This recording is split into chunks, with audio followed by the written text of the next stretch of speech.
That's right. Link? Yeah, it is. Are we not banned yet? Okay. Is everything set up? Are we good? Am I good to go? Streams looks good. Twitter looks good. Okay, that's better. Sorry for the delay, guys. Getting something set up.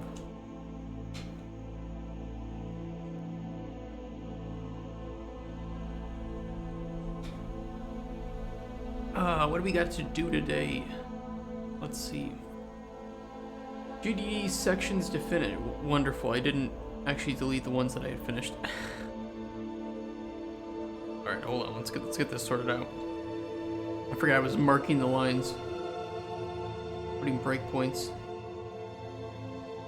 Which mean nothing.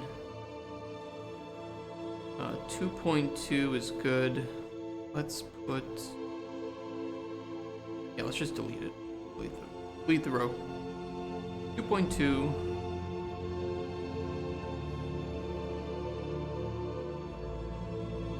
All 2.2. 2.3 looks good.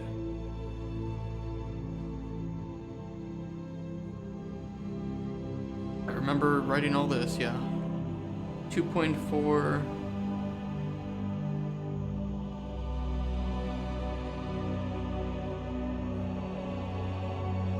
It's good enough. 2.5. Why is that not listed here?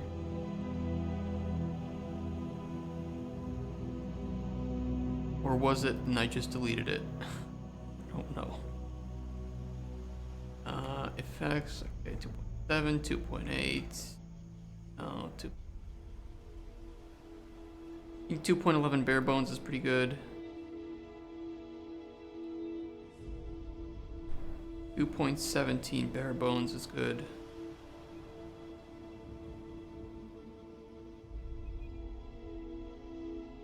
Yeah. I mean, honestly, I would even say that this is pretty damn decent. I can fill this in now, just so I can delete another row and feel positive about my day so far.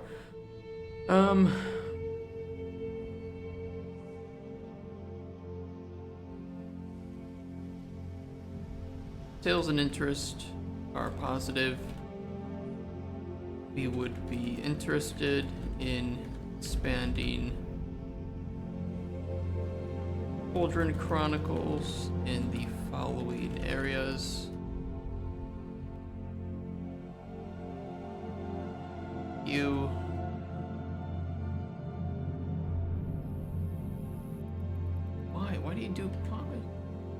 Why are you the way that you are? Microsoft. Just keep in mind that price points for these would be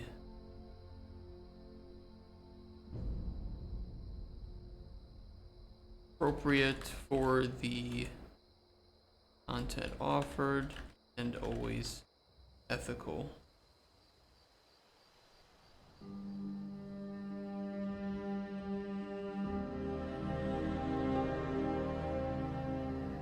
Following areas, I don't even know yet. Don't even know yet. I have to make a game first.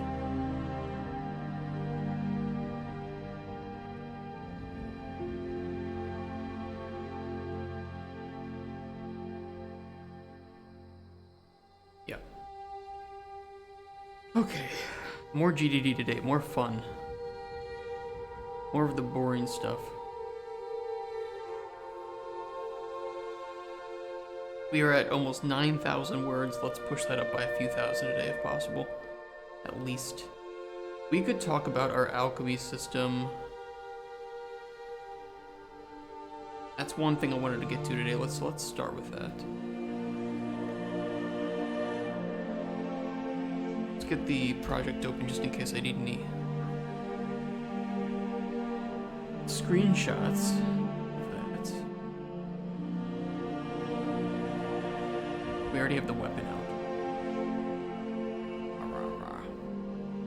No, did I open it? Okay, I did.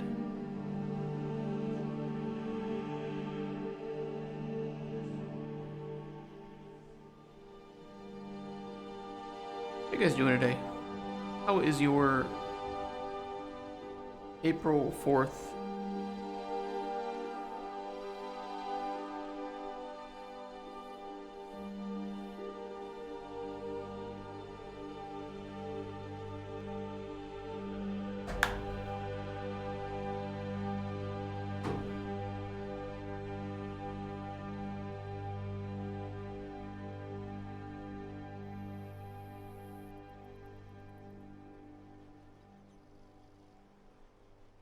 Reach new customers with $500 on Google Ads. No. No thank you, Google. I'm gonna pass on that for the moment.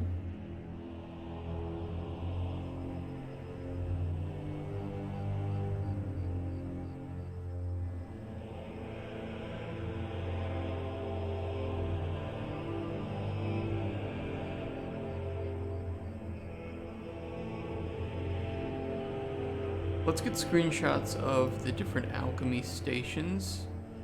That would be a good start.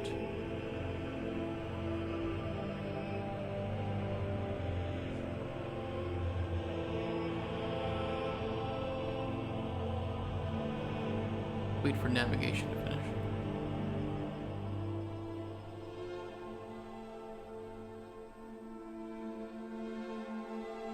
Texture stream pool over budget.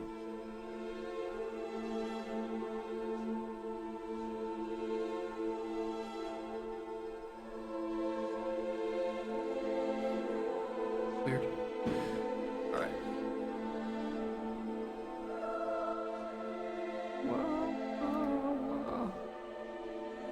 Okay, finish your navigation. Unreal. I know, I get it. Go on.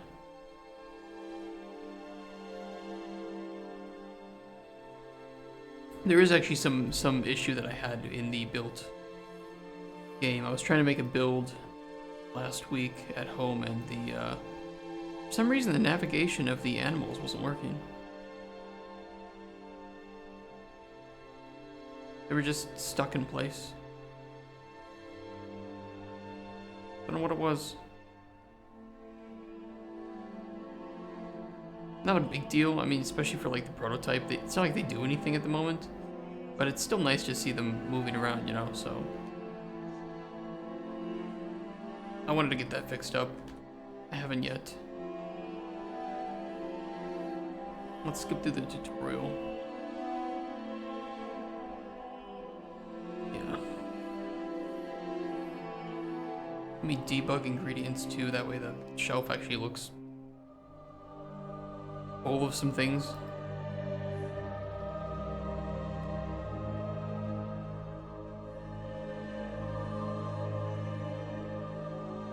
Okay, let's see. Let's get a screenshot of this.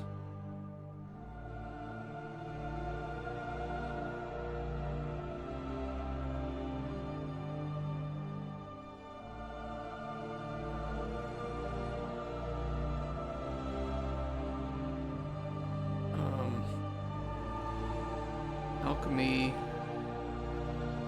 shelf. I know he's waiting. Let me throw a few ingredients onto the table here.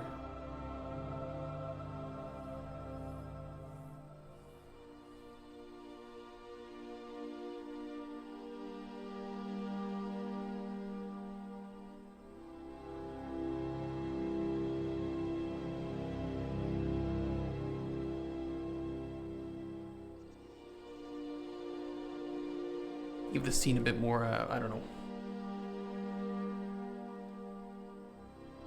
interesting things look at.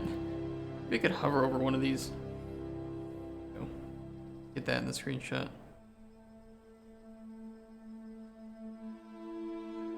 Alchemy Cauldron.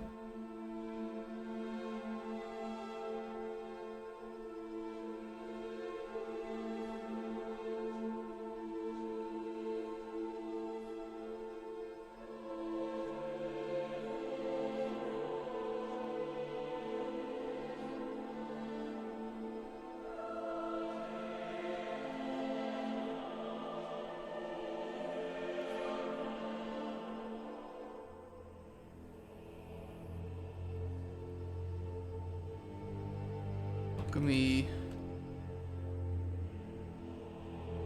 Okay, that's a good start.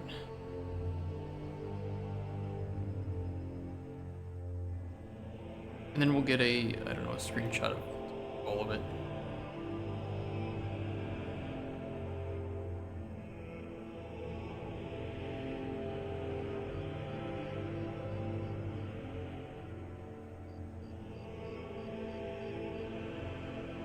Full table. Okay, looks good.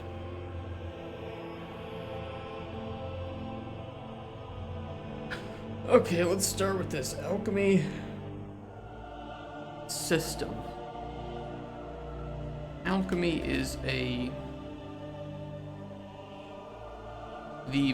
most core feature of Cauldron Chronicles, and an extensive, we'll just say, and a deep minigame in its own right.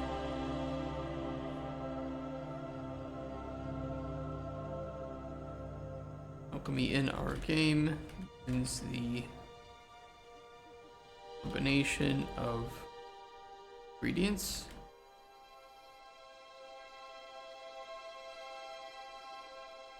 in a cauldron to form mixtures and concoctions.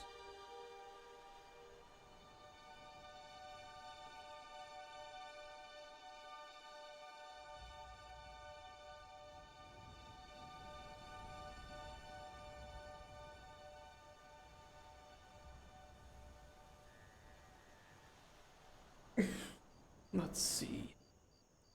Let me add another section in here for, like, where is alchemy performed?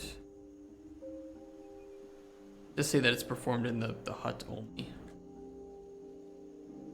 Alchemy is performed the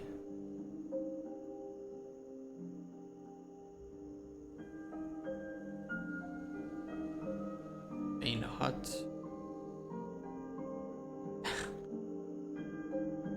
Axe. It's the player's base of operations of sorts.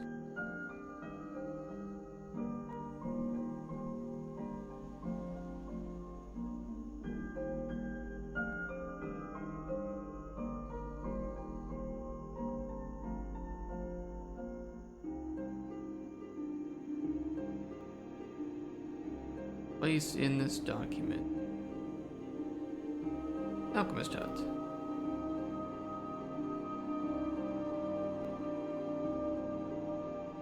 In the hut, there is a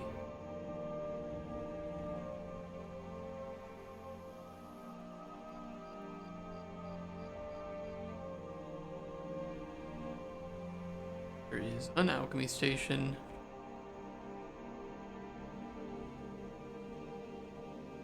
Where the player can engage in the minigame at any time.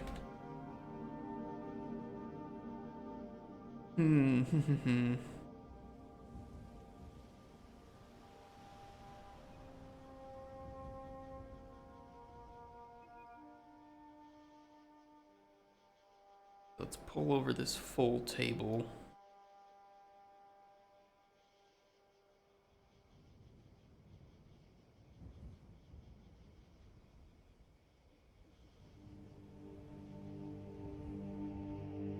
Do.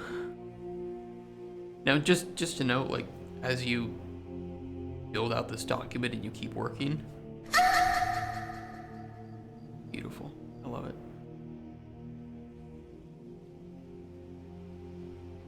I knew you'd find that.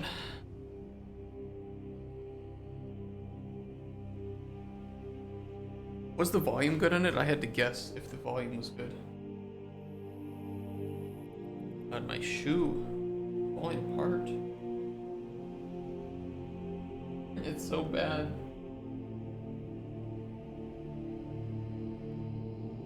I think I need to order new shoes for the summer.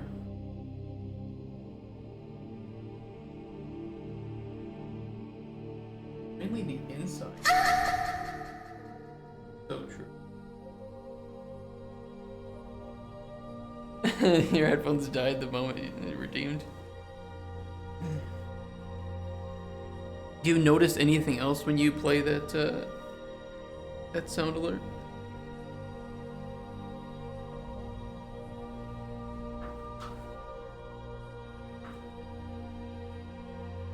Hold on here.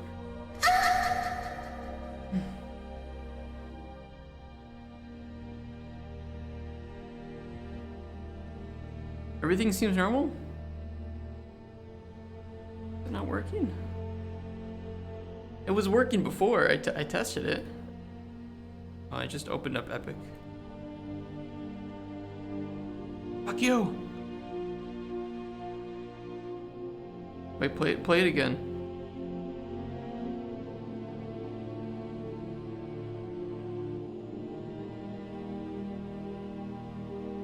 Unless you're out of points. Alright, I'll play it. Oh, it's working. We're good. We're good. It's working.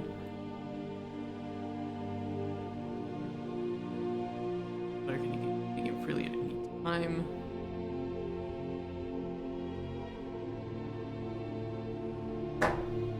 Why do you do that? Word, huh? What's the big deal?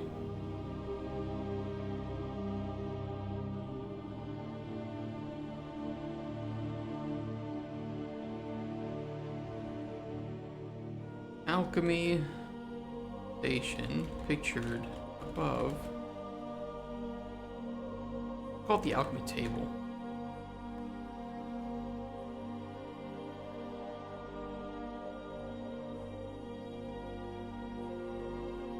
Just if you ever play it again, you know, look nearby my camera. You'll see it.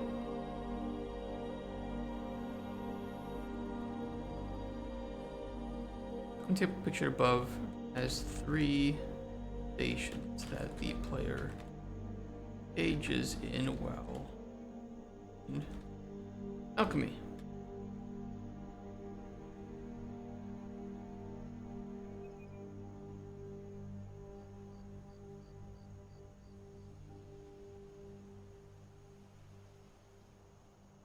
Radiant shelf left.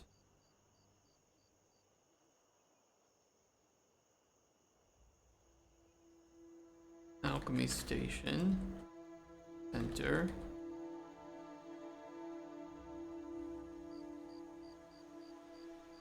processing station, right.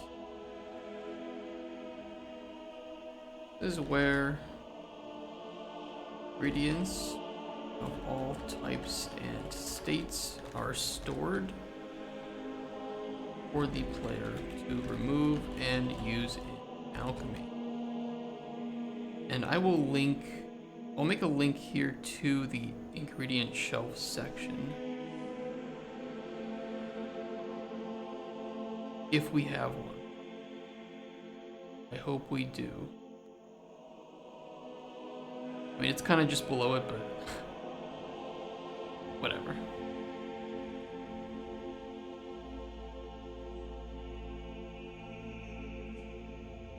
We'll do it anyway.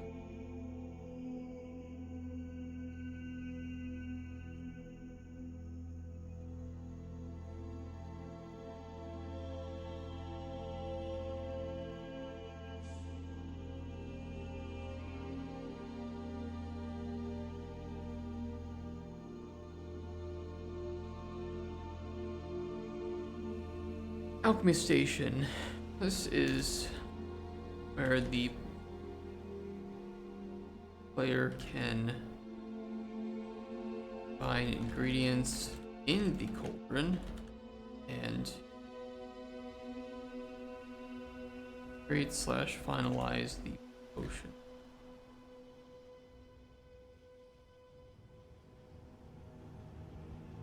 Where ingredients can be processed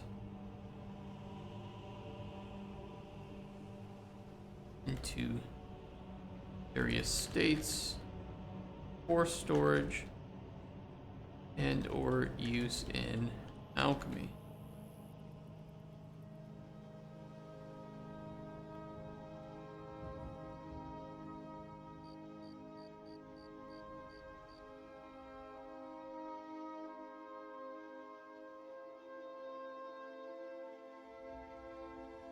We kind of explain the 3 stations here in the overview.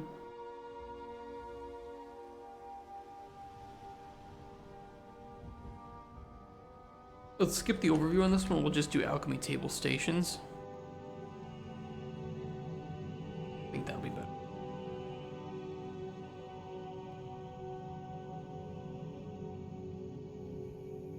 So there was a bird outside the office building today as I was coming in. A very tiny bird. I don't know what kind of bird, but it was, you know, one of those like really tiny little brown fluff balls, right? You know, keep in mind it's not like a huge office building, but it's a few stories tall and a lot of people, you know, in and out, especially in the morning. There's just this bird just sitting there. Like, it was not dead. There was no blood. It didn't look harmed in any way. It was literally just sitting there, not moving away from me as I got close. I mean, obviously something was wrong with it because normal birds just get scared and fly away, right? And it wasn't flying away. I don't know what was wrong with it. My guess is maybe that it bonked into the window and got dazed. Thankfully not majorly injured, it seems like, but you know, they can get dazed, right? Hey, Scooter, how you doing? So I was coming to the office this morning. I see this bird there. It's not flying away, so I just pick up the bird and I just move it and I put it down someplace, you know, where it's not gonna get stepped on. I'm kind of worried about the bird now. It was a very cute little bird. It made, you know, slightly scared little sounds when I was picking it up because, of course, it's afraid that I'm going to eat it or kill it or something. I hope it just, you know, was dazed for a few minutes. Bring the bird to the office. I think the next 2 to 3 months is going to be great from then on. What do you mean?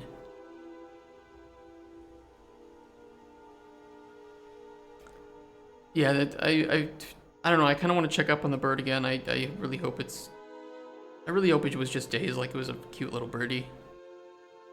He lives back in Baltimore, and her husband are going to work on their finished basement so I can move in with them. Dude, nice. Nice. Are you going to have to pay rent, or are you going to live rent-free?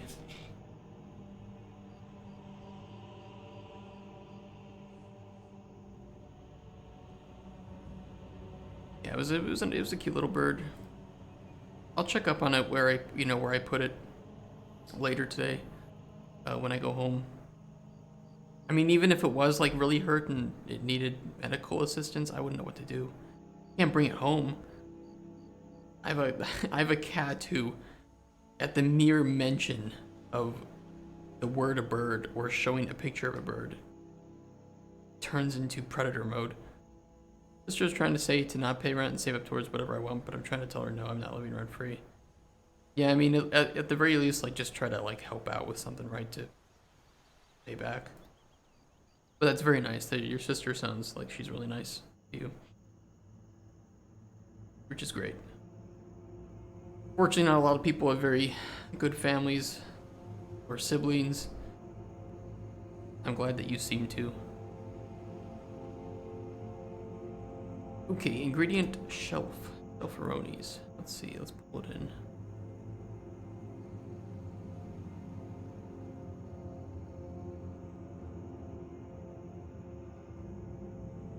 I'm gonna make it a little bit bigger, and we can actually set it to like, well, we'll set it to heading 4, but then I'll just make it.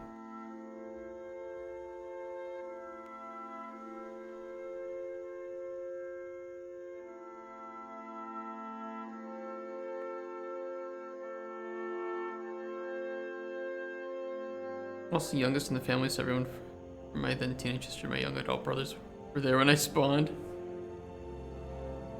When you arrived to the game session late because you had to eat. Everybody's already leveled up a bit.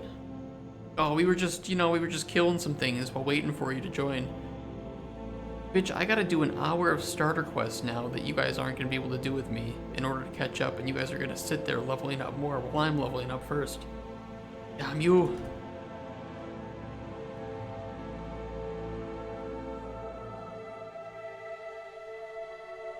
Ingredient shelf is the station where the player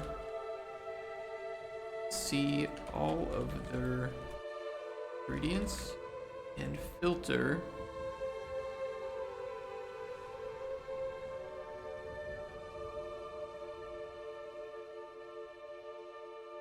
them based on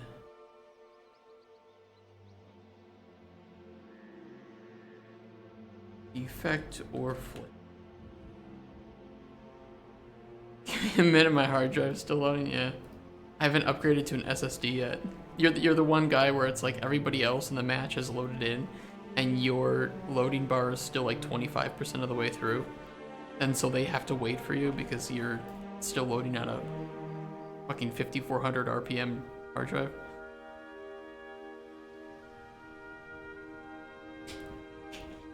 You're stuck with that old like WD black 50, or no, it would be the WD blue drive from like 2010. Fucking DC how spawn had to load back in. Wait. Shovel station. Flavor.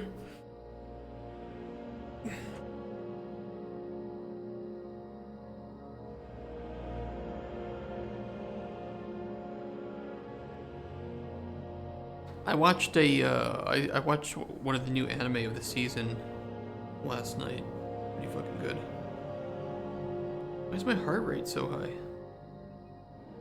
Really, putting on a coat raises my heart rate to 103? Goddamn, calm down.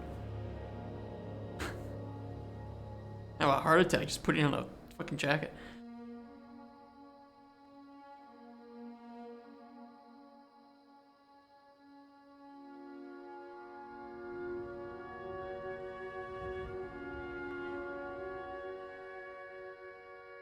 Here, the player can right-click on ingredient jars to see all of the ingredients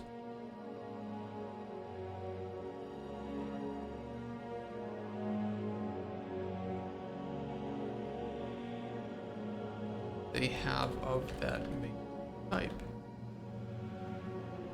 meaning all various states of that or ingredient. Let's get a screenshot of that too. Gotta reopen it.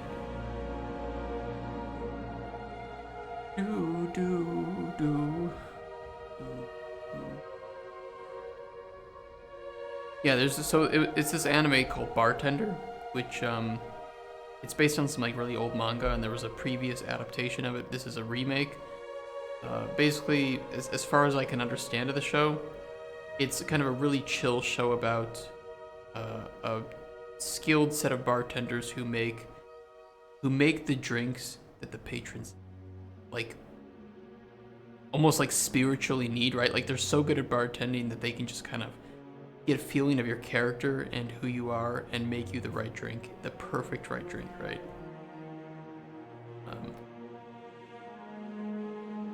It's kind of, like it's kind of funny. It's kind of interesting. Exactly.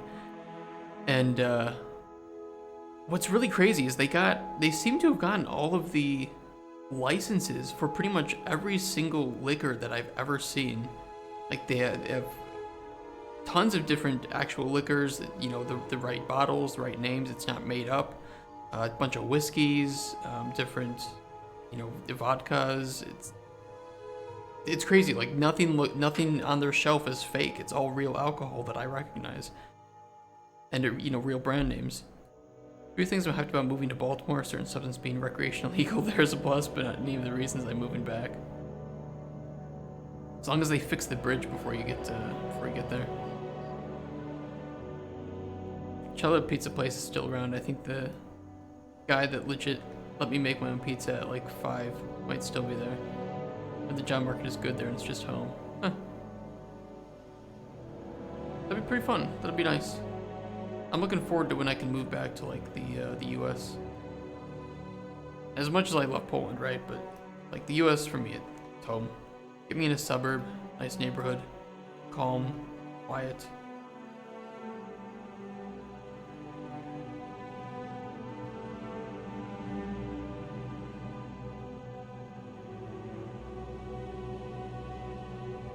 Alright, let me get this screenshot of some jar.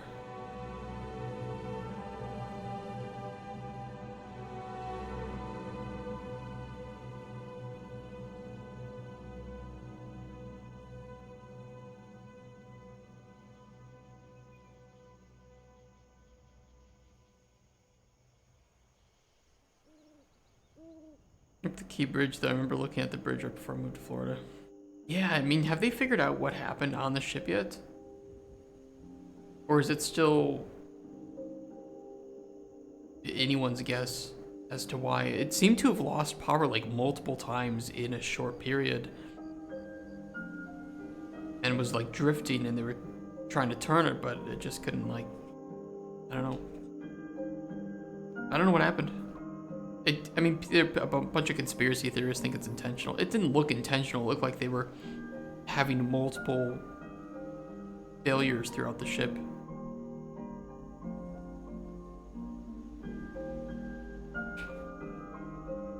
It is weird, though, that in, you know, one of the biggest harbors in the US, right, Baltimore Harbor,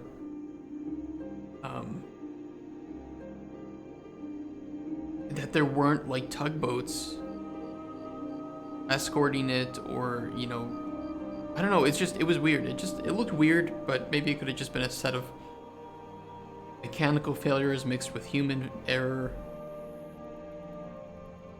Like most things, right?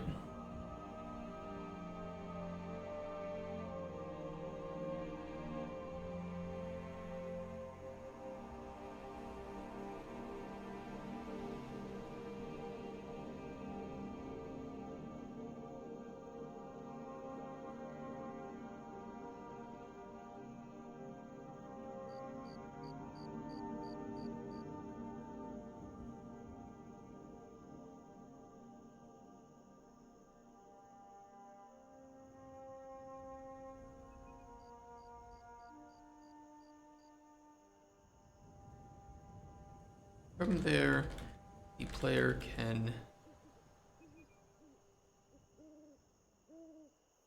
send ingredients to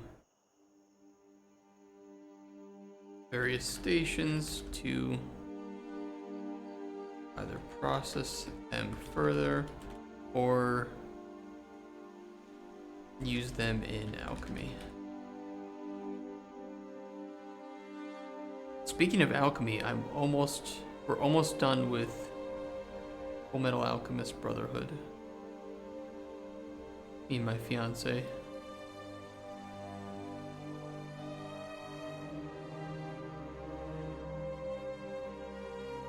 Had a complete blackout that knocked out power to the engine and navigation equipment, so the article says. I did notice, I don't think I saw any lights in the ship. Yeah, and at least from what I saw of like the extended footage before it hit, it seemed to happen multiple times.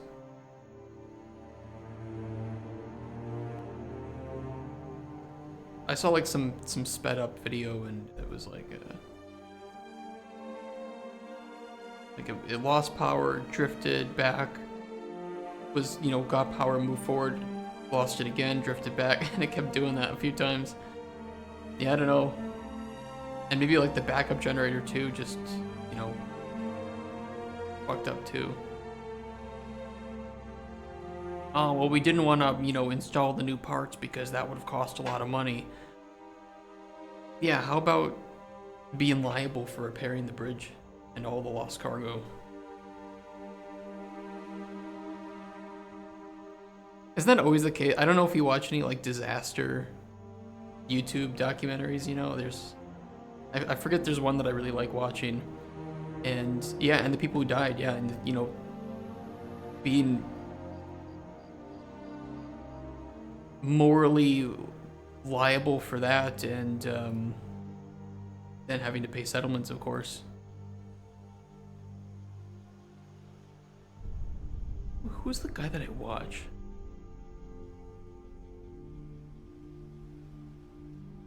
Oh, it's this channel. I watch this channel a lot called Dark Records. Really nice channel. And almost all of these accidents, or, you know, incidents that he covers are, most of them are the result of, at some point somebody said that would cost too much money, so let's go with the cheaper option that doesn't cost as much money, even though it's not as safe. And then, of course, accident happens. Well, suppose because me and my family cross that bridge all the time going to Ocean City, Maryland. I saw too, somebody though said that the bridge itself was just like really poorly, it was a really old design that was essentially a accident in waiting. I don't know how true that is, I'm not an engineer, but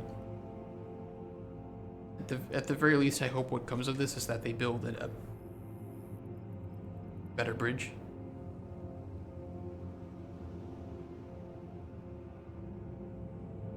I don't know, some like structural engineer was analyzing the way it collapsed, and that more modern bridges can sustain a hit like that to one of the pillars and not totally collapse. I don't know. I can't remember who, but someone in my family is terrified of heights, and every time we went to the bridge, we'd scare the shit out of each other. I can't do heights either. I also can't do like stairs that you can see like through the gaps. Like, you know, maybe like 6 feet up, I'm fine. After 6 feet, it's just a increase in heart rate and fear. Don't do them long. Okay. So don't fuck the stairs is what you're saying. Okay, that was my mistake.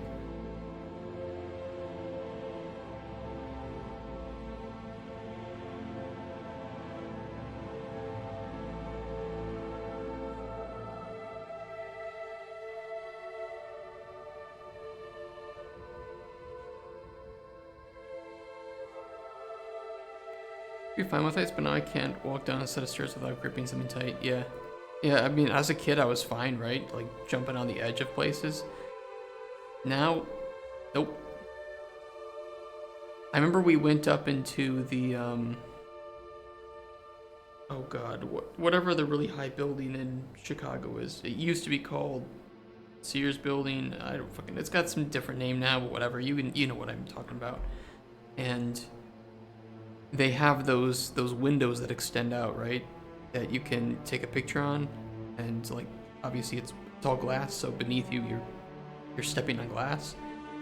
At the top of that building, I could first of all I couldn't even go inside one of those, but I had to stand about like a few feet away from the edge of the windows themselves, just because no, I'm not doing it. Like, yeah, I'm at the top of a building, okay. I'm just gonna stay in the middle of this room.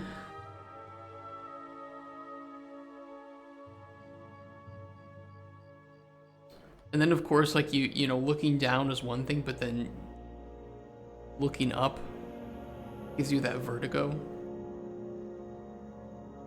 Nasty. Processing station where the player can process ingredients into various states. In our prototype, this is instant when the player presses the red process button. In the full game, we'd like to have more immersive and believable processing.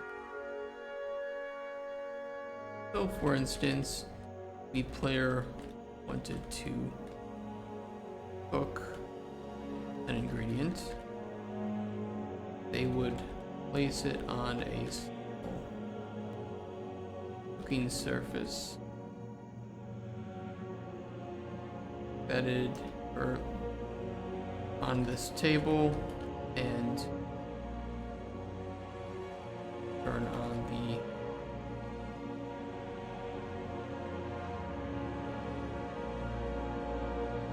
cooking apparatus. 2 piece. Scared my intrusive thoughts like, yo, jump off. Scared one day I'm gonna go in until it'll just be like, fuck it, yeah.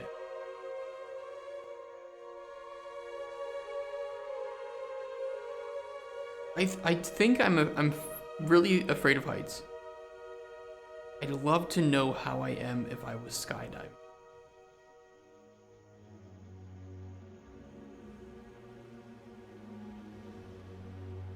I wonder if my brain at some point would either, if I would go one of two routes, where I would essentially just shut down, freeze up, and maybe even pass out, or if my brain would like go the other route and say, you are so high up and you are free falling. The only way out of this is to pull, that cord, right? So obviously, you would go with a trainer first, somebody who could look after you and like you'd be strapped to them. But still, I don't know what would happen.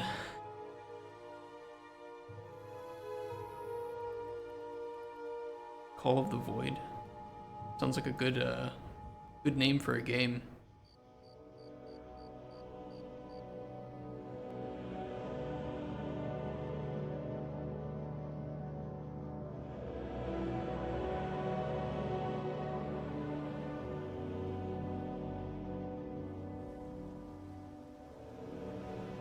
Would not do well with skydiving. This instructor don't mind a little shit on their suit. I ain't going. I saw some like scary video recently of some guy who like passed out and had a seizure while skydiving, and the person that he jumped with, essentially had to catch up to him and pull his cord for him. But like, dude, that's some scary shit.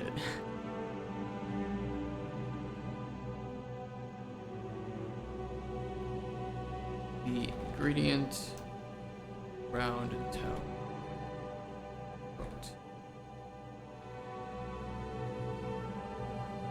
Worth noting that while we want these processing actions to be immersive and interesting from an input and visual perspective, we don't want them to take too much time. They would be gamified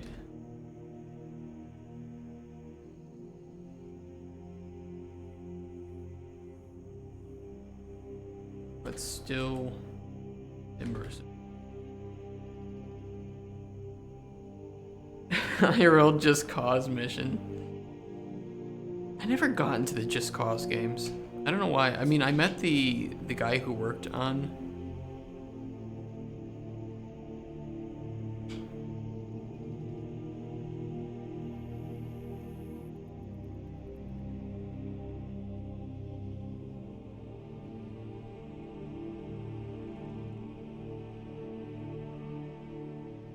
This is GTA Surrender, yeah, it is.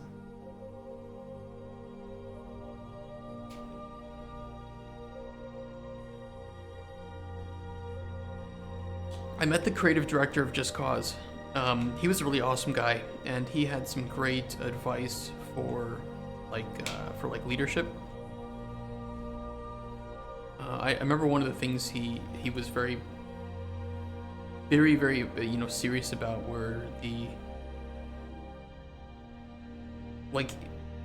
needed to be the one to talk with the publishers about marketing, and if he was not in the room, no marketing talks were allowed to happen, because he wanted to make sure that they weren't misrepresenting what the game was, and that they were using accurate information and had the best details about the game, as opposed to making something up just to sound good.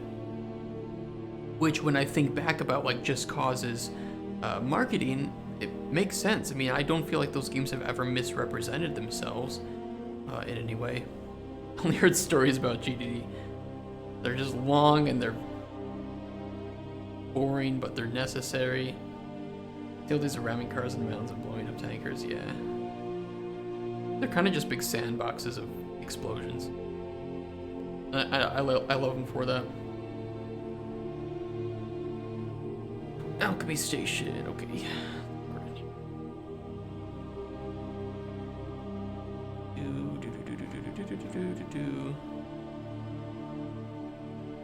Why are you here?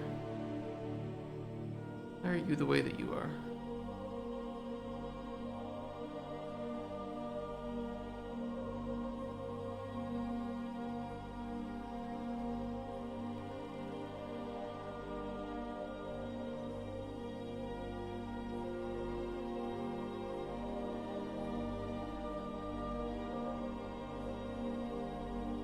Stop it!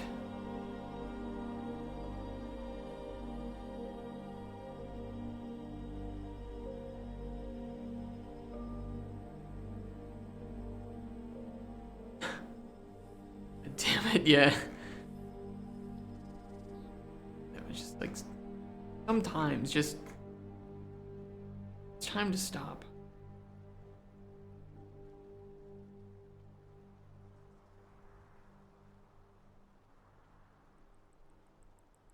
I will say, you know, having custom numbered lists in Word is probably one of the few things that I really prefer this over like Google Docs, simply for that reason, where I can create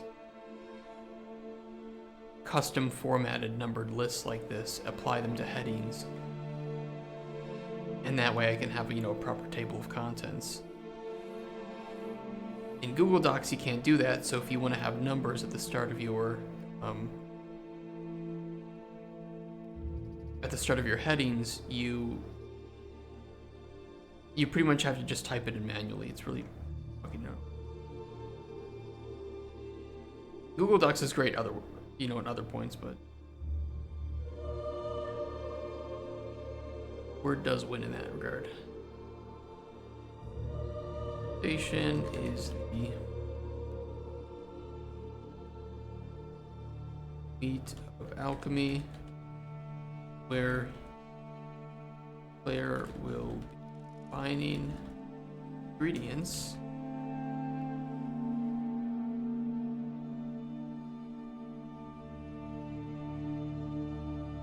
to attempt to create potion.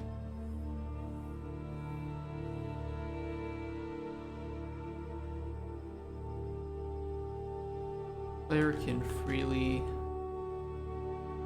click and drag ingredients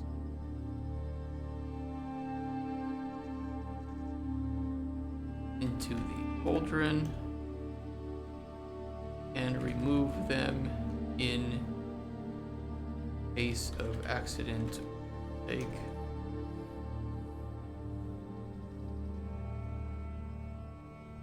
Long. No, we just put it like that. Once a potion made, however, there's no recovery.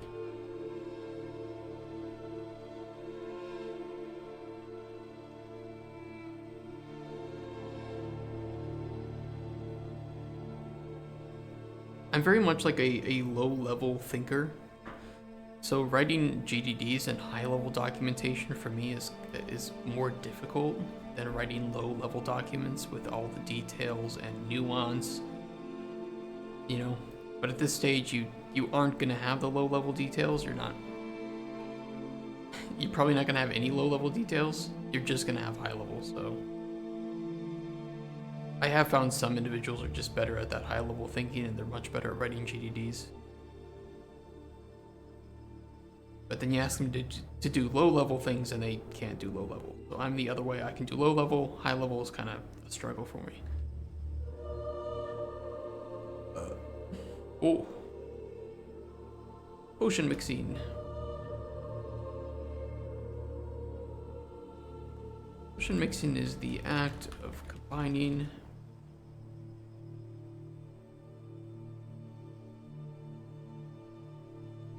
ingredients in Cauldron to make potions.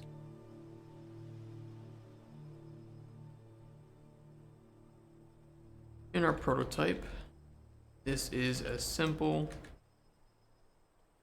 as clicking and dragging, then dropping ingredients into the Cauldron.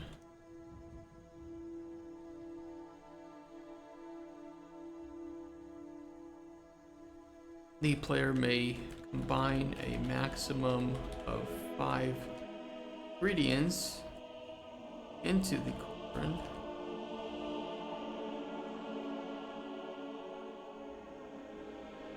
But they must be ingredients of different types. Note here that different states are not allowed. Only different types. So, following would be allowed.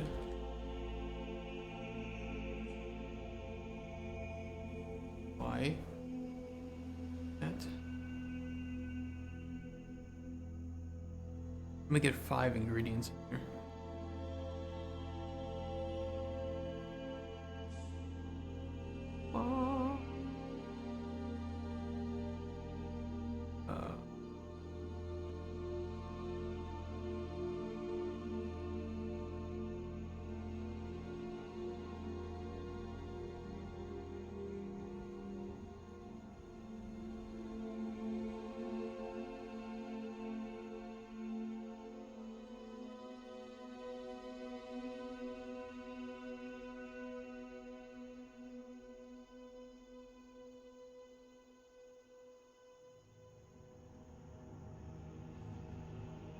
While the following would not.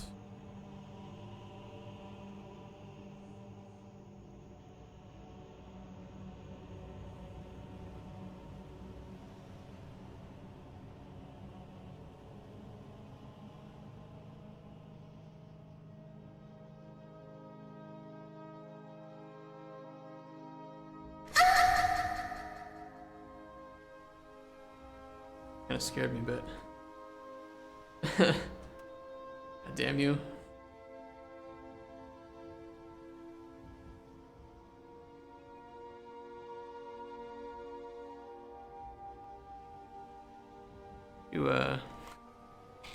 You notice it?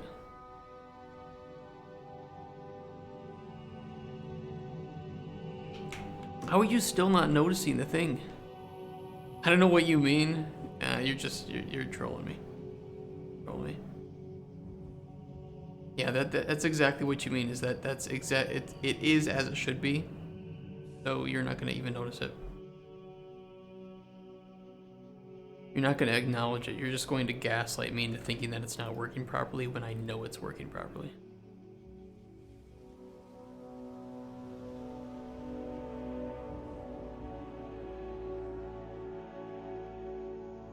When is that new Fallout show premiering?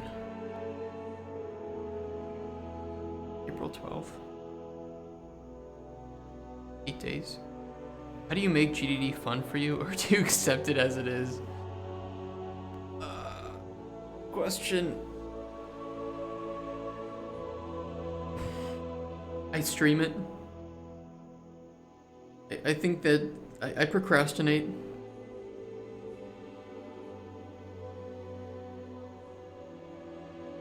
I mean, that's about it. You know, especially if you're like, if you're working on it alone, I don't know.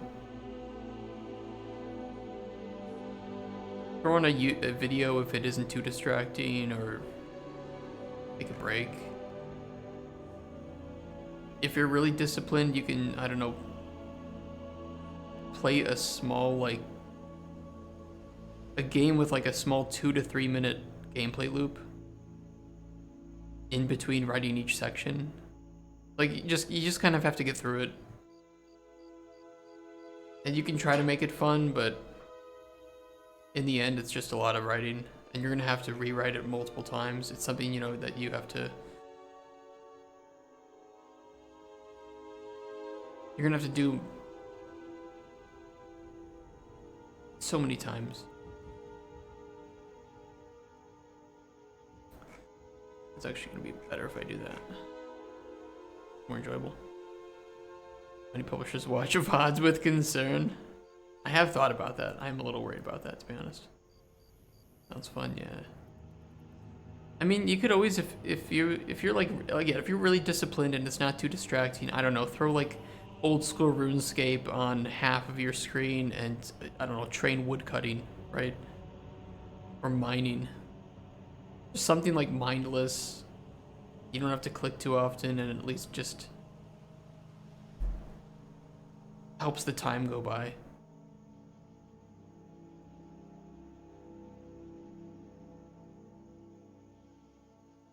I do cover ingredient combination here, so I mean, I probably pretty deep.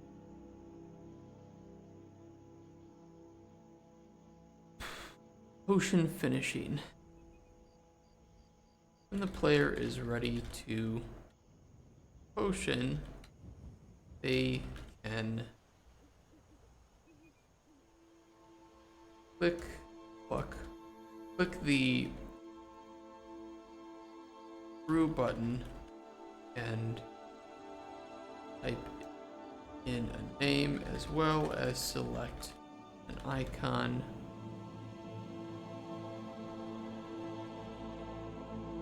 In the final game, we'd like to explore. You could even say, like, for the vertical slice, we'd like to explore. Yeah, I'll do that for the vertical slice. Like to explore and prototype various mixture. I don't want to do that. Fuck it. Fuck it. But let me get a screenshot of this brewing, of this finishing.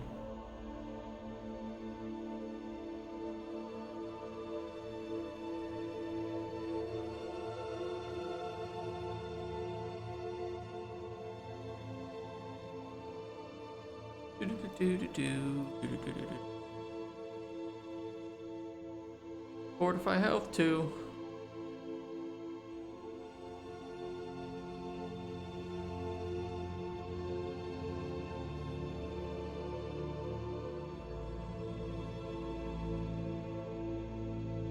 There we go.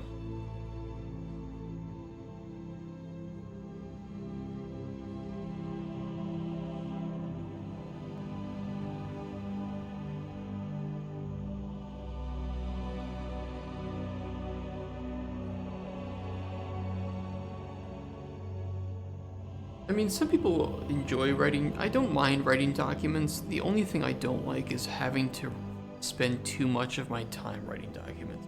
Because I enjoy prototyping things in Engine. You know, I'm a technical designer, so I like getting technical rather than just doing documentation work. So once in a while it's fine. I don't mind it, and I can even enjoy it, but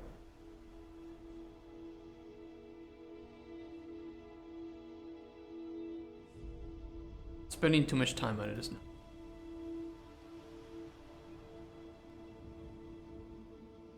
I got with the paids. Yeah, I did see that. I don't think he showed it on screen though. I don't know if it happened when he was playing off. Was he playing Dragon's Dogma 2 offline? I know he played the first one offline because it is kind of a tedious game, the first one. Yeah, I saw that too. I don't know why he was playing it offline. I don't think it's a bad game to watch. Better than the first game to watch, I think.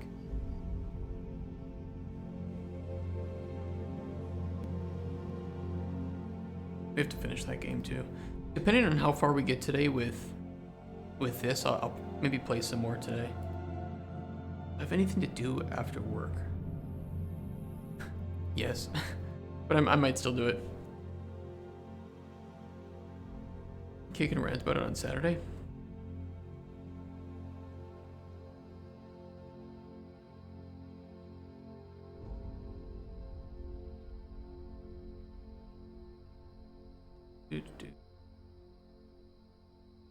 If I had to give the game a score now,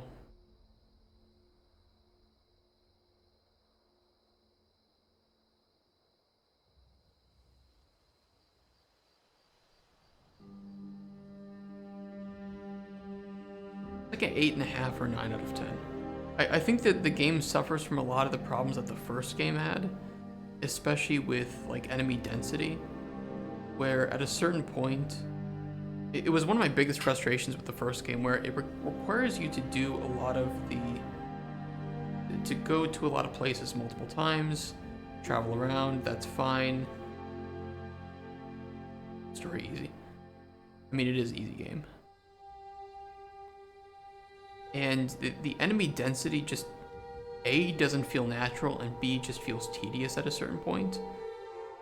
But I do like the combat. I think that the quality of life is something that you either enjoy or don't enjoy. It is a love-hate thing. And for me, I kind of like it. I like that it's a bit more hardcore with how it treats its world.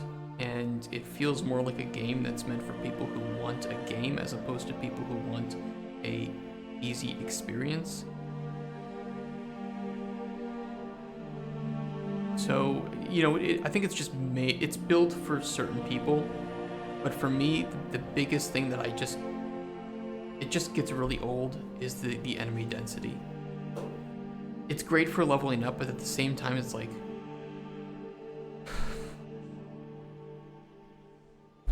you know,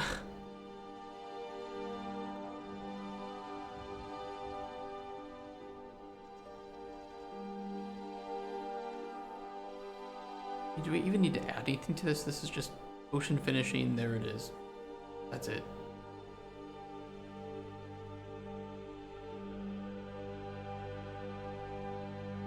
I don't know, I didn't have an issue with the menus of Dragon's Dogma 2. At least on controller, it works fine. I don't have too much of an issue. The only problem is, I would say, like the default buttons, but that's a very minor thing.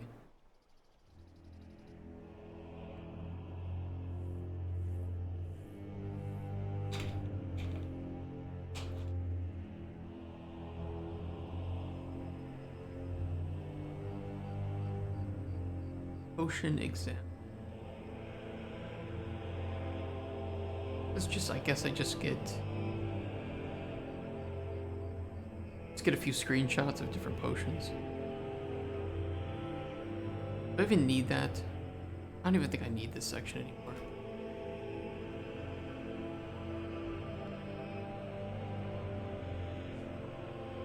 Actually, you know what? I do want that section, but I'm only just gonna do one potion example, and I'll explain it a bit more, right? How many clicks to accomplish anything? I didn't have that issue. I don't know.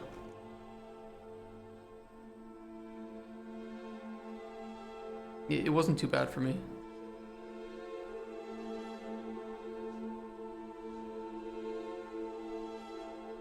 I don't know. If you look at my inventory, I collected a lot of shit. I did, you know, frequently organize and deposit it into my stash. Although I will say that I'm not using my stash as much this game as I did in the first game. You constantly switch stuff. I didn't have to do it too much. I mean, it would have been nice if I had a multi-select to switch things between characters, but I just kind of made it a point to frequently go back to the towns and do stuff. It is a game with jank, and it's a game that if you are okay with that, I think it's better. But you know, like I said to other people, Dragon's Dogma 2 is its own game. It has its own set of rules, and if you're going into it expecting open world RPG, you're gonna find an open world RPG that operates on a very different set of like goals for a game than most other types, which I think is cool. It makes it very unique. There's certainly no other game that feels like Dragon's Dogma 2, but it isn't for everybody. Went for long hauls until everyone was topped off. I only did that a couple times. I don't think so. I don't think they're outdated as much as they are old-fashioned, but you can still enjoy old-fashioned, and old-fashioned doesn't necessarily mean worse. I just think that modern audiences have come to expect certain levels of convenience that if you remove them, I think people will look at it in a negative way, but that doesn't necessarily mean that they're worse. That doesn't mean all parts of Dragon's Dogma 2 where it is less convenient is better, but I do think there are some cases where the limited convenience is okay and doesn't hurt the game. I think it does provide to the experience, but it isn't for everybody, if I had to put it that way. It's like there's still some jank from Dragon's Dogma 1 that I would have liked to see improved, but there's some jank that I enjoyed that is still there, and it's like, I don't know. I think it is a stylistic choice.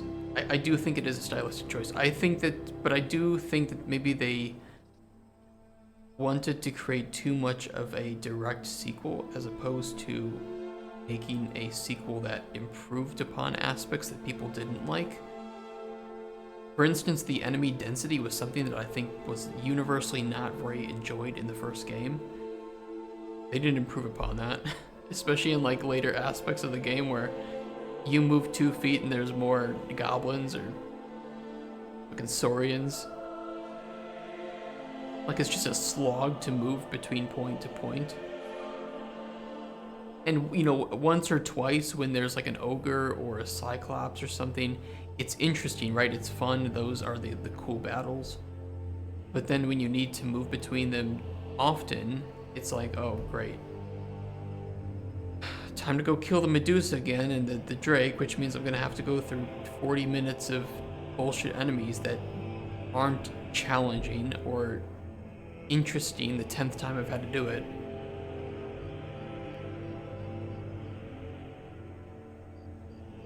And then of course, you know, they managed to stun me because I'm trying to get through it faster, and so that's just another 10 seconds wasted.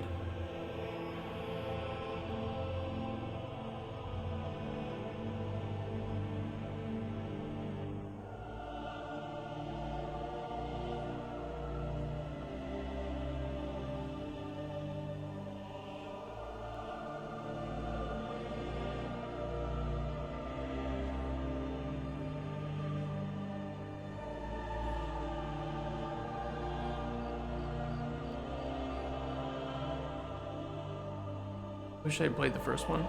The first one's good. I enjoyed it. It definitely had jank,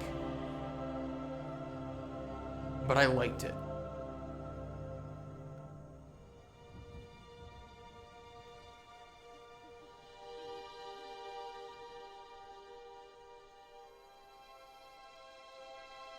Anything with like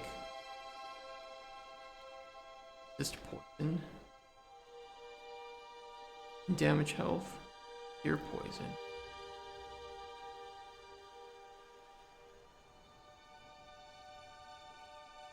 I mean, if you're really curious, and I mean you don't have to, but there is the We do have our VODs up on YouTube of the playthrough.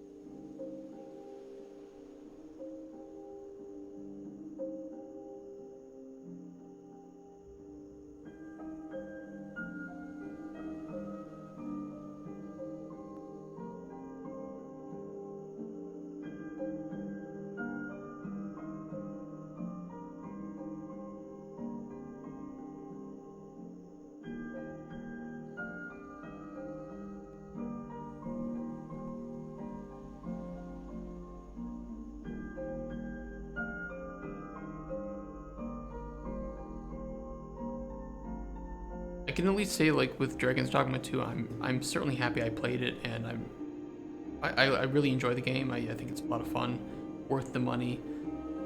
But it's one of those games that, like, maybe watch some gameplay, because if it's not your thing, it's not ever gonna be your thing. Like, know what you're getting into, right? It's like kind of like, I don't know, Dark Souls 1, right? Where Dark Souls 1 has an incredible amount of jank and fucking shitty ass menus. If you're okay with that, you're gonna have fun.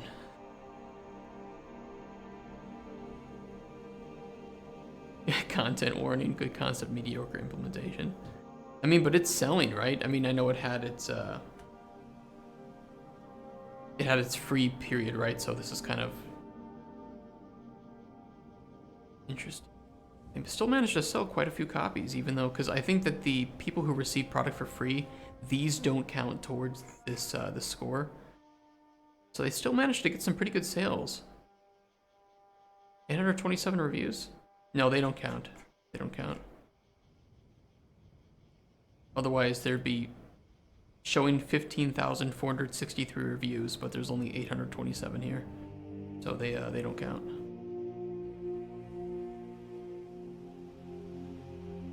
I mean, I don't know if they knew that, if they were trying to, like, sell it for free just to get good ratings. Only for like 1 to 2 hours.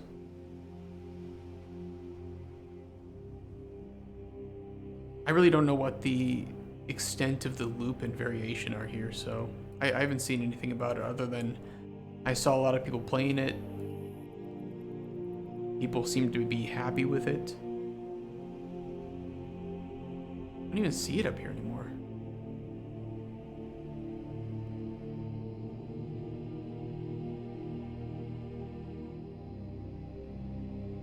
I mean, 30,000 is still a lot of players, but yeah.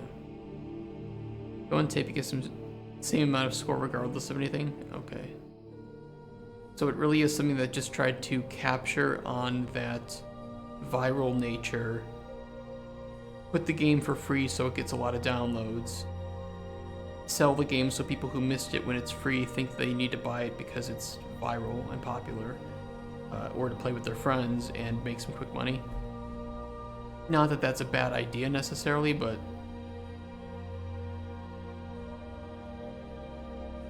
I guess we have a new meta. Random friends being okay, so it's just multiplayer fun bait kind of thing.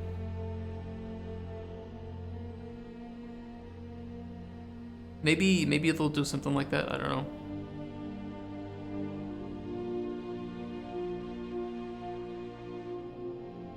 E-pet. Oh, I see sexual content tag. Not hover over that for too long. Let's not do that.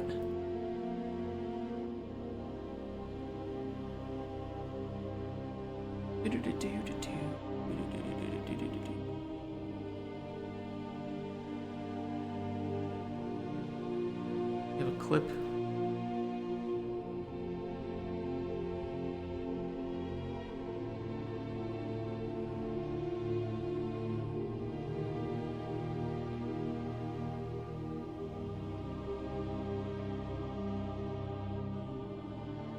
I mean, but they have some nice aspects, like the selfie. angle. Like, there's some good ideas at play here.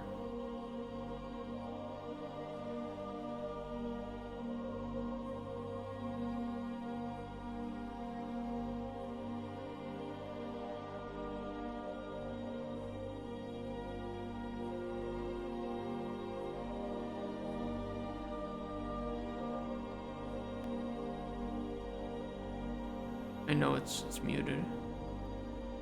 There's sound. I mean, let me ask this: when you have, what do you do with the recordings? Like, what do you do with them? Do they get saved? Like, can you? Is it really just meant for you to record interesting, like, stupid, funny things that happen and post to Twitter and Facebook? Is that, like, really? Is that the extent of the gameplay here? Put them to SpookTube and you get views. So you can view other people's things in the game.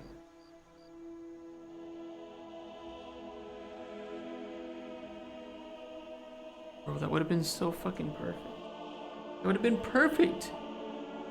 If you were able to put them in and watch them in game with other people, you would almost have like an ARG type thing. So you get, okay.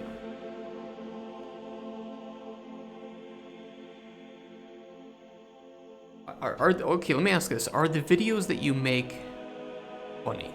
Like, would you be willing to watch other people's videos of funny things happening?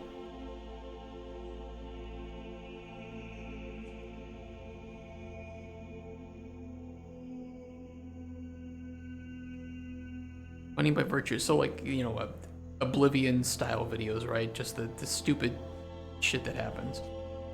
You know what you're doing, it's less funny, okay?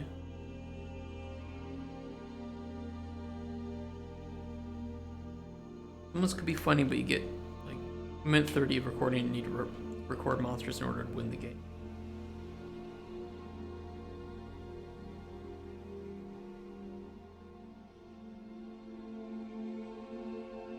See, to me, like, the better idea would have been to make a game with that funny jank nature and good emergent moments that happen, right? And if you have this recording that can be saved, that's cool, and different camera angles.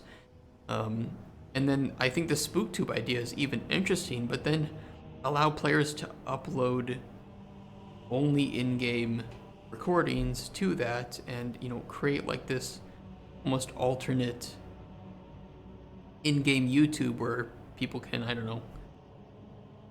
Same thing with like Little Big Planet had it, right? So Little Big Planet, you created levels, people could vote on your levels, the most popular ones got like on trending and people could share it and stuff. They already have issues with networking, so that would murder the game. There's, you know, it's like there's actually a possibility of something here, but I think it just needs more budget.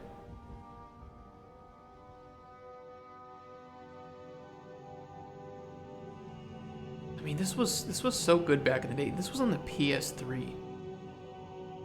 You could view levels from other people, right? Same with like Mod Nation Racers had it too. It was so good. Or monsters that do more than follow and spook. Yeah, I mean, you need monsters that do funny things, right? Just like stupid funny things. For some reason, the monster that only, I don't know, makes some stupid sound when you, I don't know, click buttons. A monster that farts and it echoes, right? Like the fart, like literally fart reverb monster.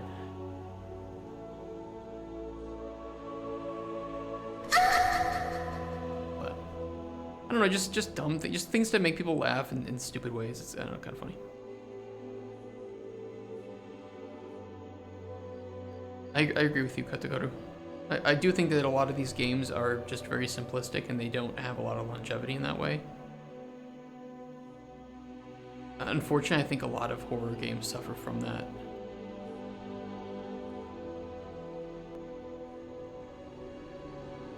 A lot of horror games. There's a lot of like, oh, find the ghost in this thing, use different detection objects, and it's like, okay, but that gets really fucking boring after like 2 or 3 of them. And they're so low quality.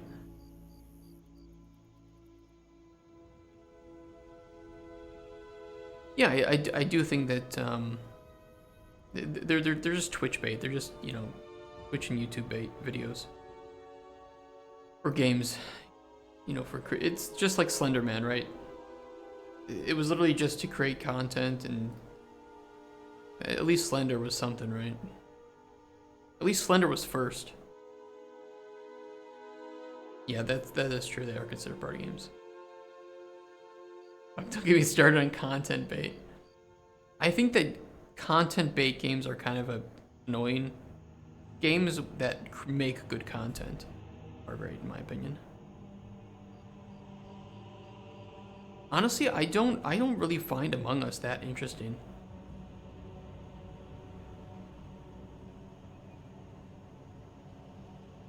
Don't scream.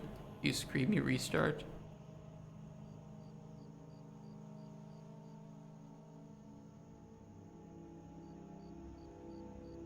Play for hours on end. To me, Among Us was so... It had one glaring design flaw that I don't understand, that Trouble in Terrorist Town and other games like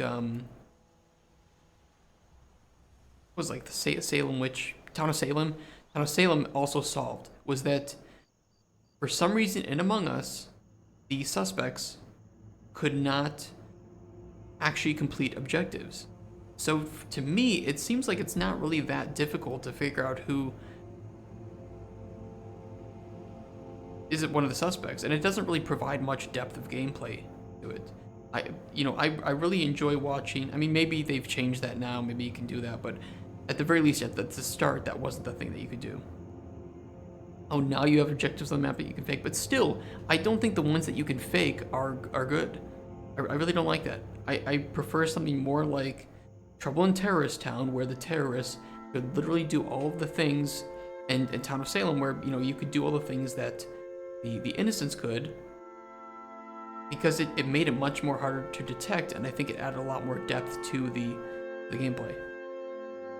Yeah, I prefer Town of Salem too. I think Town of Salem is just more interesting as a whole, with the dynamic roles and the different goals that each role has. I think Among Us was just, it was simple to play, and it was available on multiple platforms. And, you know, Town of Salem, for as great as Town of Salem is, it is very... The HUD is very rough. It's not super easy to learn. But once you do learn it, I think it's great.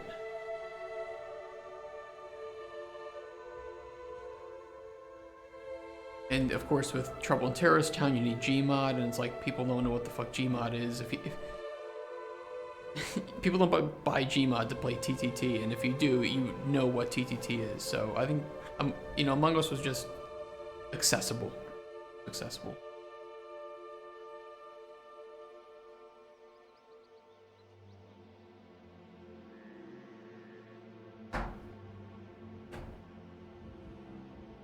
Yeah, it's not the faking. Like, the faking doing the tasks isn't important. Like, think of it this way. You are playing one of the sus people in Among Us, right?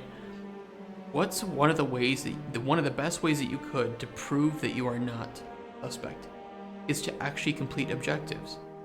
However, by doing so, you're helping the innocents, right? So there's a lot more depth to the gameplay and the role-playing when you can do all of the same things. Make it a bit more parallel in that way, a bit more congruent with the gameplay, and actually allow the suspects to sabotage themselves in an attempt to better hide their identity.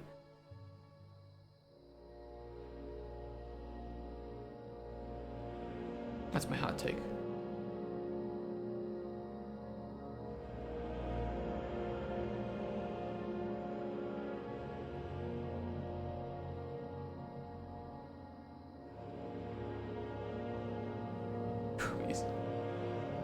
Yeah, booby trapping, I think just, look, honestly, Trouble in Terrorist Town is such a great foundation to build a more polished and cohesive experience off of. And nobody has really done it that well.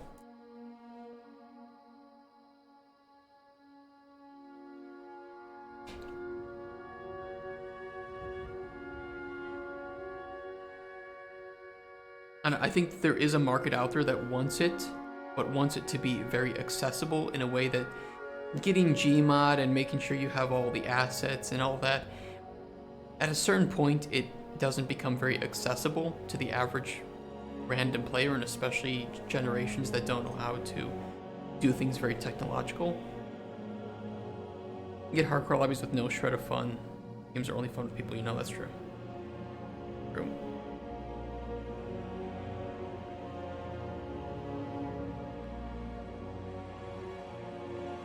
Yeah, I mean, that's the case with most multiplayer games, though, at a certain point. Like that one asshole in Deep Rock Galactic who, you know, yells at somebody for not putting a platform up fast enough or whatever. It's like, bro, just relax and rock and stone. Can we just play a game?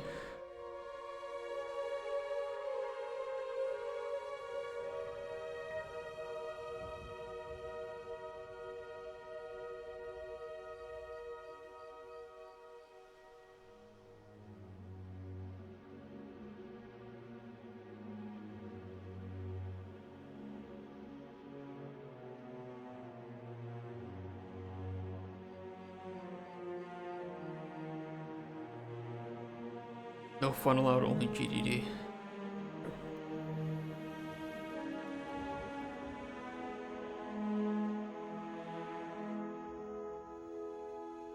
If I had to prioritize...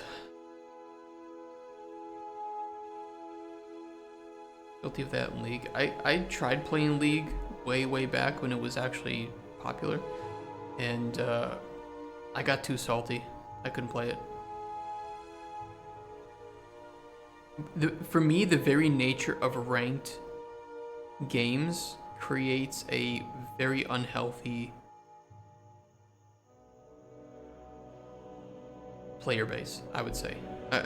I would say that there is a strong correlation between games with ranked modes and the player base being unhealthy.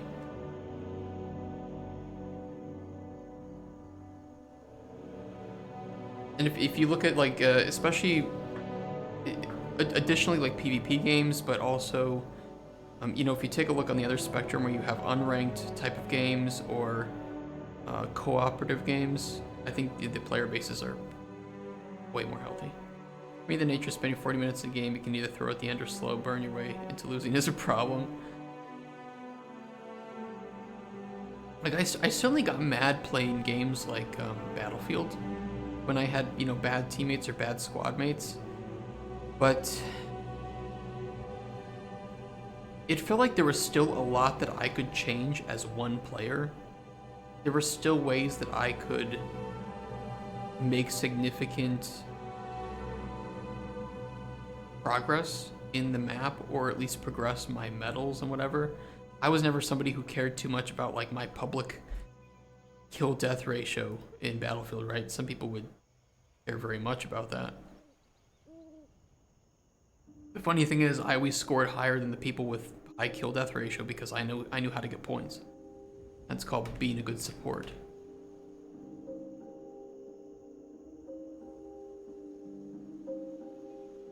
Talk about this corruption.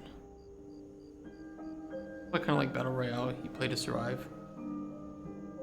I actually think that what's Call of Duty's Battle Royale called?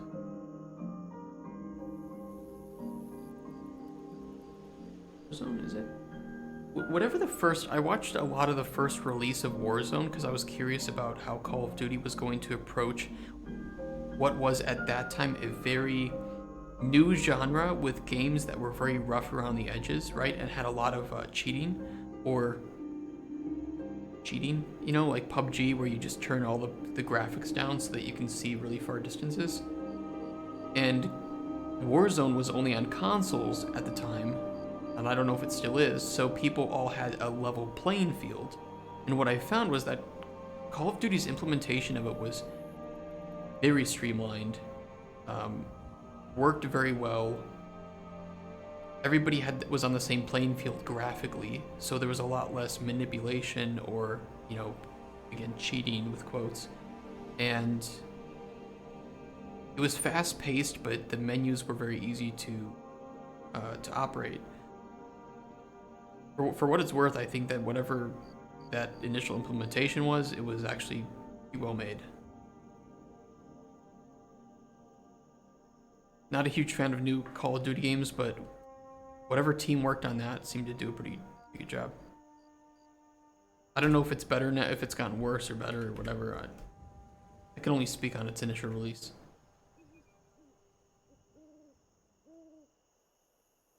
Corruption is a world-changing mechanic tied with in the narrative game and the cycles of Moon. Moon being a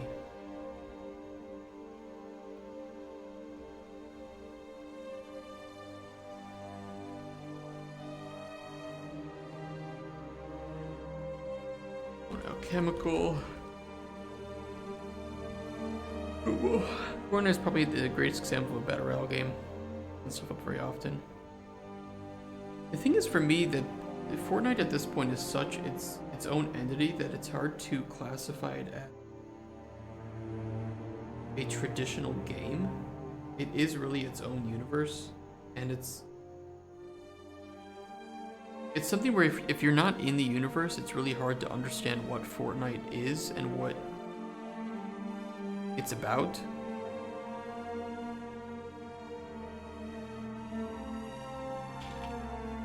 I will say I'm not a huge fan of like Fortnite's just movement. I don't know, at a certain point I think that the game kind of gets a little, it's meant for a different generation of multiplayer individuals than me. I mean, I understand that aspect of it.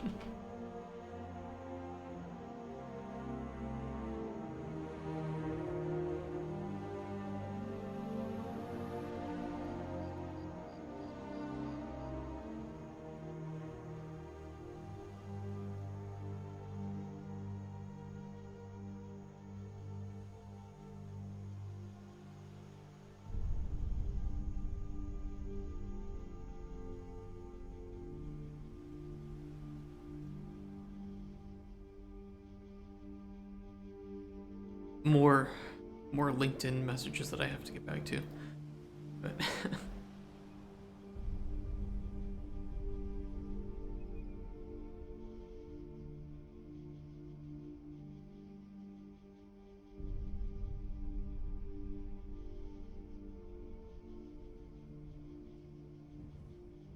how do I word that?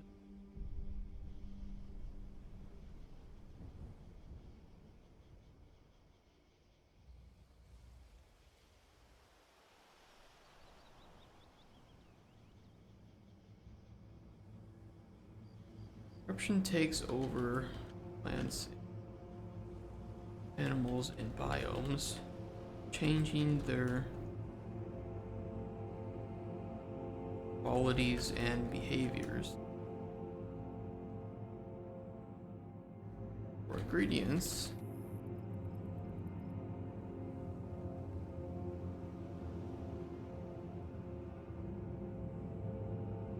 this will usually mean change in their specs and qualities.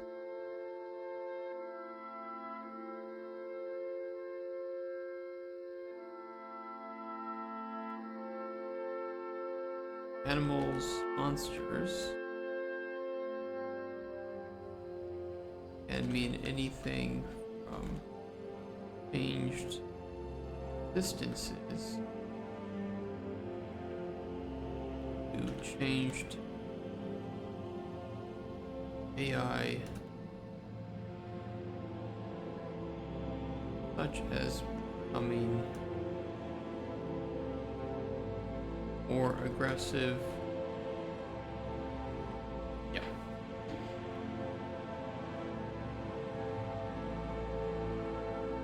Be nice if we had some mock-ups of this.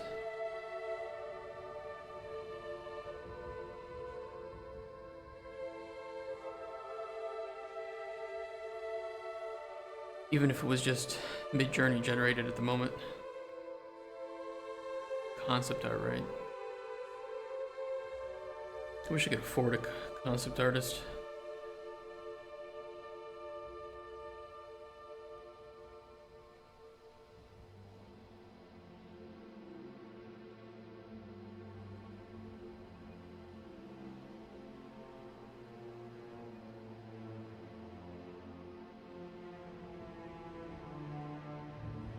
I'm gonna put spread before stages.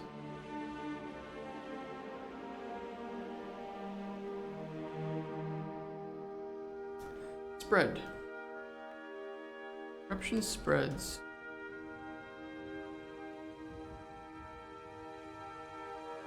In... Okay. Am I bouncing? It's just because I'm like, I have this separation on pages, so there's something weird going on with, I don't know. I don't know why it's doing that, but it is.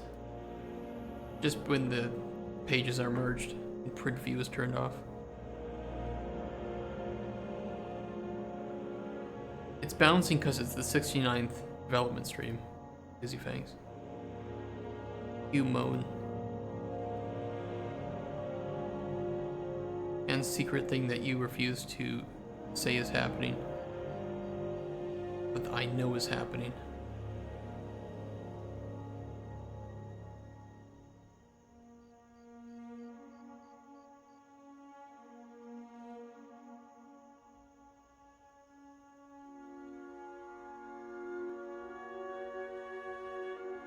It says you.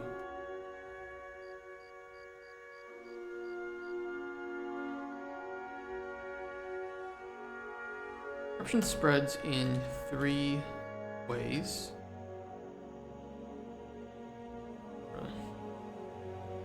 No, it's not.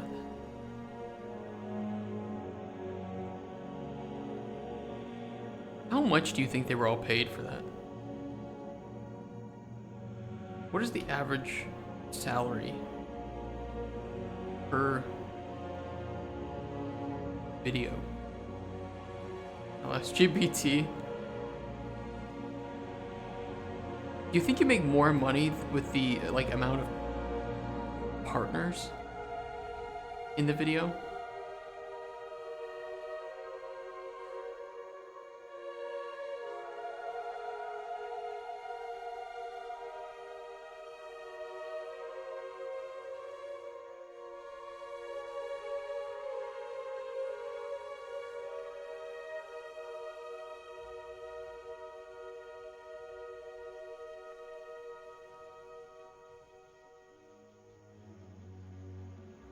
Put it down here.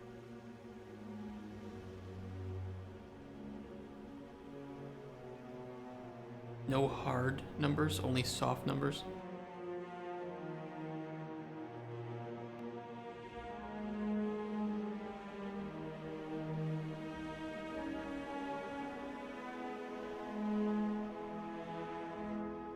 Most primary way corruption spread is in the absence of light. Best time for that being during a new moon. Half chub.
Second way.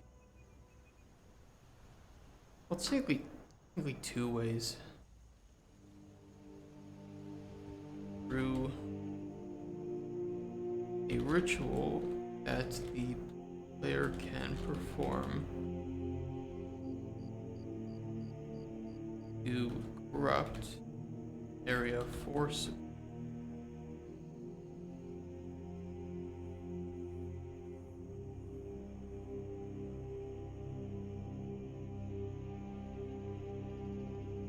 Player may choose to do this as it could open up. You guys like the idea of, like this whole corruption mechanic, right? Where maybe you want to force an area to be corrupted because it will maybe open up new secrets or something, or allow you to interact with new secrets. So it's almost like a light versus dark version of the world, where different things are available. That way we can have a much smaller world, right? Which I think is healthier for the game as a whole. But have these two, this almost like mirror kind of world where, because you can force it or cleanse it, right? You may want to have it on, you may want to force corruption in an area temporarily to harvest ingredients or to find certain secrets that are only available when there's corruption in that area. So like a risk versus reward kind of thing.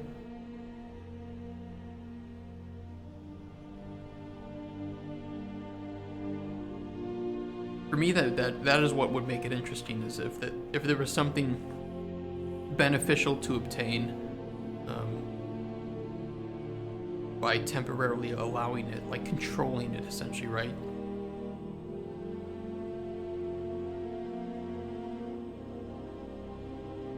Could be. I think it depends on how it's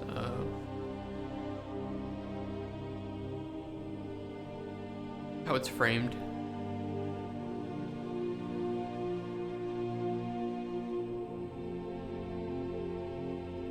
Could be one of those, let in the darkness a bit to gain additional power, but at what cost? And selling, potions that use corrupted ingredients could potentially have unwanted effects on the stories of those individuals, which would be kind of cool. Or you intentionally use corrupted ingredients on people that you don't like for whatever reason. I think it adds another layer to the choices that you make in stories.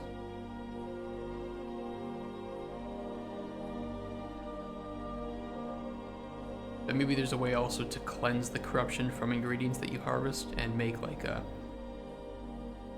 purified version almost.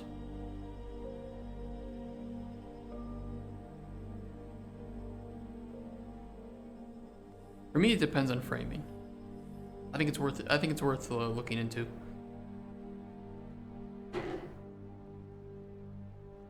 What if the corruption is just pollution?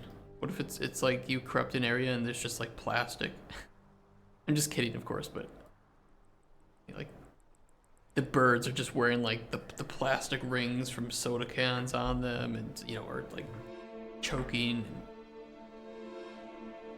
turtles are caught up in fishing nets. You've corrupted the area. You possible mode.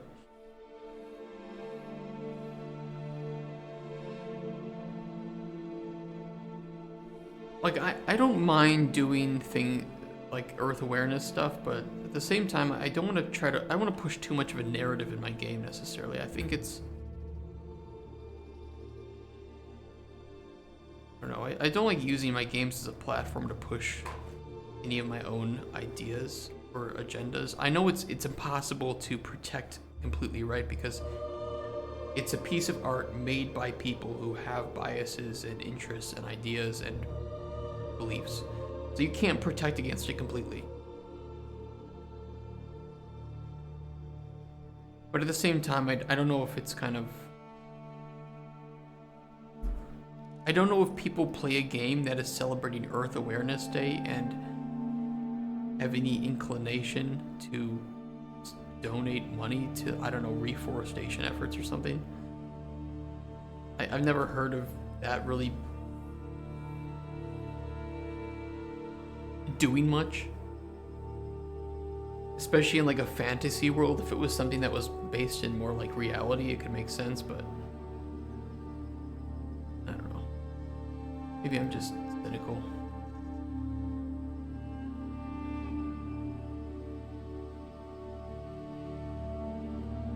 I'm gonna open up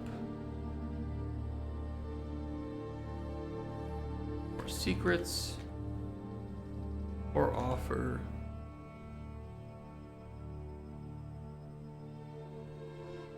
corrupted variants of ingredients to harvest, which are likely more powerful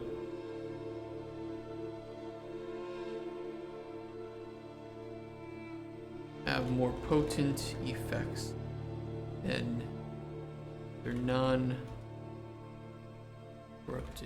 counter.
Every new moon phase will randomly select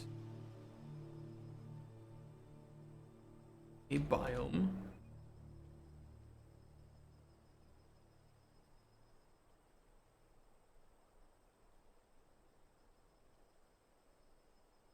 it's just like a section of the map. And we'll have to like put some info in here about the sectioning off of maps.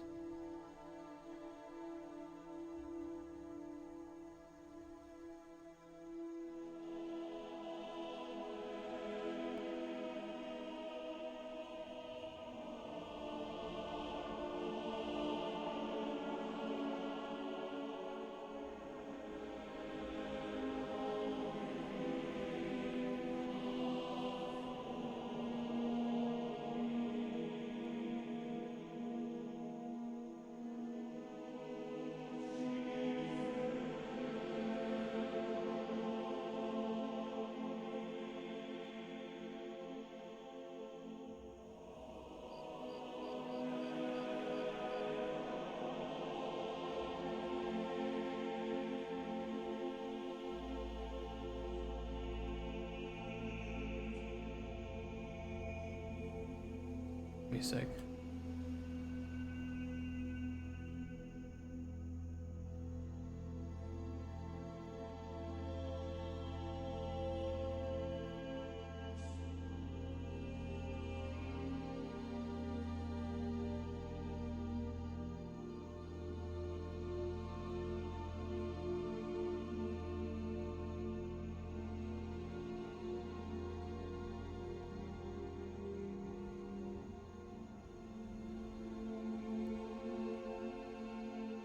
I was trying to set up an SVN server on my Raspberry Pi, right? And I got a Raspberry Pi to run Pi-hole, so a network-wide ad blocking, right?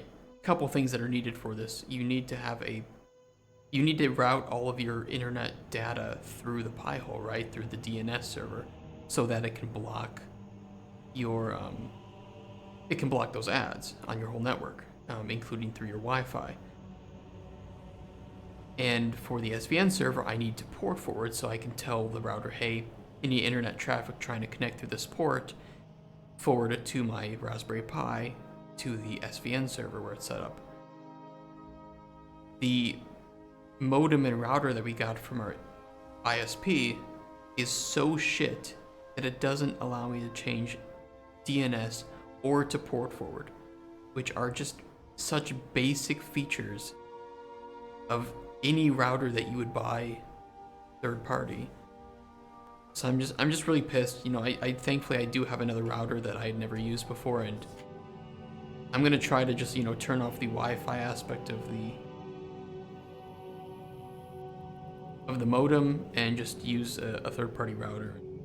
Hopefully that'll fix it, but it's so stupid that it doesn't come with that. It's really upsetting.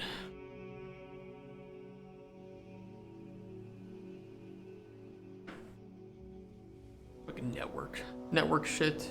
I was like sitting for 3 hours last night trying to work with my Raspberry Pi, and I fucking hate Linux. It's just so overly complicated to use, and you have to sudo chown and nano and all these weird terms in order to do anything on your goddamn Linux machine. Can't even edit a text document normally because it requires administrator privileges, which you have to do through their command line. Linux, man, I really just can't stand Linux sometimes.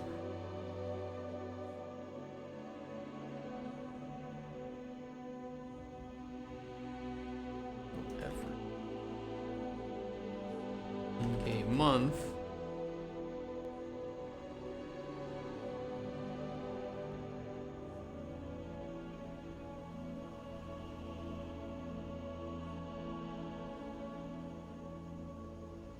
And corrupt it.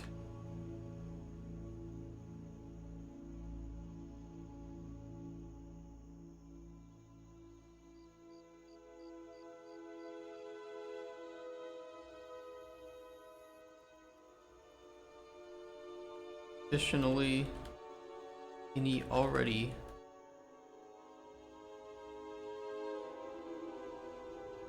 corrupted sections will have their corruption stage increased by 1. See the stage section for info.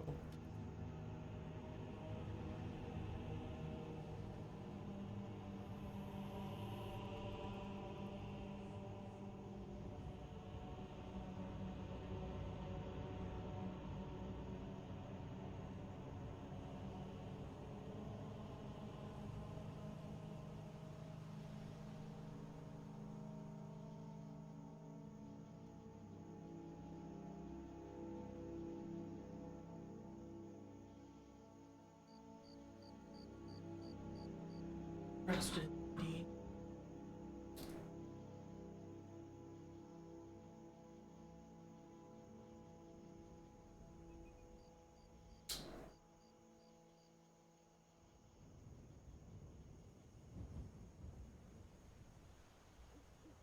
of rituals. Obviously, these sections need significant expansion in the future, but this will at least give.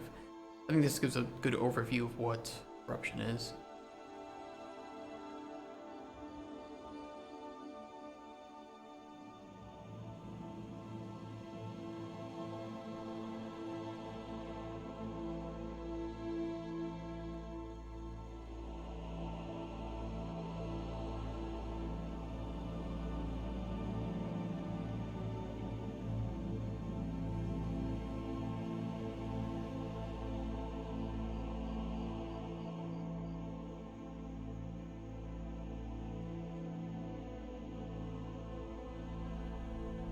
Rituals are actions performed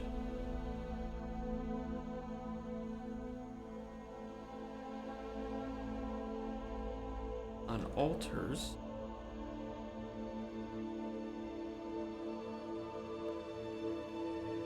in a section of the world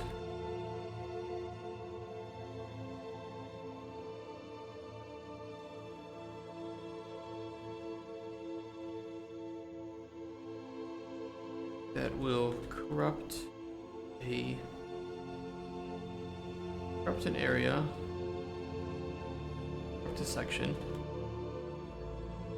or if it's already corrupted, increase the stage by.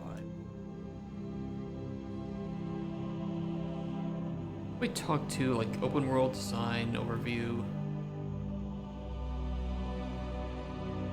world sections,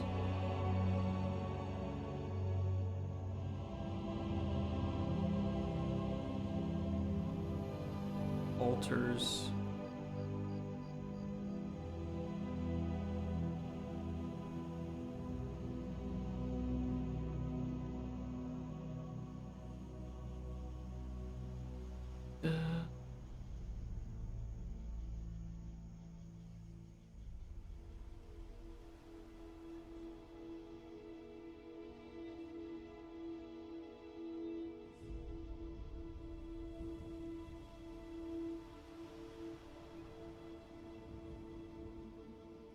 Chat, what is the spiciest pepper that you can handle?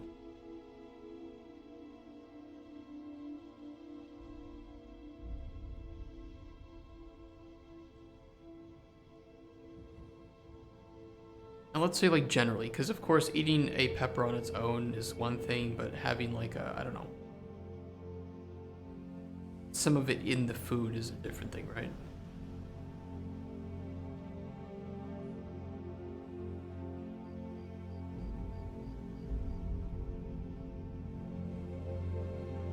Area starts at stage 1 and progresses up to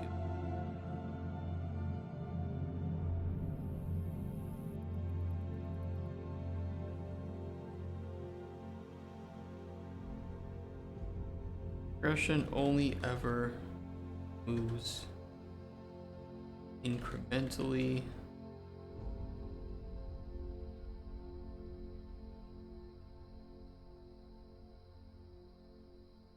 So there's no way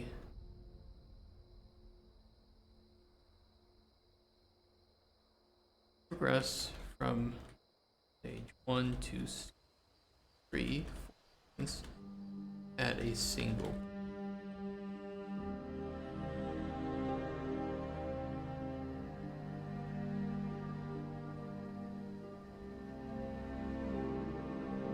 Find how corrupted an area is.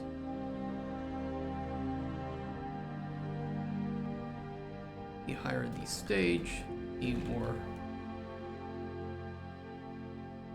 corrupted the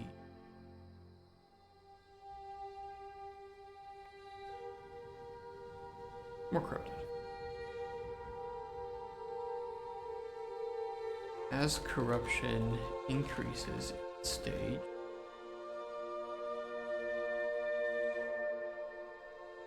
following changes made occur.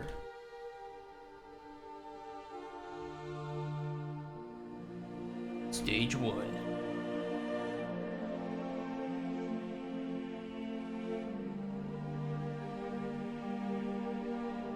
I like the idea of like different things occurring when you increase the stage. That way there's some incentive not just to have it with corruption, yes or no, but to increase it to a specific stage to try and obtain something specific.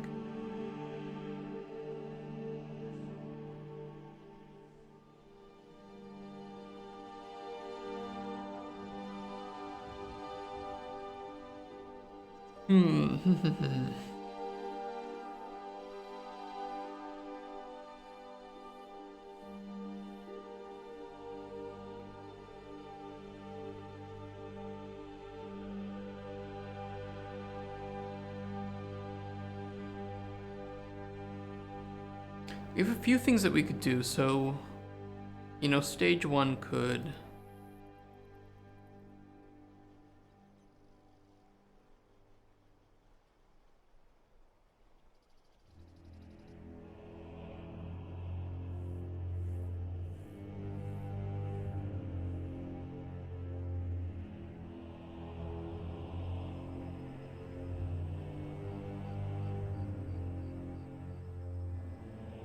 plans will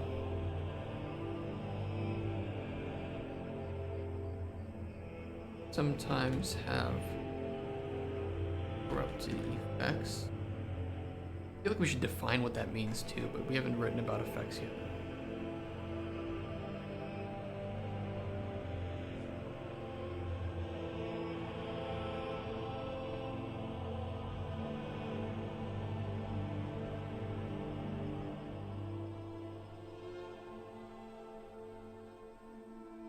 Maybe some of the corrupted effects could be morally, you know, like evil.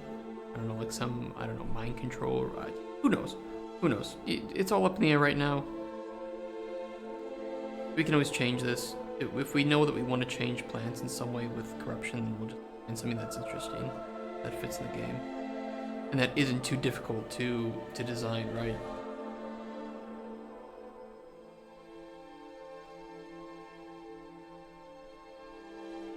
My main worry is that we have this whole giant-ass list of ingredients, and if we have to corrupt this in some way and have different states of corrupted ingredients, that's a lot of work. That is a lot of work. A lot of balancing.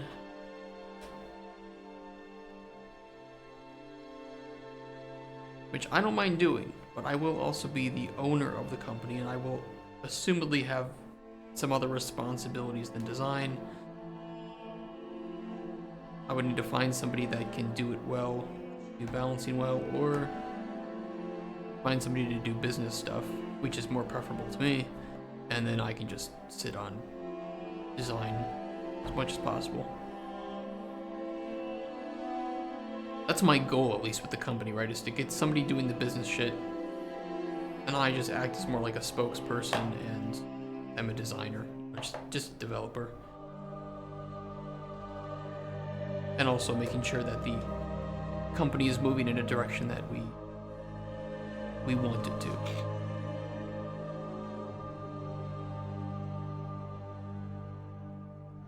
And so I don't have to get fired because I will be the owner of the company. I can say whatever I want. I can go on stream and say butthole. And there's nobody that can get mad at me about it. I can say all the words. If we reach 300 followers, I will say all of the words. I will read out the entire dictionary on stream. Maybe not. Maybe I won't do that.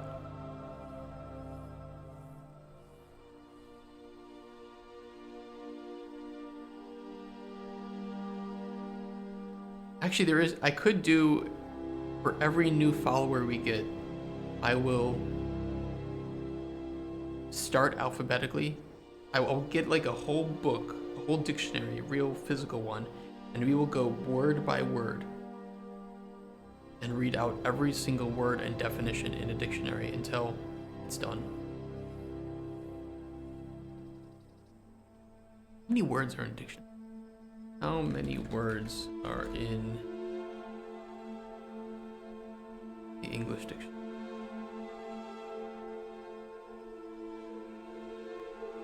The second edition of the 20-volume Oxford English Dictionary contains full entries for 171,000 words.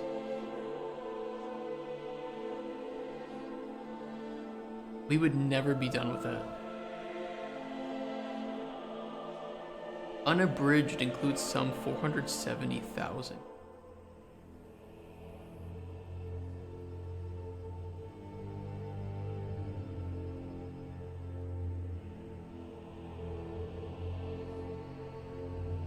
Bro, there's no way.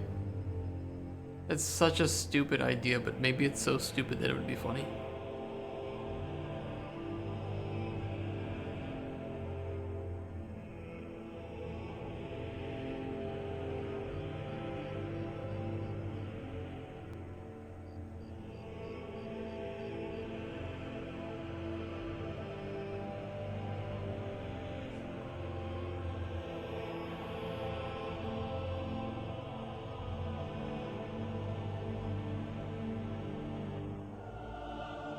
Different behavior. Eat.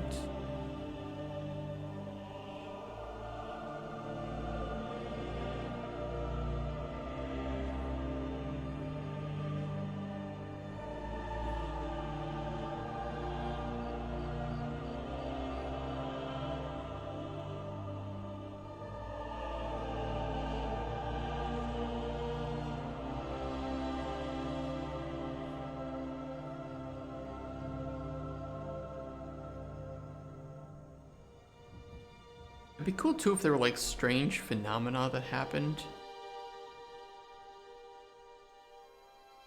Especially at nighttime in corrupted areas where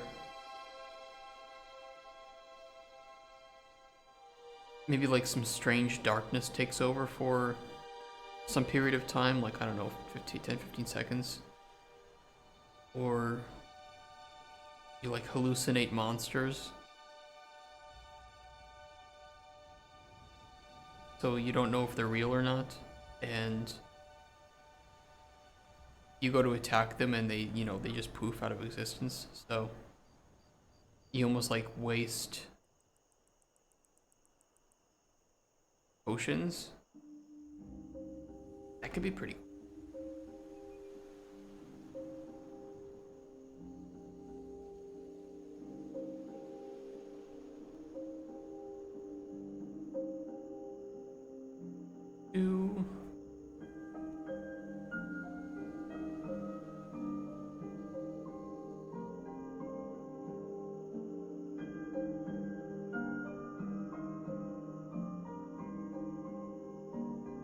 We'll do that corrupted nighttime phenomena. I think that sounds pretty fun.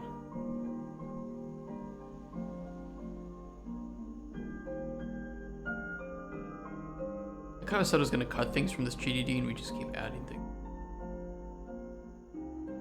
Okay, we're going big dick though with this game.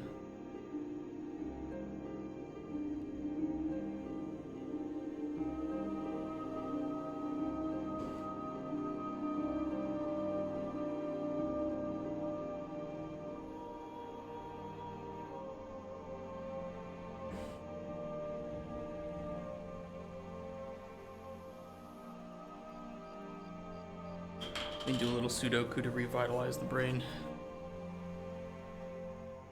Numbers.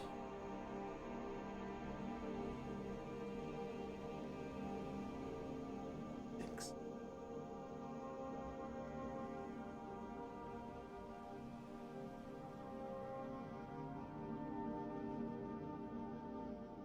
Shit. I can't solve that one. 3, 8, 3. Here, 8 goes to here.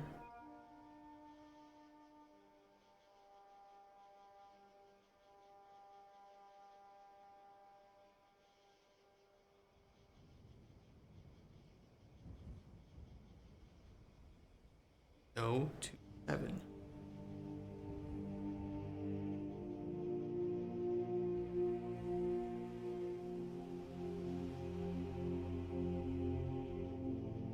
Okay, it's better. Or better.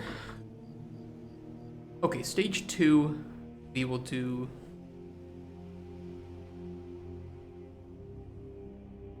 Plants are always corrupted.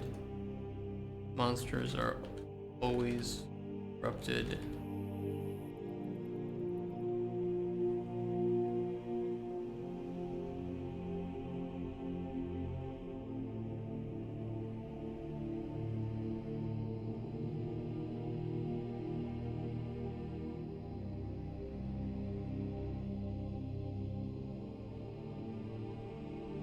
New area secrets may be revealed or covered. Nighttime phenomena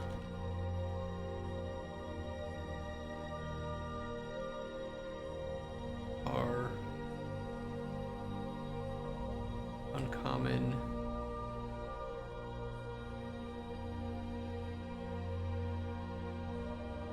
We'll put here nighttime phenomena are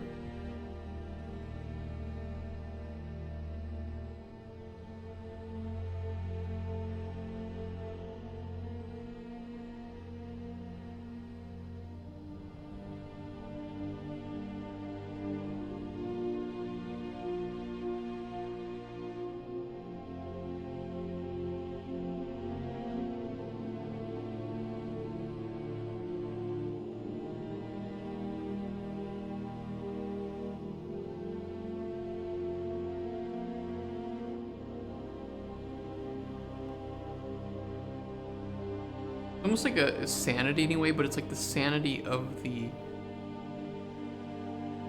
nature, like a sanity mechanic applied to nature itself.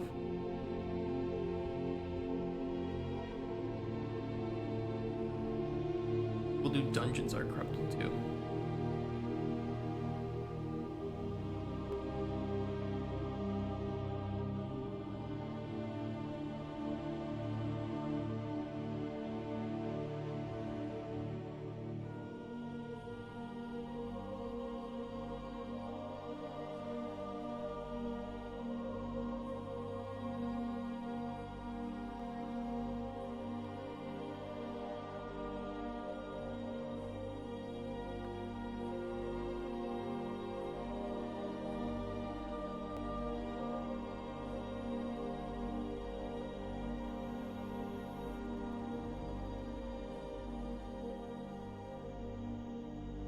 One could reasonably see corruption as a sort of sanity mechanic.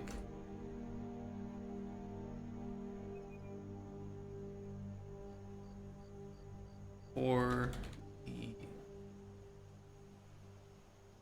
nature.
I want to put corruption ritual. Might do that. Might do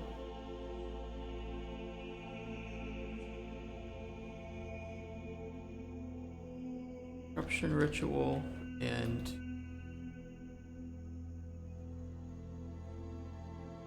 purification ritual.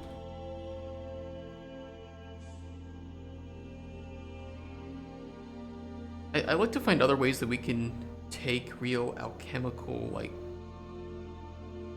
beliefs or methodologies and infuse them in this. So I'm gonna have to just watch some like documentaries or something or read some books on old world alchemy and some like interesting things that occurred or some of the terminology.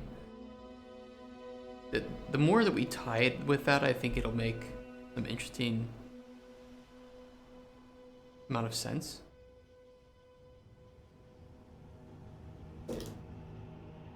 We'll have to see.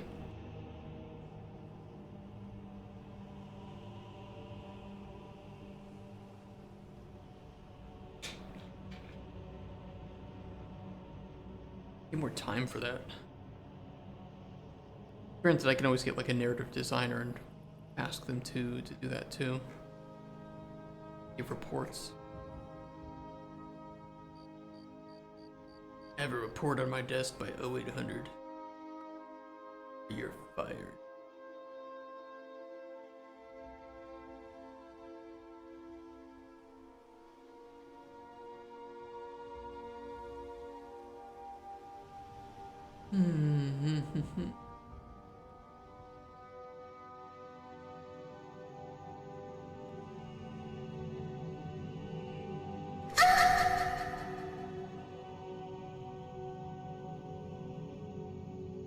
True.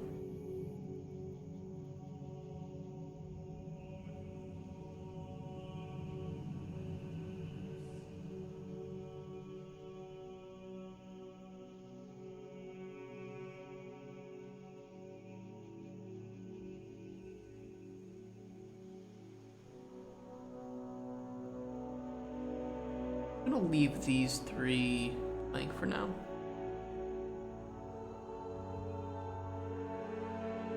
Let's write up a little bit about the rituals.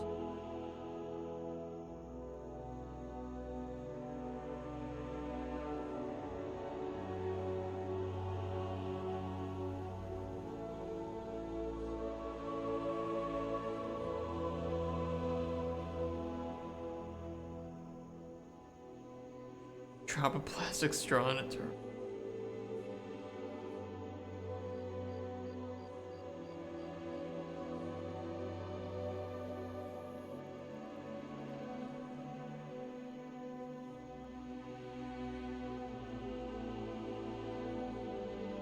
I mean, to some extent, I like the idea of, you know, because we talked about like there being multiple phases of a ritual, right? Or at least like multiple conditions or things that you had to do in order to perform the ritual properly. This could be overcomplicated, but I would still, you know, explore whether or not it is or isn't. Of using like classic ritual ideas in this, so rather than, you know, just, I don't know, place salt on this part of the ritual, whatever, you know, kind of boring, of doing certain things with certain items at certain like times of the day or during certain weather. You know, you can find like hints around the area that help to point to different parts of the ritual.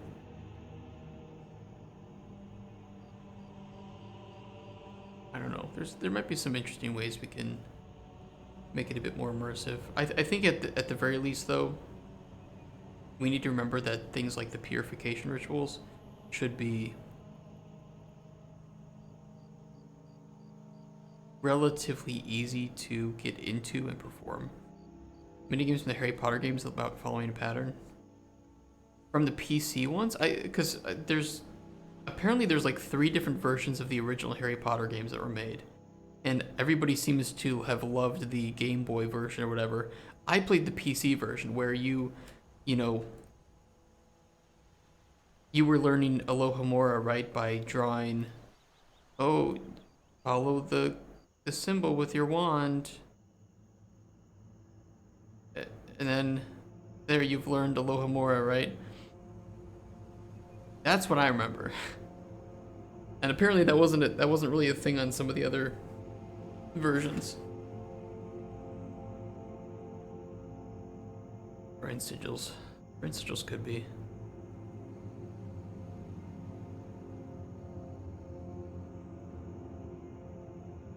Like a little mini game of pouring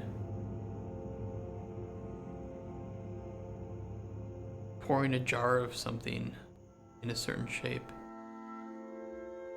There's something to it. There's something to it where I think just having more immersive little mini games like that. And I mean, it's hard to call it a mini game necessarily, but let's just, for the sake of argument, call it a mini game. Having more things like that, I think, adds depth to the immersion, adds believability. So if I could choose anywhere to focus a lot of my development time and focus and brain power, I think it would be on doing things like that.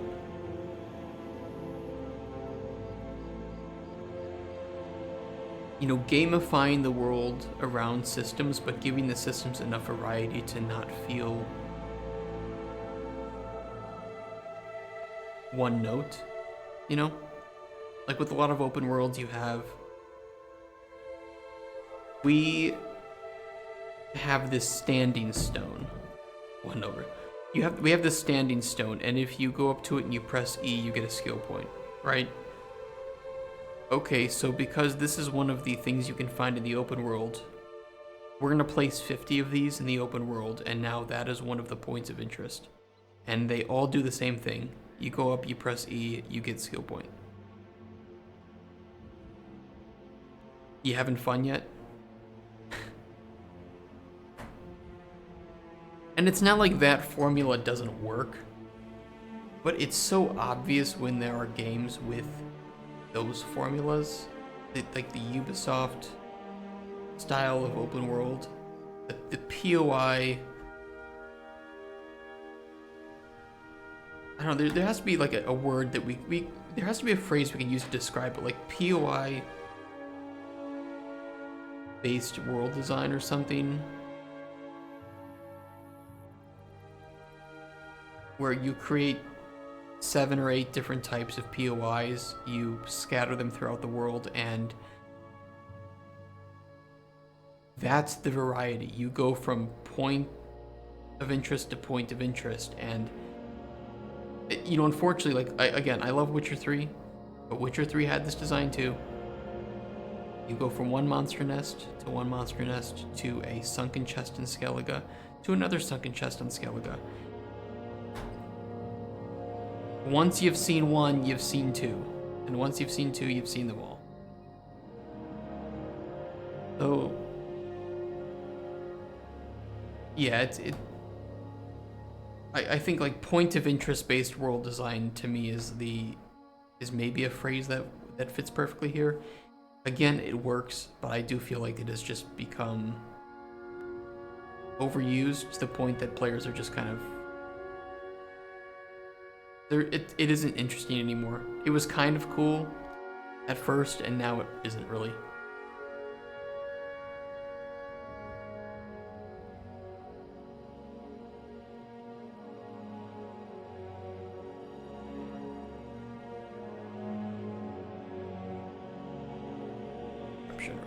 Corruption rituals can be performed to increase the corruption stage of an area, 1, or 2,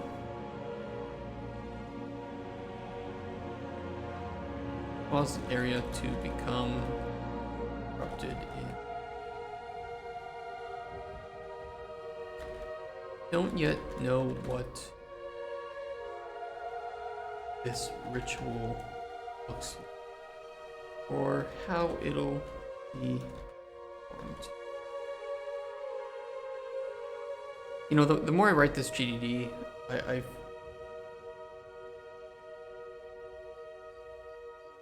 let's put it this way. I knew that we wouldn't have enough of a prototype to really showcase the game properly by Digital Dragons. The goal was just to have at least the gameplay loop being shown, which we do have. However, we really would need to keep working on it. There's a lot missing that I'd love to prototype out and get, you know, thrown in there in some way, even if it's in a different level.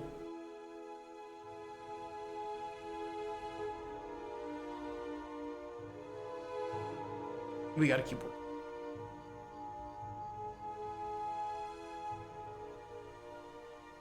Purification rituals can be performed to completely remove corruption from an area.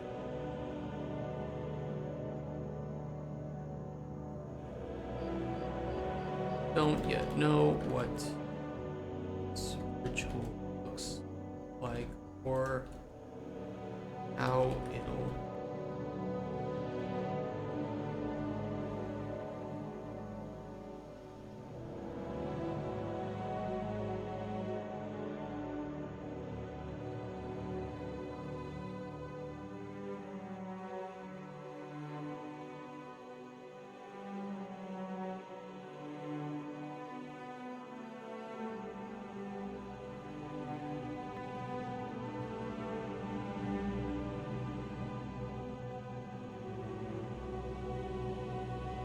Let me see if, let me see what.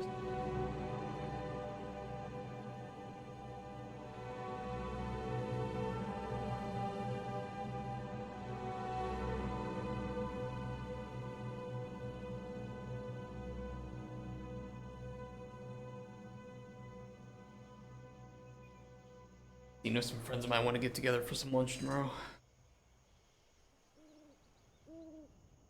But Joey, wouldn't that delay the stream? Yeah. Yes. Yes, it would.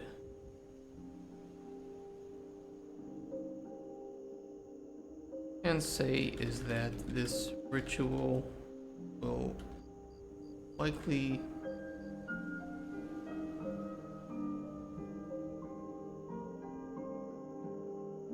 rather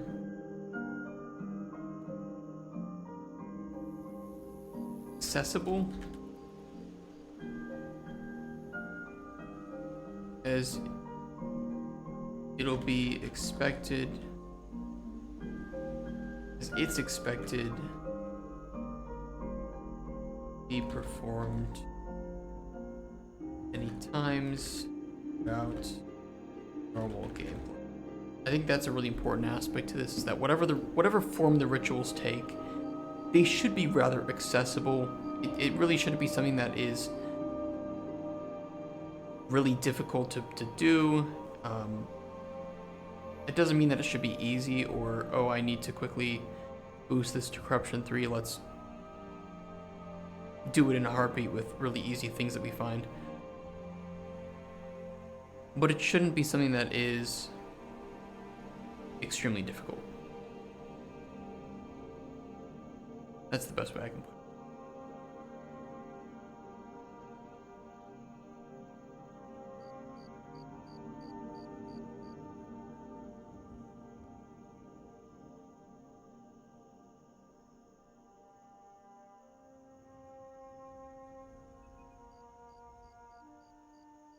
Okay, that section's done. We don't have too many more of the all sections left, so you know, we're making progress one bit at a time. This is just a bunch of, you know, separate sections, kind of. They're not incredibly difficult to write either, so.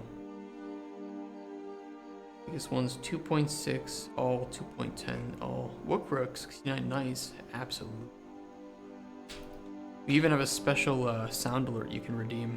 You have 250 channel points, Raptor Bucks.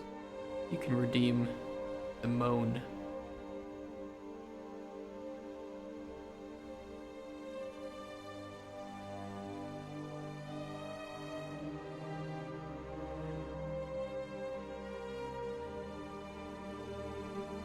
It's a scam, it's not even his moan.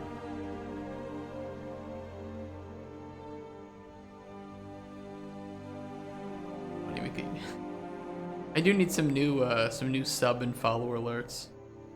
I need a lot of new alerts.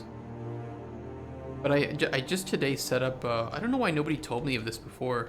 Maybe you guys did, but I didn't see it. But StreamerBot. This is exactly what I was looking for. Was something like this.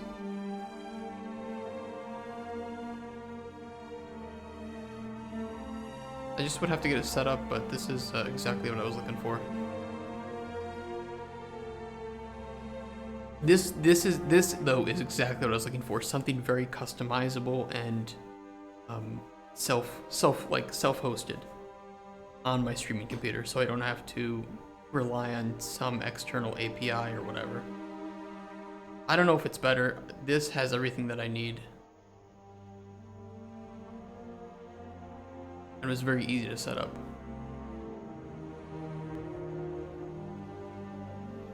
Integrations, automations, scripting, we're good.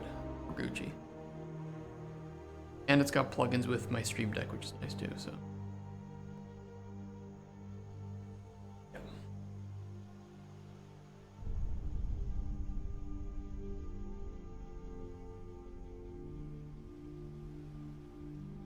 Oh, Pirate Software uses it. Interesting.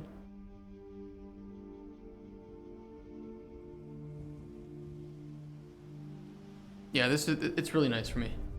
So I just need to kind of get into it and figure out how to use it properly and move things over to that, especially like sound alerts. I think we can do it through that way. Just tell me I made my own.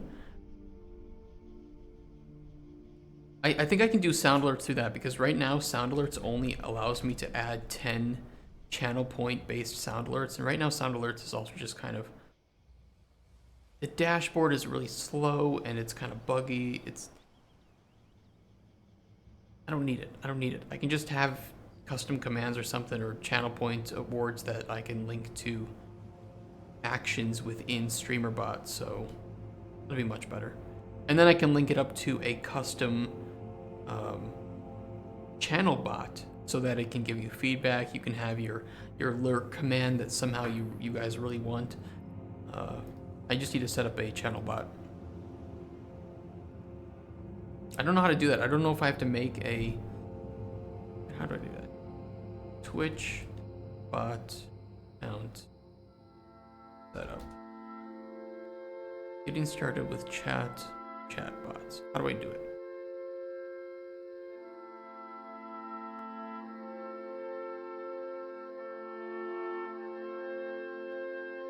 Register in your app. Developer console. What do you mean what?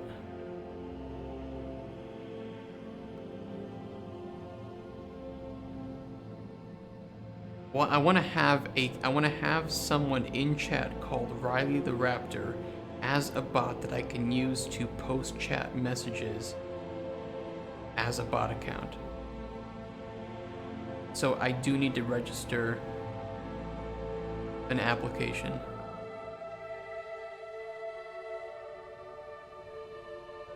How can I have something post? Like MooBot does, or Nightbot, you know? I don't think so. I think you need to register to get a token. This includes Twitch extensions and chatbots.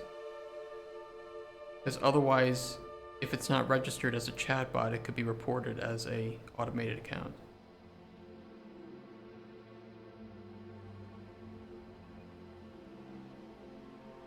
I will think what I want in this case. I will do it this way.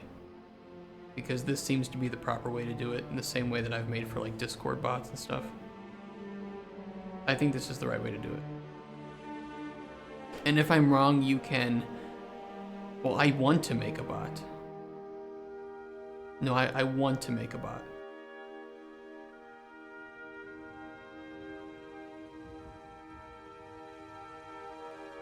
I do not want to use an existing one. Because streamer.bot is a application that can link into a chatbot, but you need to link it with a chatbot account. I can show you.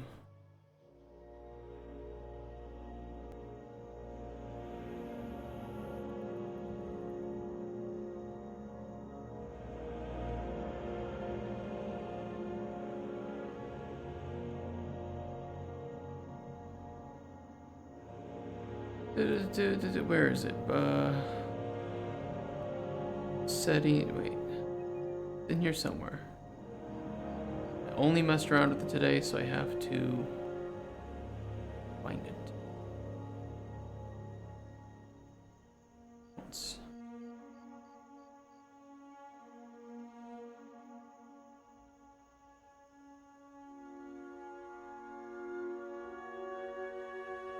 See, you have to connect the bot account. So you need to make a bot account. You need to register it as a bot so that you have a token and an ID that you can use to perform actions and create, responses that you want to put in chat as that bot account.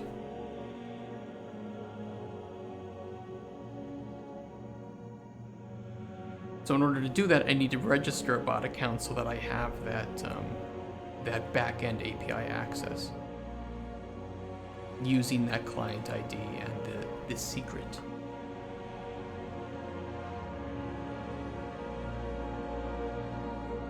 I just need to do that. I just need to make an application, essentially.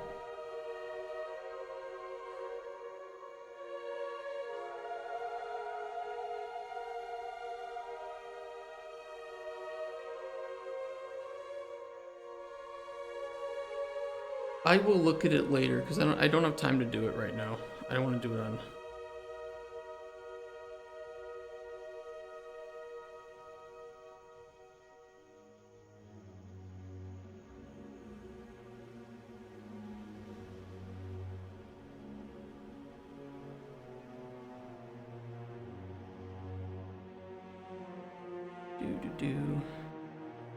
I don't know what it is. I really don't know.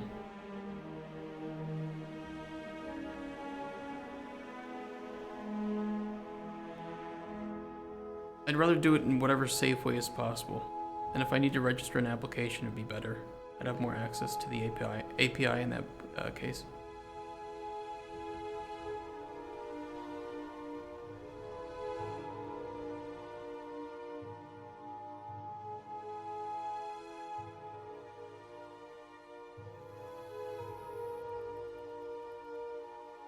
Whatever. I will continue to do whatever I want to do. That's how I live my life. And it's really, really great. It's been great so far for like 30 years, and it's going to be great for the next 30 years until I die of alcoholism.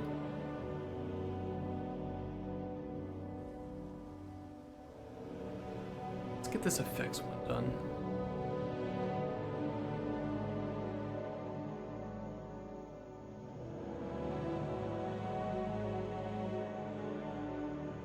Effects are effects. I don't know how to put it.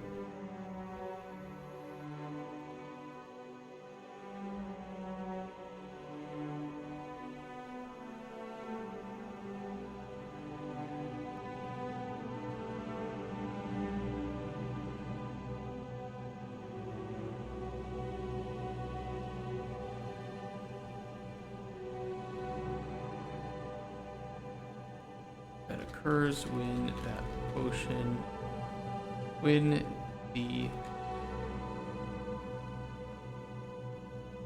aforementioned item is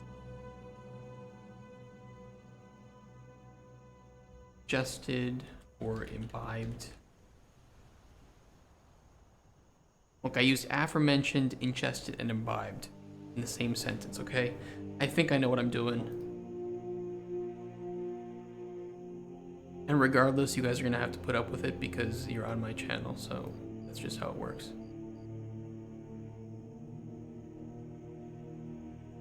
But I'd like to see you use aforementioned, imbibed, and ingested in the same sentence. Without using ChatGPT.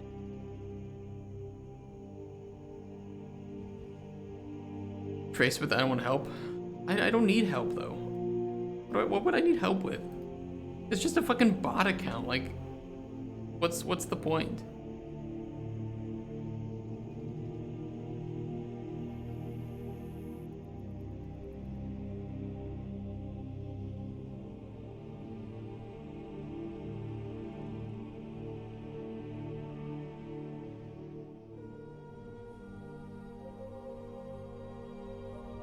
Maybe I will do it on stream just to upset you.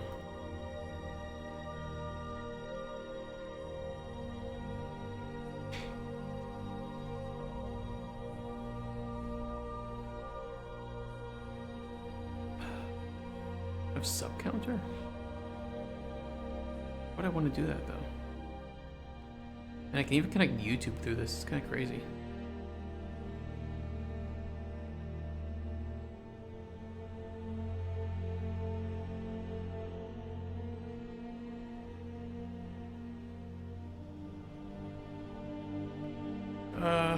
Victor vibed.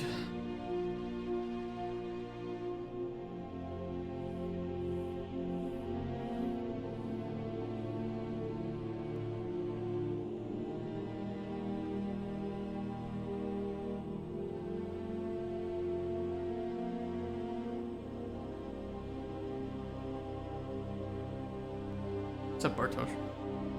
How you doing today?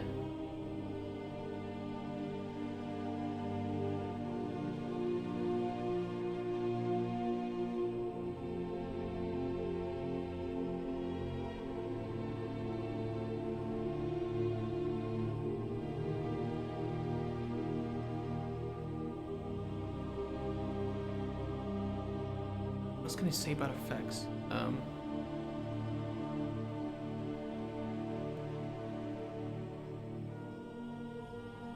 Positive, neutral, negative in nature. These help to visually distinguish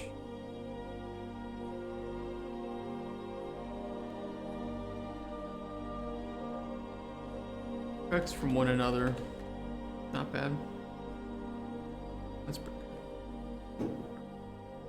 The weather's getting better, isn't it? That helps with mood.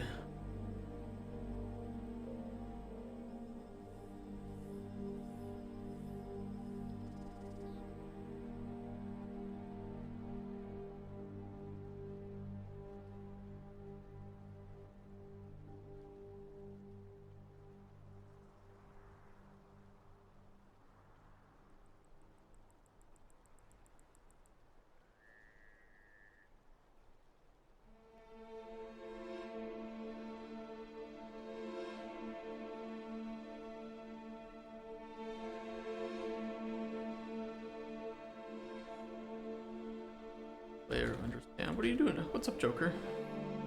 How you doing today? I'm trying to get that. I mean, I guess this goes for both you and Bartosz. You know, we're trying to get that decimation project moving forward, and hopefully by this weekend, we can have that repository ready, the project set up. You know, we're gonna see. Over 3 hours yesterday driving around Chronicles on moto. It's even better. Weekend gonna be hot. Yeah, weekend's gonna be really nice. I'm tired. I don't know. Doing even one just straight week of GDD for me is like, give me back an engine.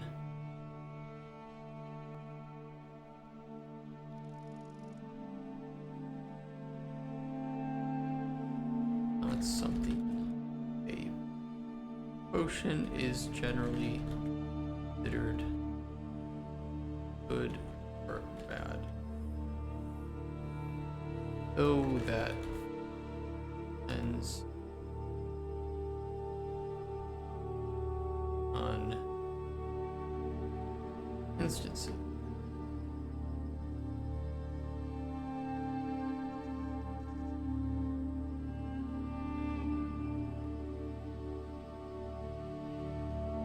Certain NPC commissions request that there be no positive or negative effects.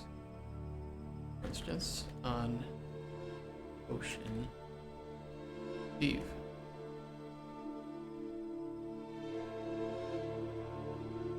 Get a screenshot of just like some positive and negative effects.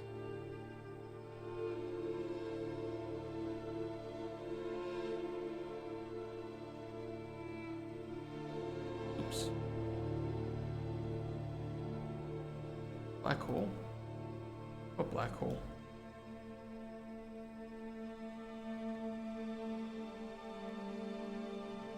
As an effect?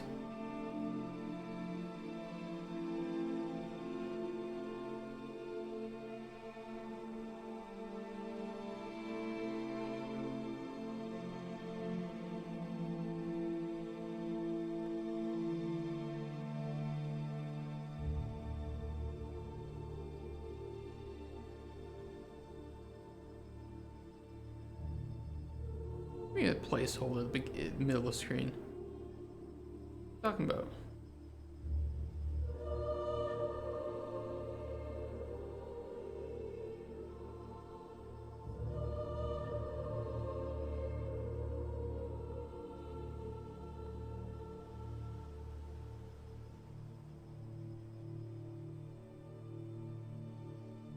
What a fucked up potion.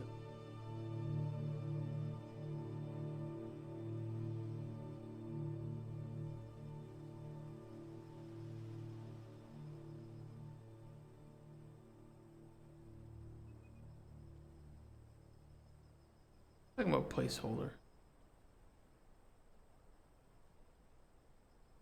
What are you smoking? What do you see that I don't see?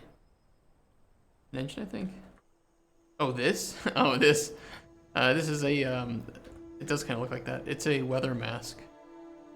So that when there's something like snow, it doesn't have any effect inside.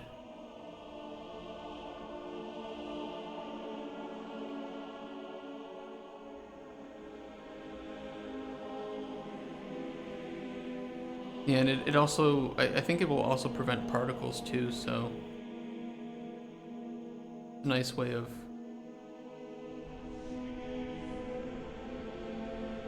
making sure that you have natural transitions between inside and outside areas.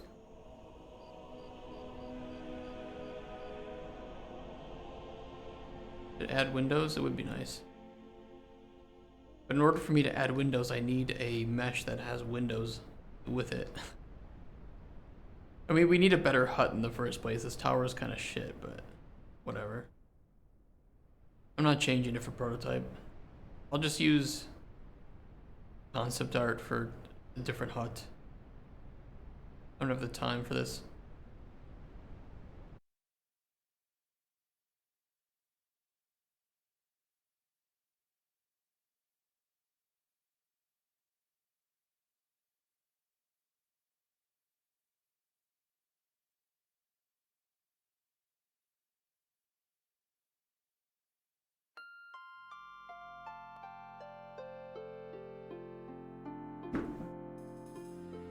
I'm already dealing with Twitch shit on the side and stuff like I probably shouldn't even be dealing with at the moment. I'm so strapped for time, I don't have anything to do. Anything that I can do. I think I have to buy new shoes for the summer. I have to get business cards still. I need to get t-shirt or hoodie with Microraptor logo stuff on it. Pitch deck, GDD, polishing off the build. I need something that I can give to developers, to like publishers, to download that easily. I don't know, I'm so fucking overwhelmed. Then meanwhile, I have tax problems back in the US that I'm trying to solve with family and tax lawyers. Because apparently I was charged $600 for something that I don't know why. I don't know.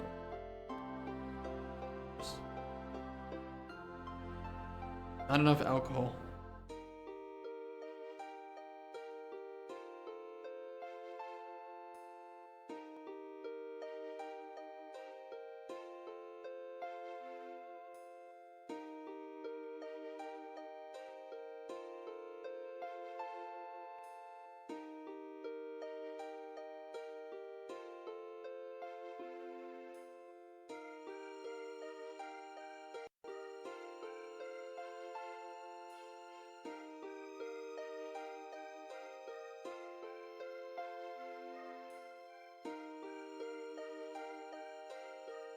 Christ.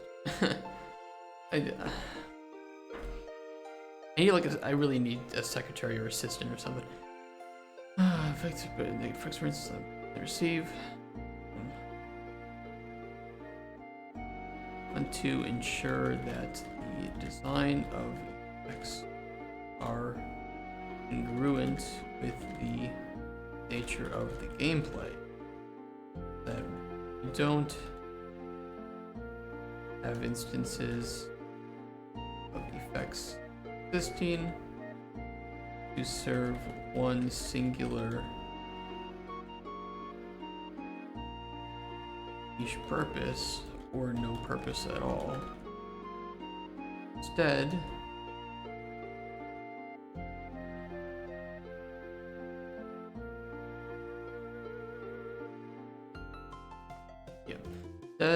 we want to build interesting gameplay first,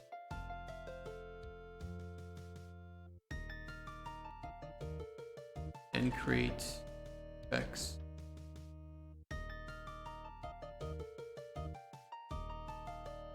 engage with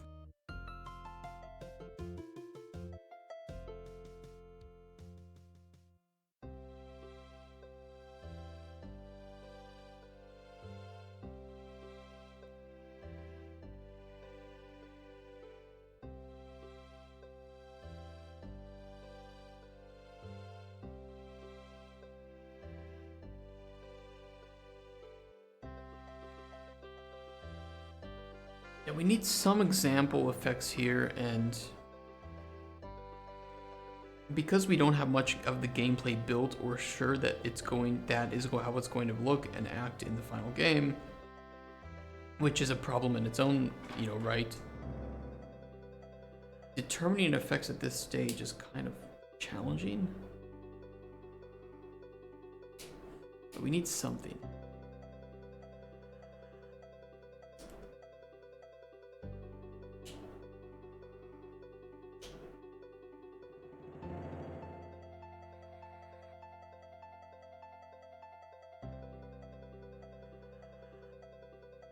Let's see, let's do it this way. Let's positive, neutral, negative. Like for sure I want one where there's slow, ways to deal with enemies that aren't necessarily going to like maybe destroy it, but just to like hinder, like utility kind of effects.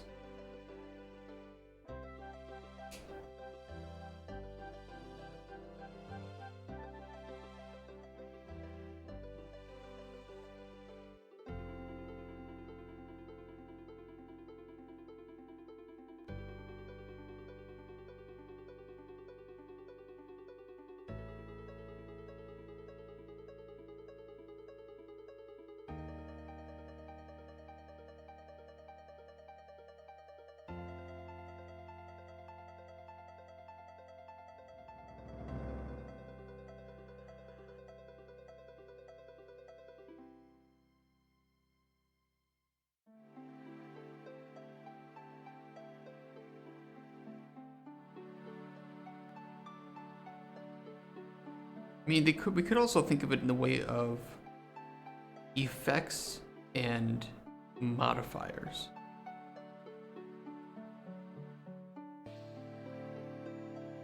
Which probably is a much smarter way of determining it.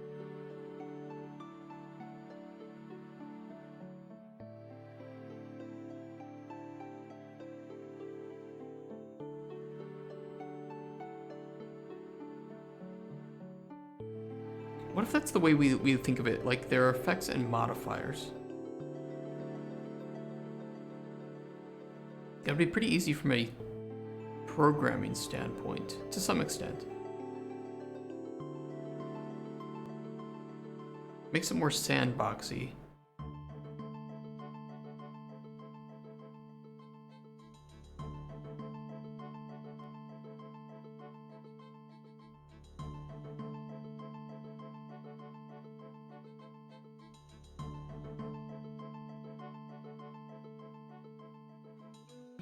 I mean, it wouldn't change alchemy in any way, right? Because we can just do the same kind of thing where you need 2 of the same thing to have that on the potion, but in this case, modifiers will be more like grayed out, so by default, a potion is going to have, just a modifier of this happens when you drink it or in a small spot where it's thrown. And you can have like an area of effect modifier or like a mist modifier that lingers for a while.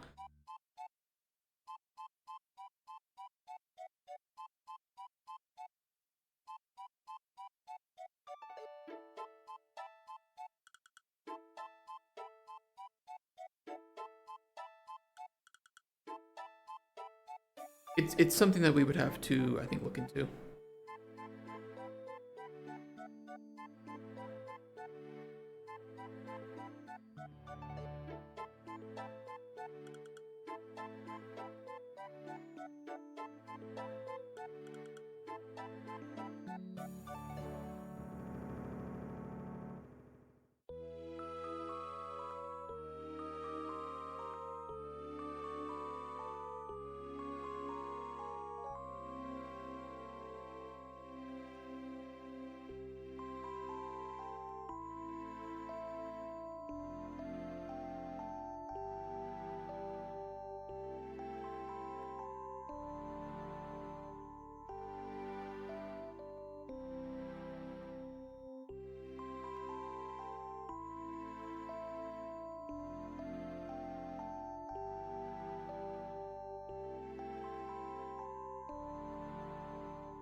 I don't mind if we need to just refactor and rethink the way that we approach effects as a whole. We're not deep enough into the effects yet that's been a concern, so there's for sure a more interesting way that we can handle effects on a base level.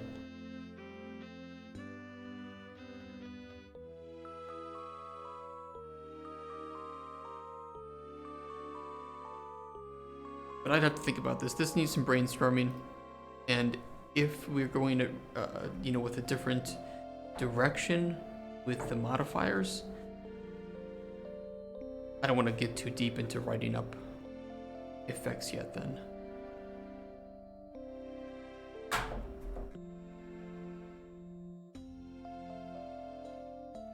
Consider instead a system of effects and modifiers whereby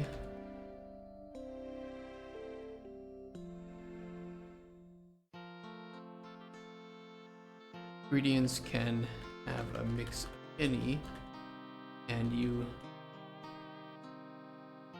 bind them to fine-tune a potion that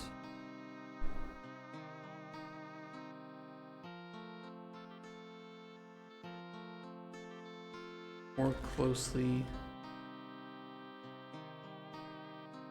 in an alchemy system, more similar to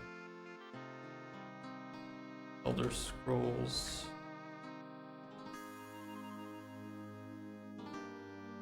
Let's say Oblivions, or like Morrowind, spell making, or so true. How you doing, Each Cookie? We have a new alert you can try out. That one. Or special for the 69th day.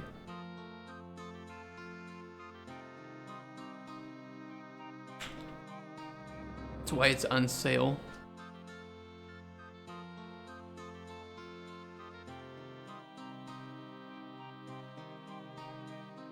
Or Ars Magica to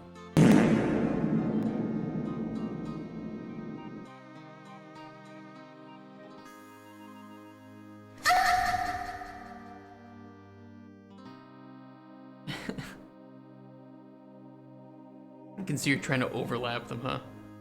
Now, the nice thing is with this new streamer bot thing I have, we would be able to overlap certain things that people really wanted.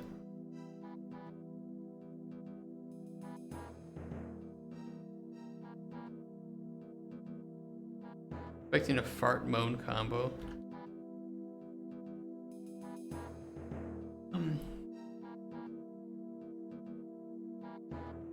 I don't know if there's any way with sound alerts to do that, like default. But what I could do, I could set up something like that, custom. I could set that up custom. I mean, of course, I could just layer the sounds, right? But I could do it in a more modular way. So if you wanted to, you could combine sound effects, maybe through like some usage of a custom command that you redeem with channel points called like layer sounds, and you would just type in names of the sounds you want to layer. So basically you guys would be able to build your own sound effects in chat with redeeming channel points. So you would type in something like you know, just like fart moan, and it would play them at the same time. You could also do like fart, and then I could do like at and moan, and that way you would be able to handle it like that. I mean, yeah, it's very easily doable. The thing is, I just don't know if I have enough time at the moment to set up something like this. You guys need to understand that I stream my work, and then I go home and I do more work related to this at home. And then I, of course, have to spend time with my fiance. So it's like my whole day is just gone. And then it's only going to get worse over the course of the next month and a half as we're building up towards Digital Dragons. It's only going to get worse. So my time to make any big adjustments to the stream, it's about that much. I already have about 25 messages on LinkedIn I still have to reply to, and I keep getting more every day.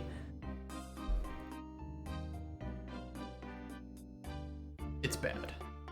It's really bad.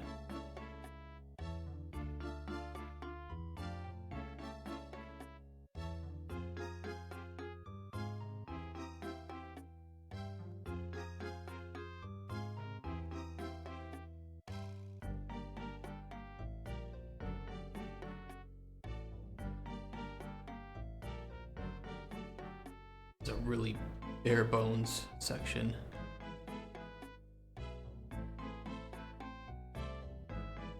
I don't want to get too deep into that. If we're gonna move over to like a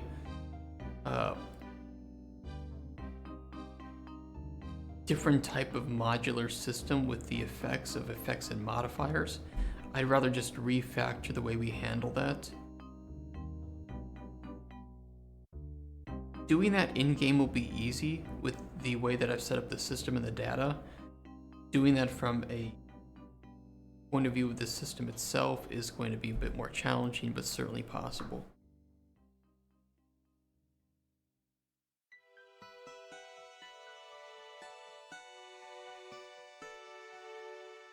I miss the days when I could just stream games and I didn't have to think about work at all.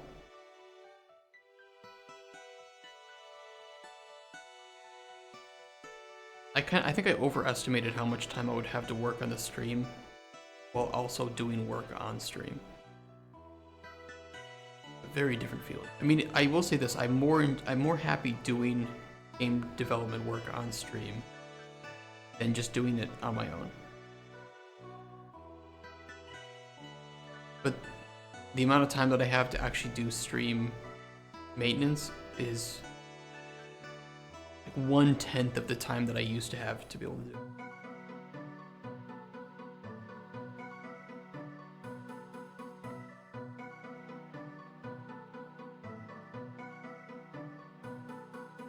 Let's hold off on that then.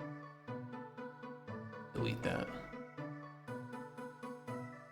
I mean, I could, but I'd have to pay somebody to do it. I don't have the money. I'm hemorrhaging money at this point. I'll be honest with you guys. Our bank account is hemorrhaging, and it's not getting better. And at a certain point, I will run out of money, and I don't know what to do when that happens, but we'll figure it out. How much is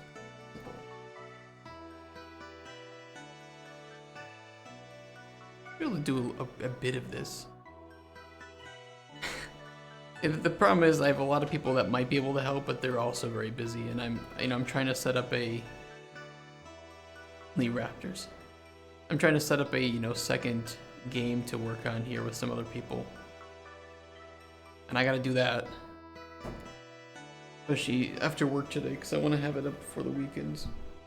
I have a part-time job too, and I need to get on top of that.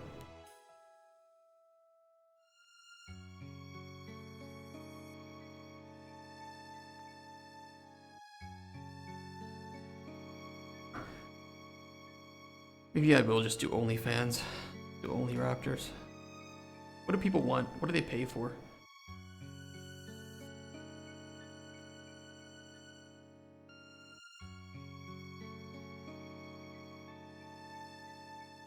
You can just watch me drink and yell at like stupid teenage movies like Twilight. Maybe people would pay for that in some way, like Patreon. I don't even know what to start about. Open world.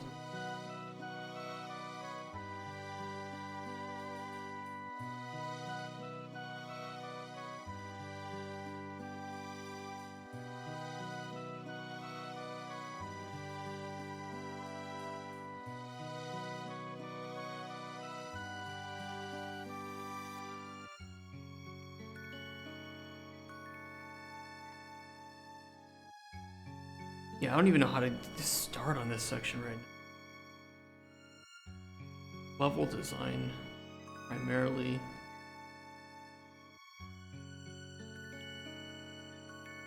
With some of it.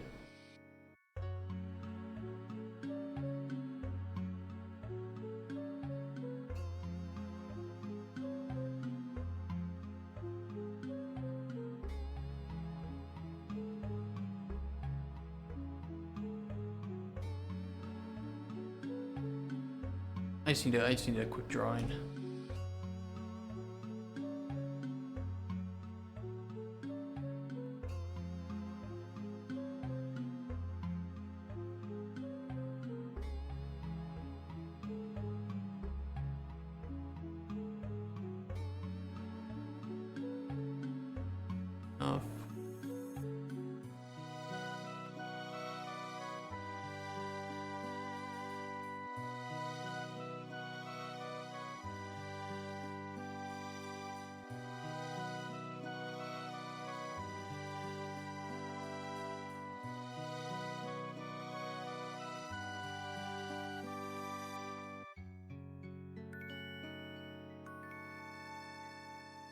Just throw it in the middle right now, I don't really give a shit.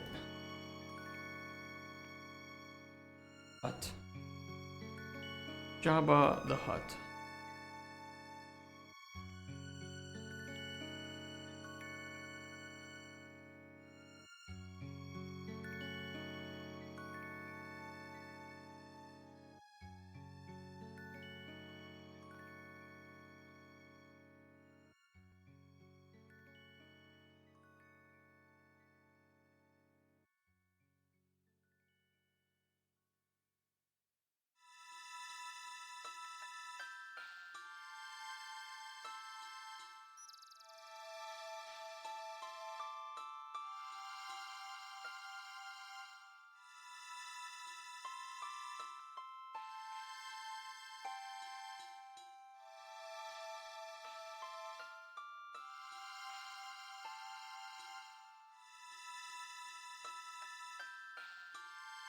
If you look at this long enough, it kind of looks like a swastika. Just don't look at it, okay? It wasn't intentional. I think.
Good enough.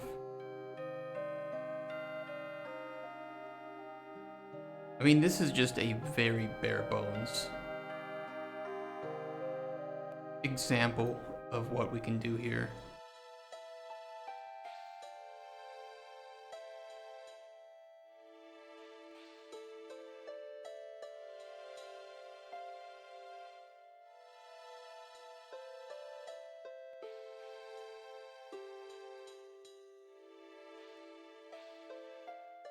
Our open world broken up into different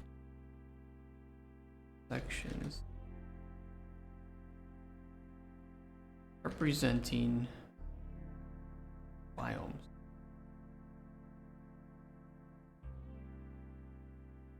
Each of these has an altar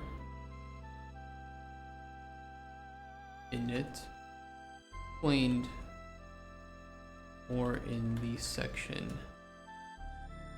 Oh.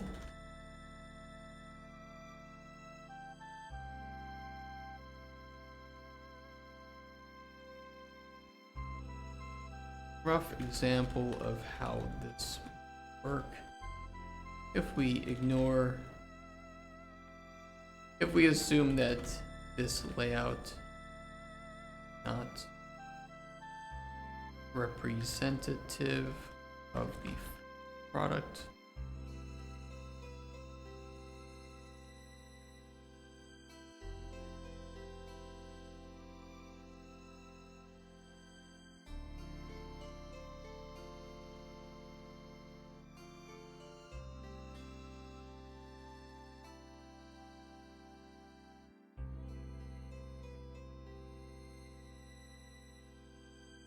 you can see a collection of 5 sections, each with own altar. Player's hut seen in the center. It's just an example. I'm not going to design a world on stream right now. As fun as that might be, I don't want to sit and design a world right now.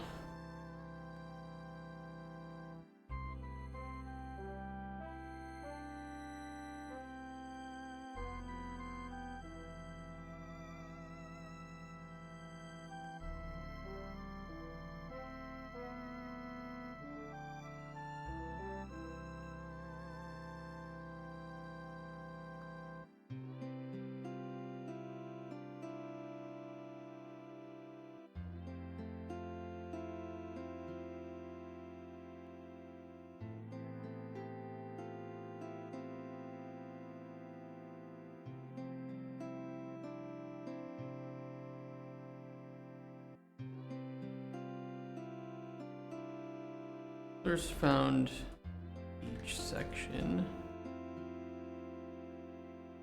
I mean, sections are just biomes, right? So it's like we're gonna be doing it with biomes. We really want to call them something different.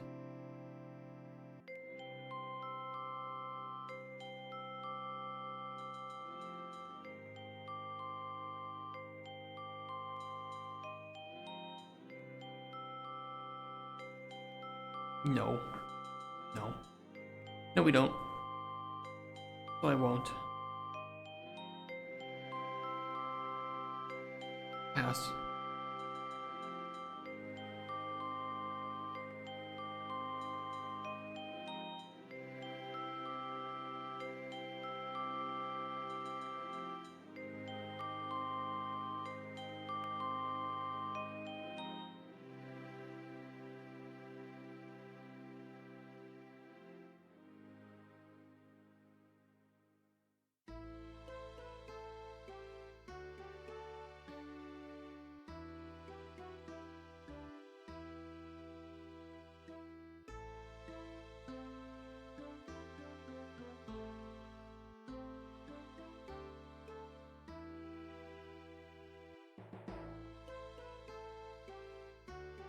Be a little hard to read if it's fully zoomed out.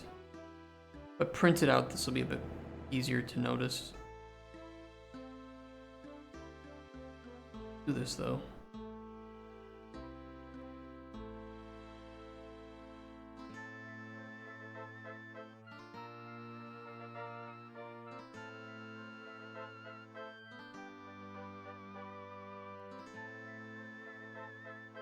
That's better.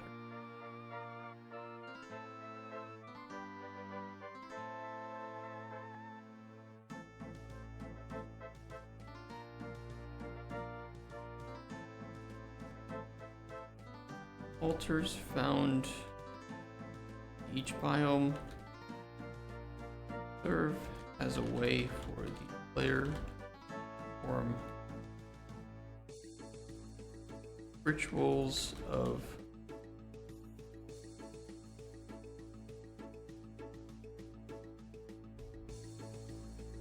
corruption and purification.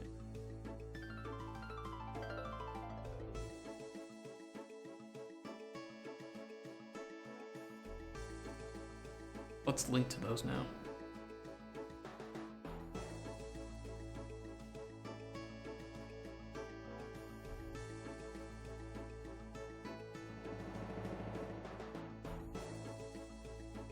Oh, we passed 10,000 words. Nice. G.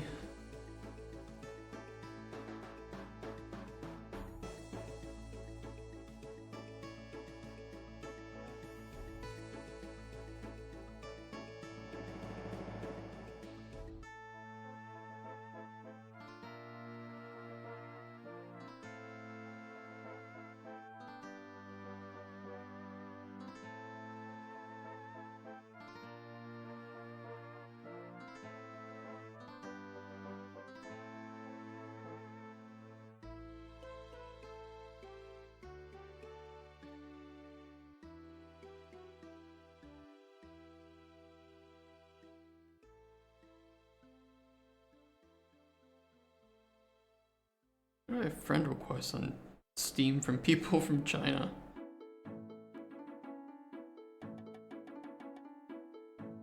Who knows? A lot of people add me just because of my Darkest Dungeon. Well, I think most people add me because of Darkest Dungeon. Usually with like my mods or something.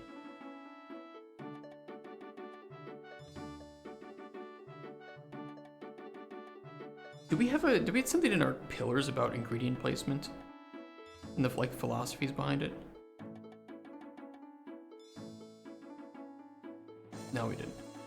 We'll put it in this section then.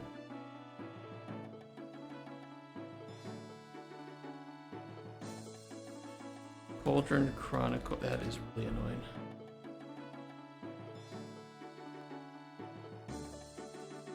Done entirely by hand and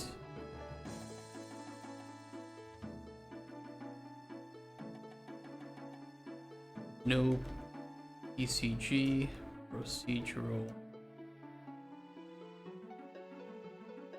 generation.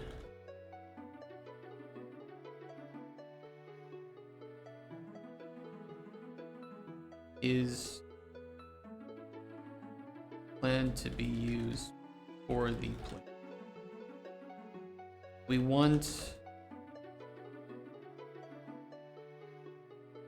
the philosophy behind this decision is to encourage follow.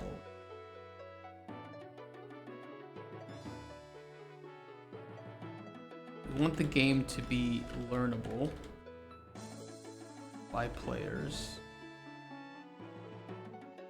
and documentable. I mean, I don't even think I need, I don't know why I need a bullet point there, man. Need to be learnable, players and documentable by the community.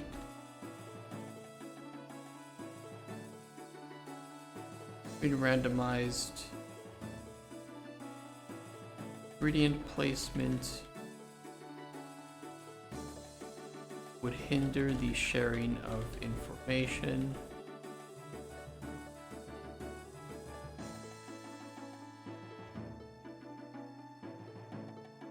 Make certain types of niche content creation, such as speedrun, difficult to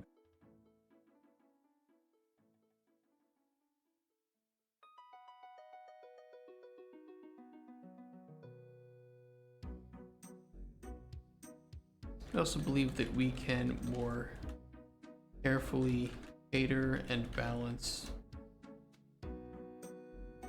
game despite the increased amount of time needed to place ingredients by hand.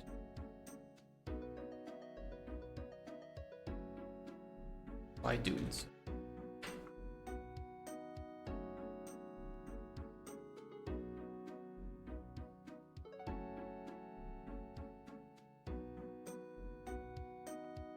One of our methodologies with the world design is to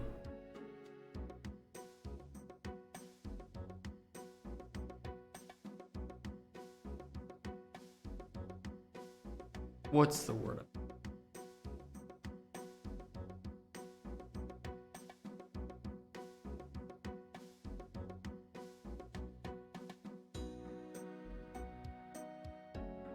Our methodologies with world design is to base placement off of real world understanding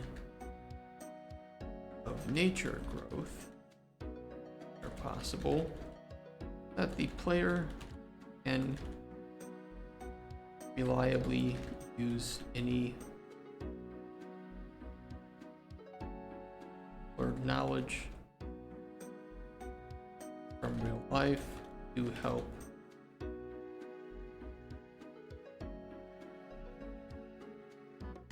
aid in their discoveries.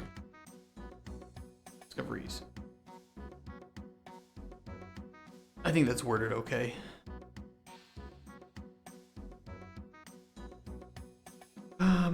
Dungeons. I don't think I can speak about dungeons yet.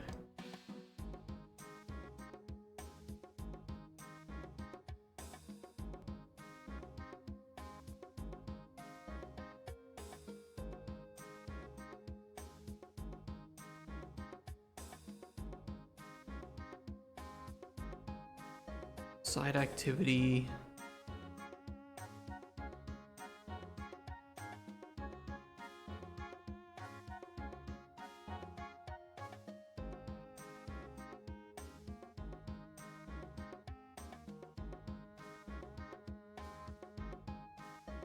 I could do like an overview section here, talking about how we want certain activities, side activities, puzzles, and all that to engage the player's alchemical knowledge, so requiring that you use potions of some sort or ingredients of some sort to solve them some way, not always, but usually. That way we tie in potions with this world as much as possible.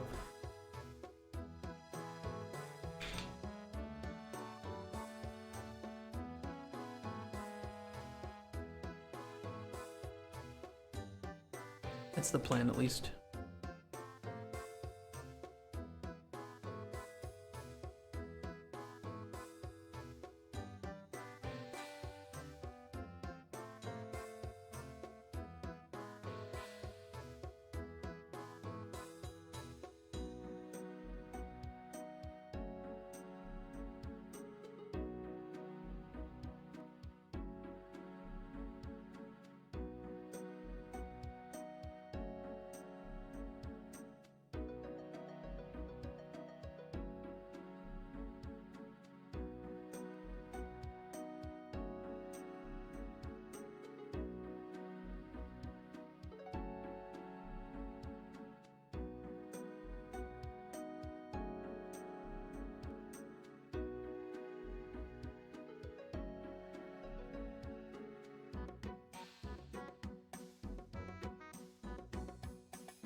Yeah, we'll do that. I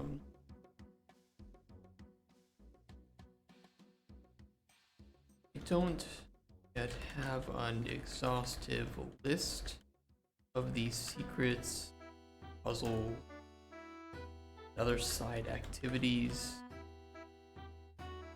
player can engage in. Want to try and emphasize potion usage and alchemical knowledge as much as possible, while certain puzzles like clicking lights can be interesting. It doesn't really fit in with our game's themes or mechanics,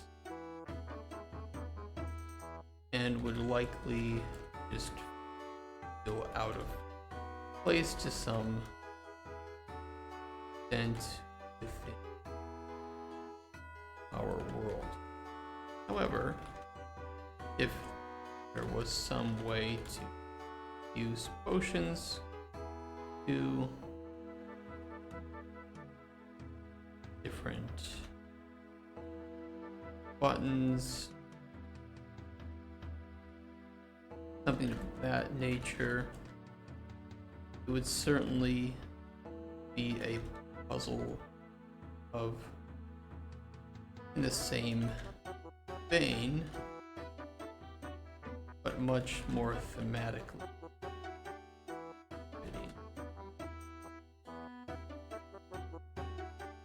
Essentially, I think that would cover it.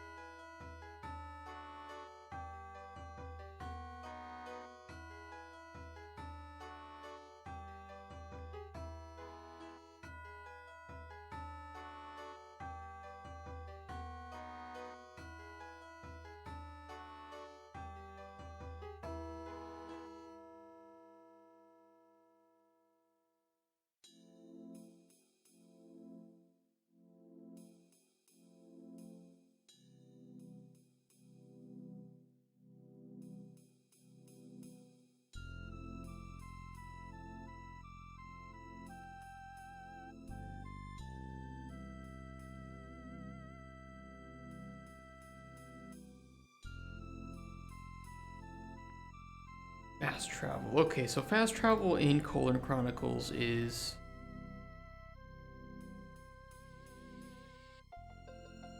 something that's still up for debate. I think for sure what I can say is that the necessity to travel back to your hut instantly is probably going to be 100% the case. Like, I can just say that it is 100% going to be a necessity. Being able to at least travel back to your hut, I think, is really important. Being able to get back to where you were depends somewhat on the...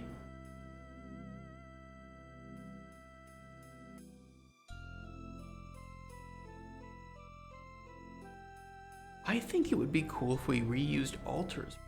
Actually, I think the altars in each area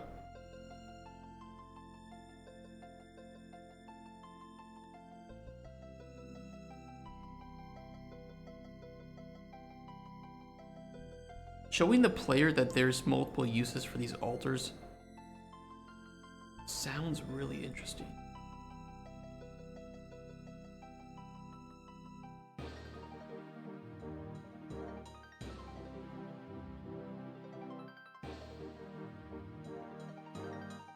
Yeah, I like that. I like that. Let's do that. Fast travel in Cauldron Chronicles utilizes same altars that are used for rituals. And I'll link to rituals just so anybody reading this can be reminded what those are.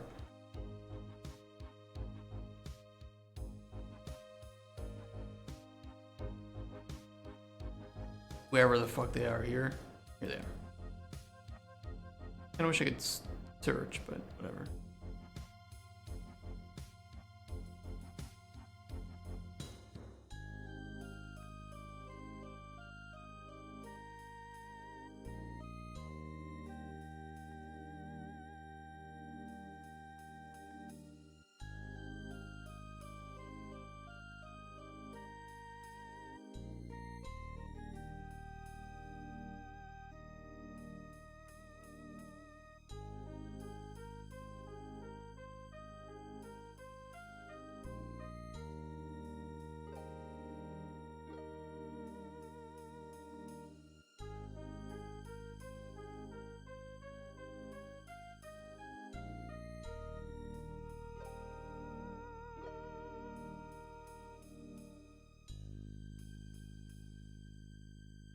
Don't yet know the exact how we want this to look, but we are almost entirely sure that the necessity to travel back to the hut frequently be something that is better handled with some way to fast travel.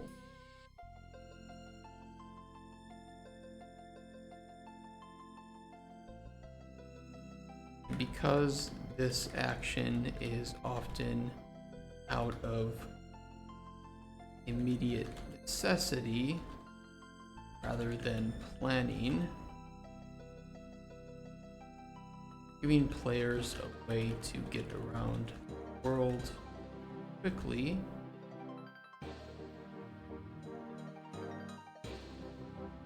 seems like convenience. So we won't charge $2 for fast travel crystals.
sorry, I'm trying to deal with like some business stuff on the side too.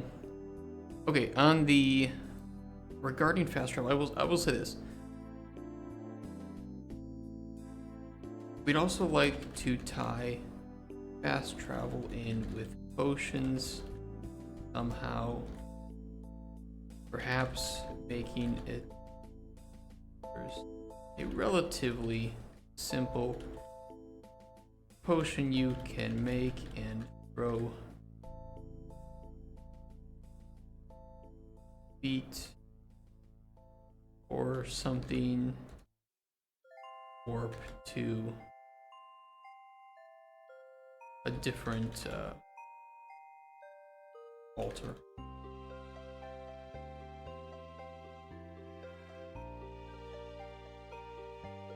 Something thematic, right?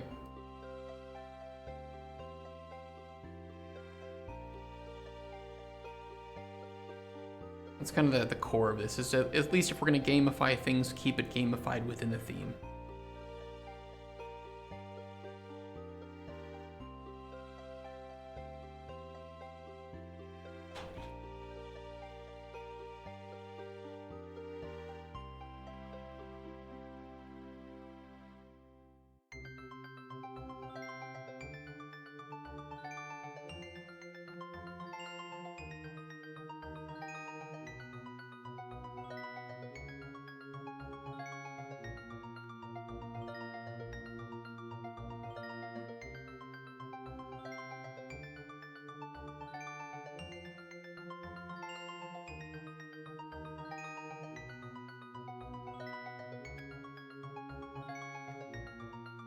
Alright, I feel pretty happy with that. I know that we can't really expand on dungeons or secrets and puzzles yet, mainly because we just don't know what those are going to look like.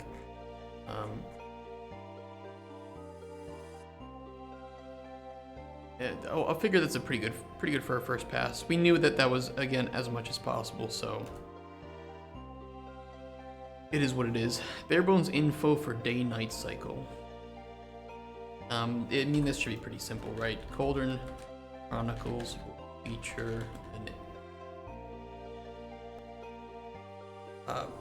how do I define it? Just like a day-night cycle that constantly moves.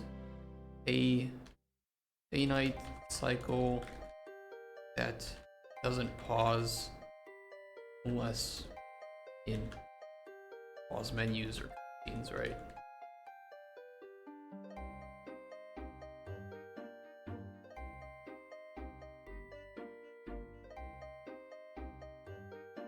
I don't yet know what our scale will be. I believe Skyrim is... Oh god, is it like 1 to 7? It's... Hold on, let me look it up. Skyrim day-night cycle.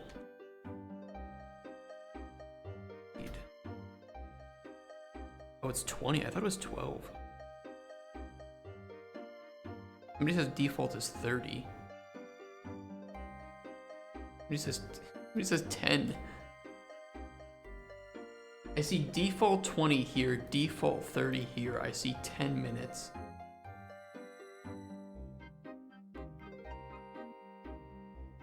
One Skyrim hour equals 3 minutes in real life. Translate to Skyrim's day and night being 72 minutes.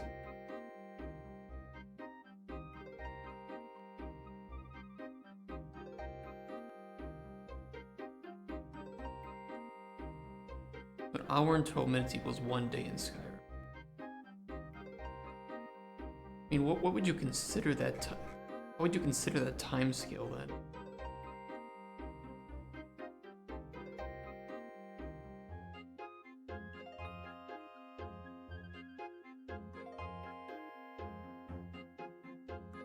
Okay, so it is 20.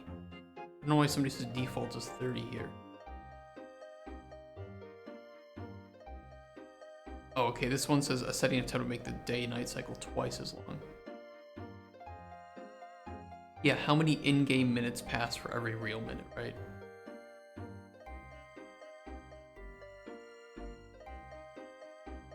I mean, and this essentially, especially if you have a game that is built, that has some elements tied to, like for us, the new moon cycles, then we need to say, okay, so if 1 real minute translates to 20 in-game minutes, right? Where you have an hour and 12 minutes for every day, let's say, if we use 20. Because I think it's a pretty decent number. I don't think there's any reason to break the wheel if it works, right? So we have to do 72 times 30.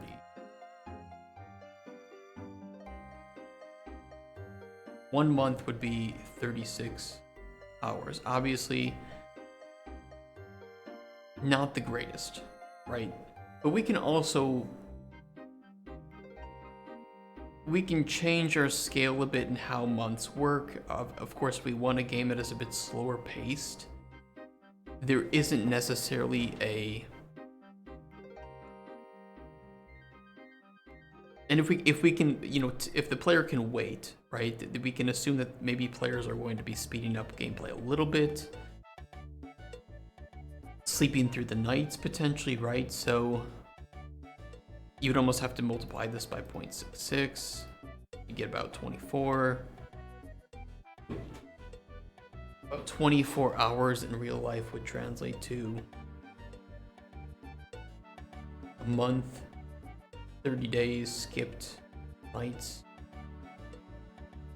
It really depends. It really depends. I think, let's say that we are aiming for a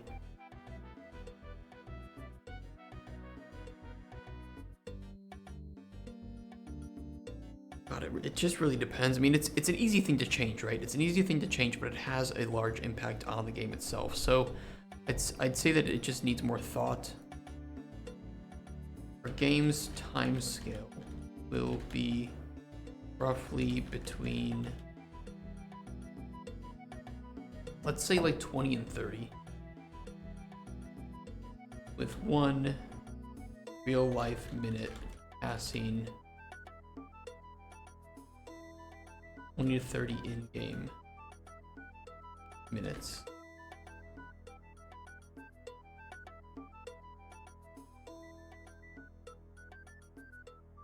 This, of course, has massive implications for the game's pacing and all length, so we need to be careful.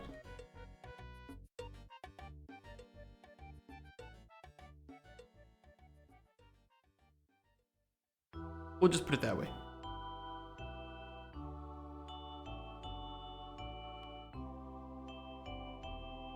Like, for instance, if we say that,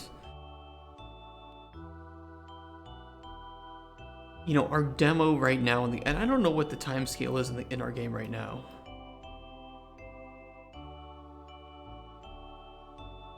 Let's say day length is 30. The time in minutes from sunrise to sunset.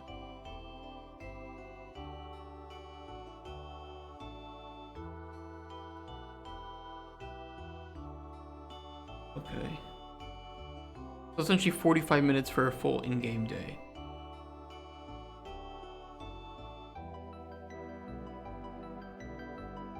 Which is twice as long as Skyrim? Am I wrong about that?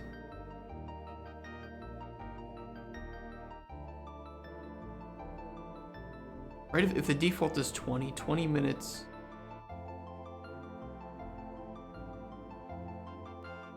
No, it's okay, wait, no, it was 72.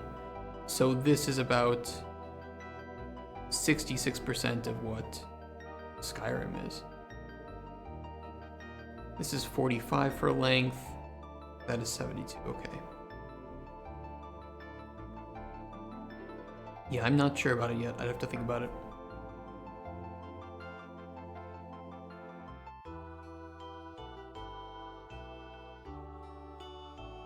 For example, Skyrim's day length takes 72 real life minutes.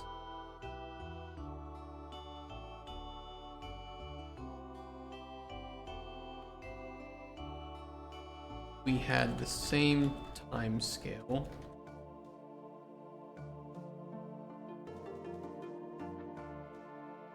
time scale of it would take 36 hours to pass 30 in-game days.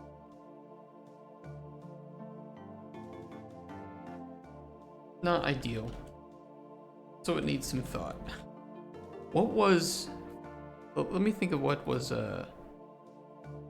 Stardew Valley day length.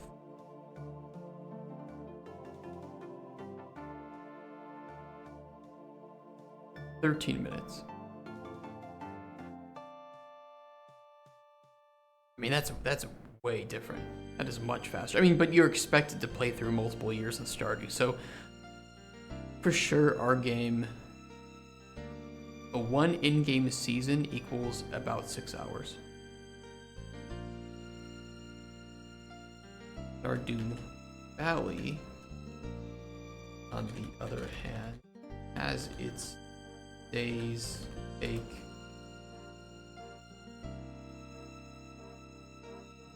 about 13 minutes, with a full season taking 6 hours. More ideal, but probably too quick as well for the amount of time we expect the player to spend doing certain actions, like talking with C's. Hey August, how you doing? Or making potions. We could adapt a dynamic time scale that during certain actions either pauses or slows down. This needs more thought and prototyping.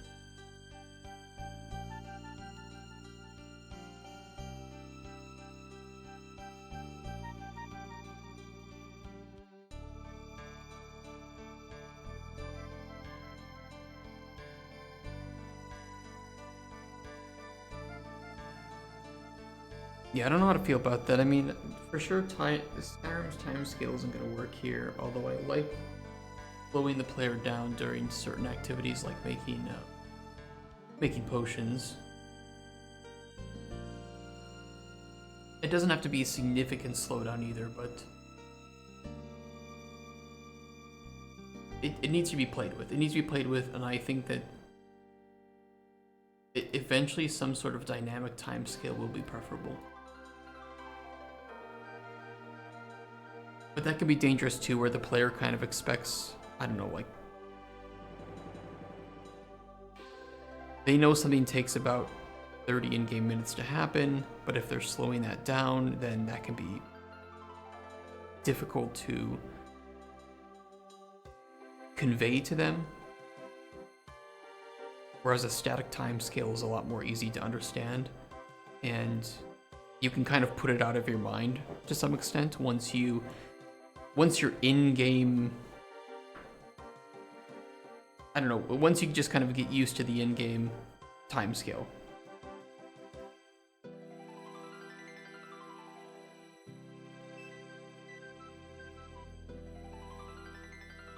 But this is a factor of 6, right? Between these two games, between Skyrim and Stardew Valley. So something in between those is probably the most ideal. Especially if we're simulating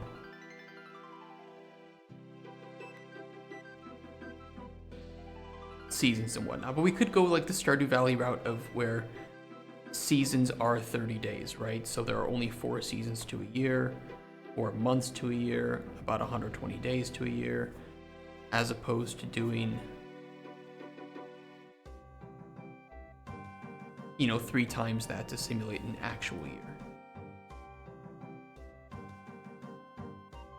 We'll have to see. We'll have to see.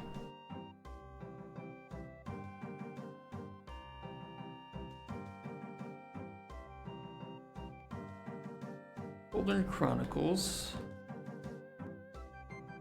because of its corruption mechanic, will accurately simulate moon phases throughout a game month. This will also affect light levels at night.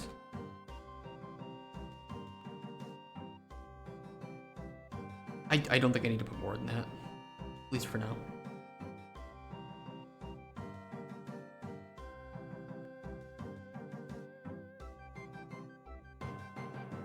Where is this? And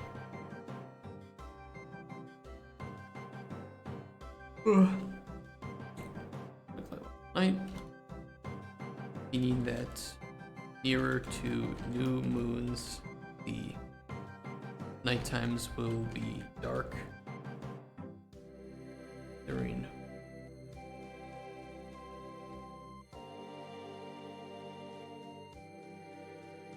nearer to full moons, night times will be brighter.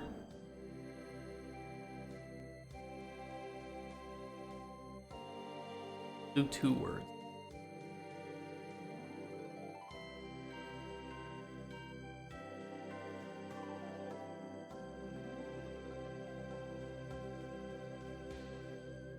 Turn on some solutions by possessing objects earlier. What do you mean? Hoarding?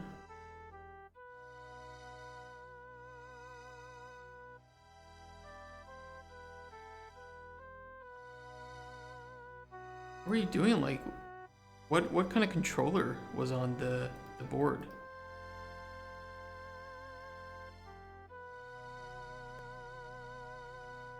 To like move it.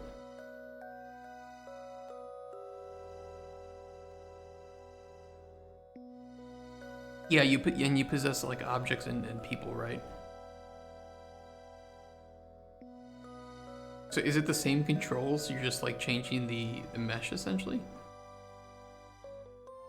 Or how does that work behind the scenes?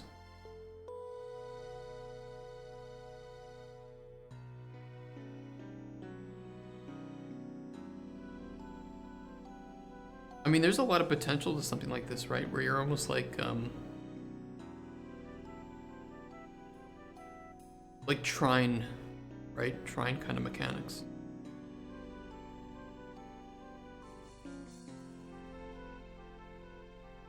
I mean, it would certainly open up a lot of possibilities, but also a lot of danger, right? Fetch the object to the ghost. Okay. It? You just hide the ghost mesh?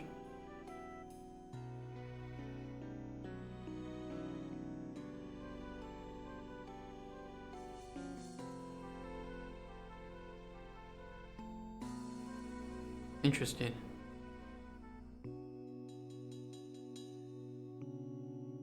Do you think you're gonna like utilize this mechanic deeper, or it just kind of was a funny happenstance?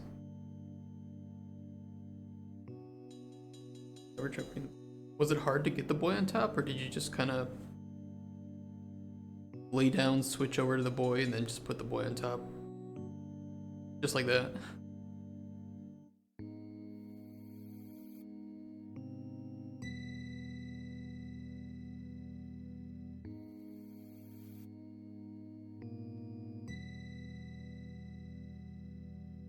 Yeah, it's really fun, so I might need to put in some work to make it look more...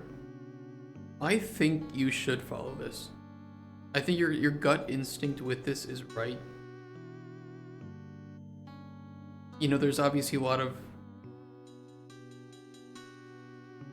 implications to doing something like this, right? With like bugs and exploits, but I would still think that this is worth exploring to a significant extent. Yeah, exactly as you're saying. But it really just, you know, makes me think of like Trine's gameplay, which I'm sure you know about, right? I can show people on screen for people who don't know Trine. where you have that kind of emergent puzzle solving just based off of some of those. Not really showing it well. You guys know, everybody knows trying, right? We all know trying. Solve puzzles with objects that you draw and fly and shit. We all know trying.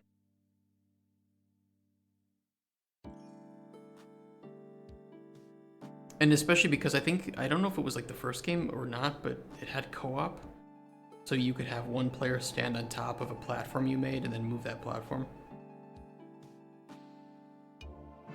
Yeah, I think just follow the fun, right? I don't think that's a bad thing. If anything, I think it's just not used enough.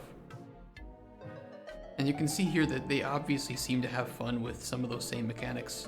Trying, and it worked out wonderfully. It created a pretty great game.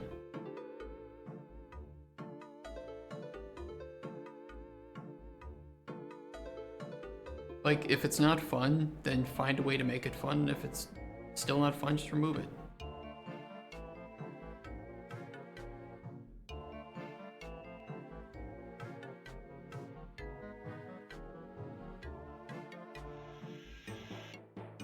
Yeah, I think it was great that it allows for a lot of creative solutions. I mean, the new Zelda game did that, right? It does come with the added difficulty of making sure you don't throw the boy off. Yeah. That's true. But you're also going to have to be careful that there's no, like, issues with clipping or falling out of levels. And I mean, I'm not saying anything you don't already know, right?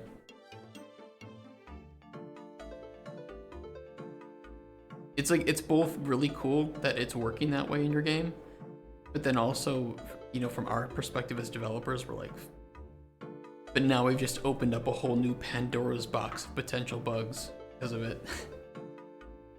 Meant to be used to move the plank on top of a broken bridge, very standard Zelda. Okay. But now what if the broken bridge is too big and you can't put one plank down? Well, now you can put the boy on top of the plank and move the plank with the boy.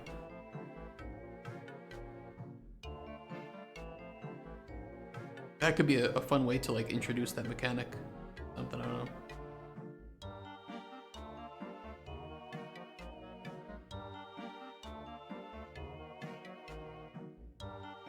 Apart from all terrain, light levels based on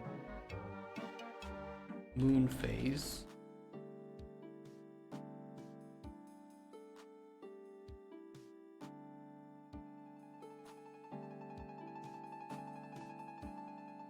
New moons will also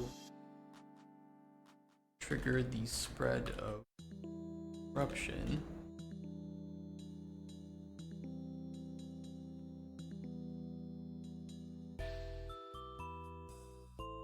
Each new moon, so once every 30 days roughly.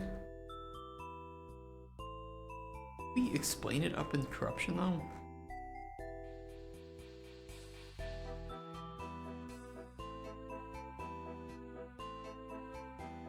Yeah, we do. I want to make it an intended solution, but I do tend to allow any solution to be viable. You have to play around with that and see what, like, players do. Just kind of one of those features that you got to throw a dozen playtesters at it and see what happens.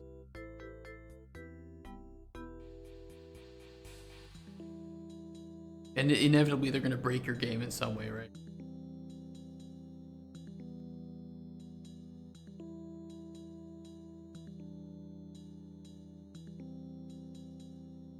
Part of the fun. Like some games are built around like that.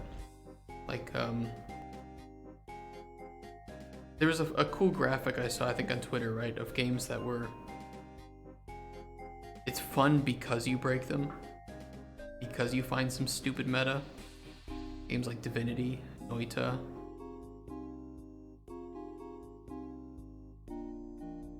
Hades to some extent. You know, there's a lot of roguelites build their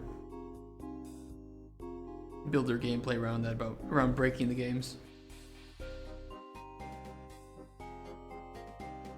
I wouldn't be upset if we had something like that too, although it'll be a bit more. It won't be as crazy as like Noita or something. One day maybe I'll make a game like that.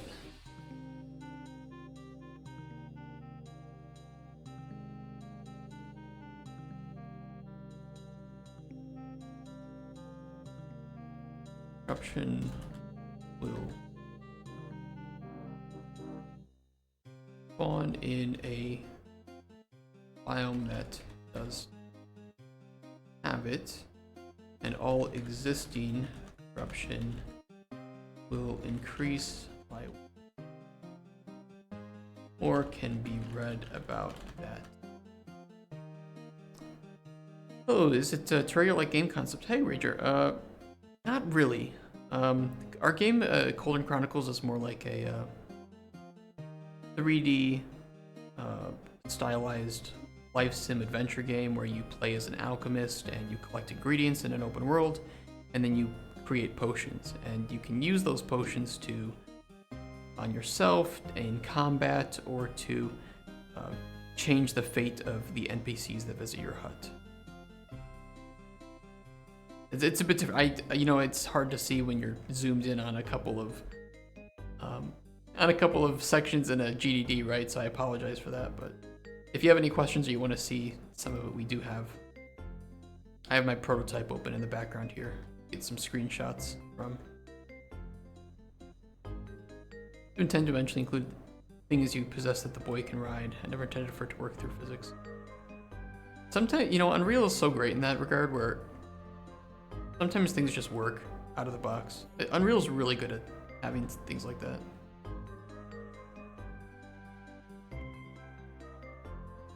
Looks good, thank you. Alright, you're gonna get dinner, I'll be back to check later. No worries. Ranger, thank you for the follow, man. You're welcome. Get in, loser, we're going shopping. We're working on our GDD, you know, I'm just slowly getting through as many sections as I can. We don't need to have it fully completed yet, of course, because you know, GDD is a living document, so we are going to be updating it throughout the course of many years. But I want to have at least some baseline information in here so that I don't forget it, and that publishers who read it can get a wider sense of what the game's trying to achieve that maybe the prototype doesn't have yet or doesn't showcase in the way that we want. But we do have a fully functional gameplay loop here. You can only complete one loop of that gameplay. But we have a pretty nice little kind of like open world level that you can explore, collect ingredients in, and make potions. I'm happy with it. We need to add some sounds though, so I'm hoping to add some sound effects and some ambient music before we show it to publishers. And make the nighttimes brighter. That's not my nighttime button. That's my nighttime button. I think they are a little bit too dark. Especially during weather. It's really dark if I turn on like snow. The clouds. I gotta work on that.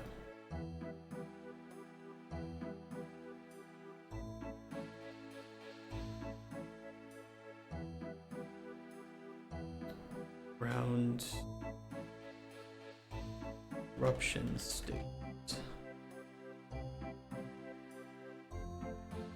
Yeah, we'll link that to the corruption stages section then.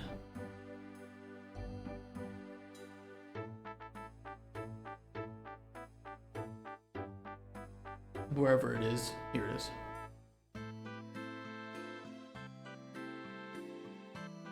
Corrupted nighttime phenomena. I don't really have a list of the corrupted nighttime phenomena that I would like, but it would be cool if there were certain things that are you like hallucinate, or if some, you know, enraging mist spawns and anything that walks through it becomes a lot tougher or faster. We'll hold off on the writing that section because I don't know what I want to put there yet. We knew that section was going to be bare bones anyway, so. All of 2.10.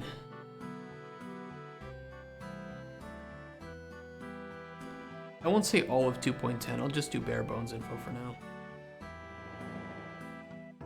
Especially regarding like seasonal changes and weather examples, we don't know yet. Rain and snow, of course, yes, but we don't know if we want any like mystical weather because it is a fantasy world. There is magic. It would be cool to have some weather that was, you know, new. Some mystical rains or something that had interesting effects with the ingredients you find or the animals that exist.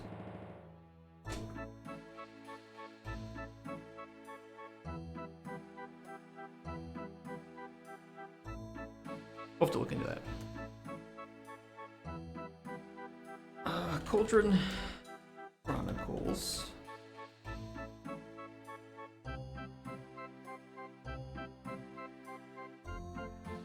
Feature simulated weather and seasons.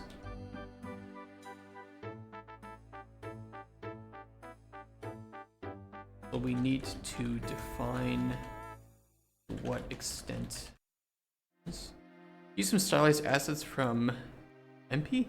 Where you created it. Looks really good. We used asset packs because I'm not an artist. I suck at art. We're using asset packs to help demonstrate the stylization that we're going for. And then for when we build our vertical slice, we will be replacing all of the assets with our own, right? So these are essentially everything you see that's visual is placeholder, but it does represent the kind of, you know, cartoonish anime. We're trying to lean into like Ghibli-esque type of aesthetics. So we're using a lot of packs that are kind of maybe not always the same or perfect stylistically, but at least I don't think they clash to a negative extent. They all seem to work together pretty well at the moment. Apart from maybe a couple examples that are a little weird, but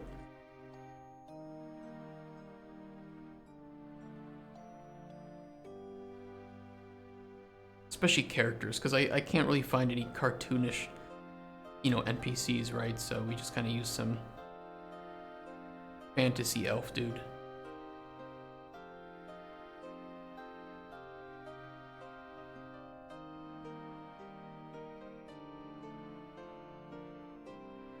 We found some nice little animals, though, that work pretty well. Very simple AI at the moment, though. They just kind of run away from the player and roam around areas.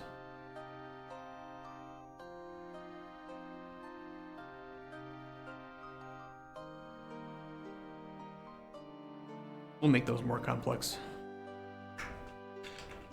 But yeah, everything visual is just like placeholder as a way to demonstrate the intended artistic direction.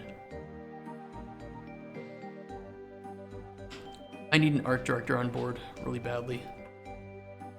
And we need some concept art.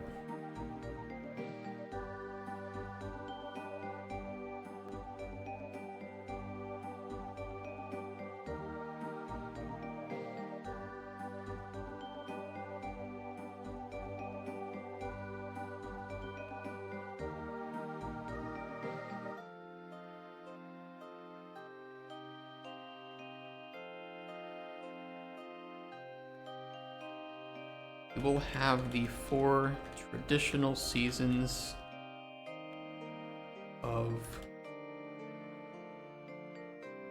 spring, summer, autumn, and winter. While we like to include new and original weather patterns, we will also include real-world weather patterns and events such as fog, rain, snow,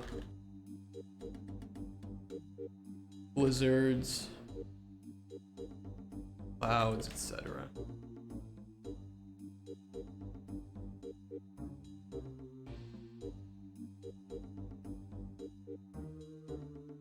Seasons in Cauldron Chronicles will change over time.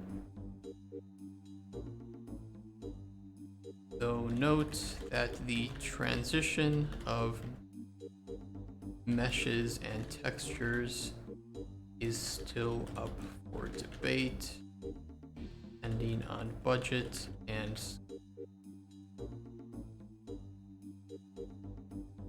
a more conservative and traditional approach would be to simply swap out meshes and textures at specific intervals through use of a cutscene, fade to black. I mean, I like to do it where it gradually changes, you know, the leaves slowly grow in, slowly become red and orange, and then fall off, but that's a lot of work. It's an awful lot of work, and it would be very taxing, probably to the CPU, where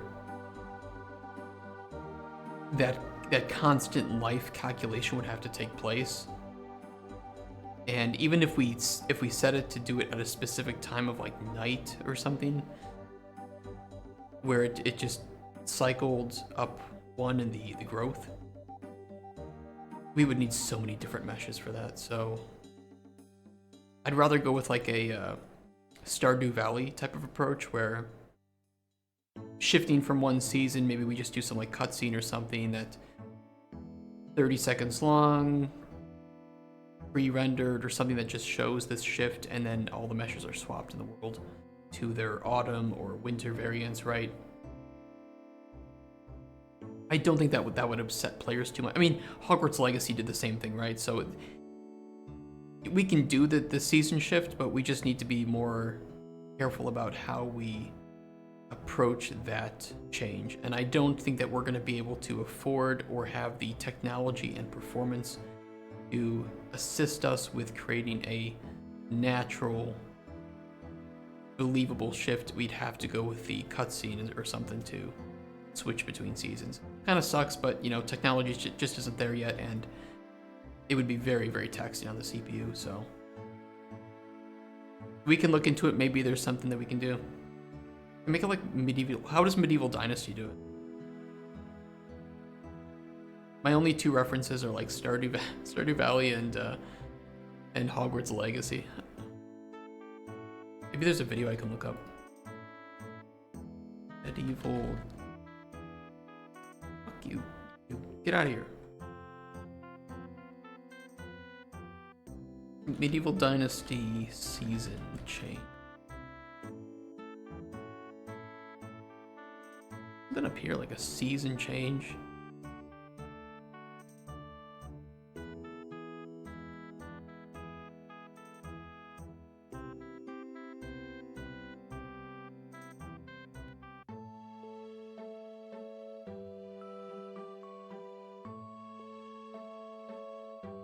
I don't know enough about this game to know if it's doing it.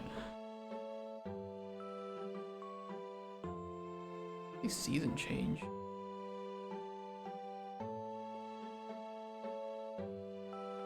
Yeah, you'll have to tell me how it's being done.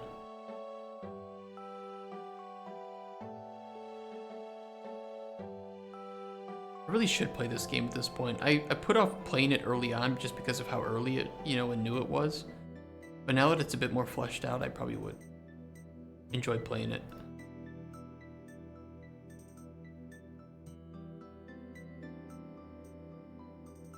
Like when you wait.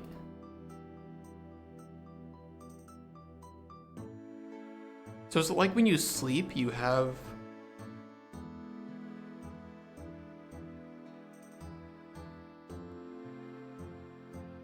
a timer at the top of viewport, and after 3 in-game days, you're teleported to bed and you have a new season.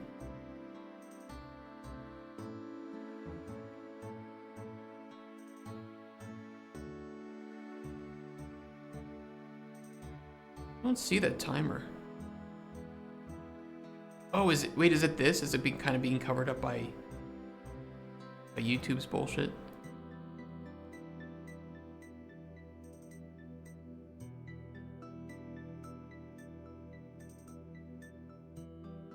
Oh, I see that. Okay. Yeah, and it's yellow now. But to like say that it's summer, so green was spring, yellow was summer.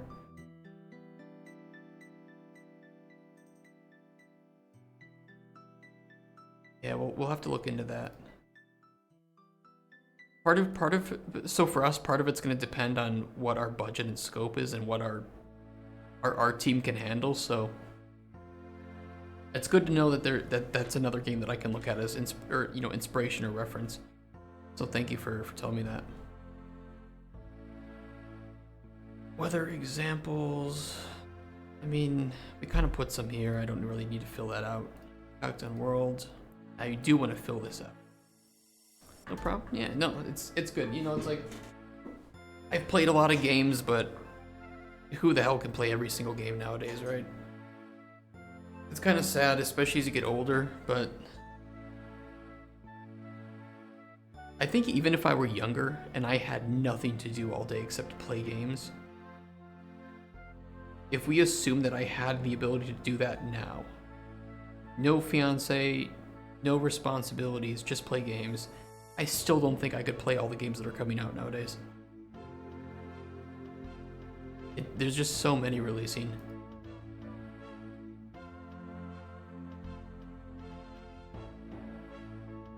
Seasons and weather will have a big impact on Cauldron Chronicles world, especially the ingredients that the player finds. Especially the ingredients in the world. Or just we'll say especially the ingredients.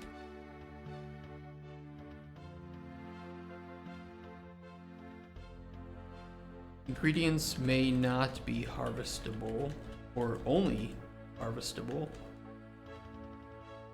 during certain weather events and certainly during seasons.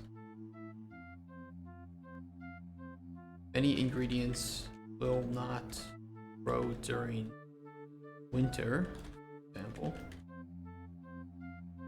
So stockpiling to handle clients in the winter is part and parcel. Play. I'll be able to teleport to bed. What, like IRL or in the game?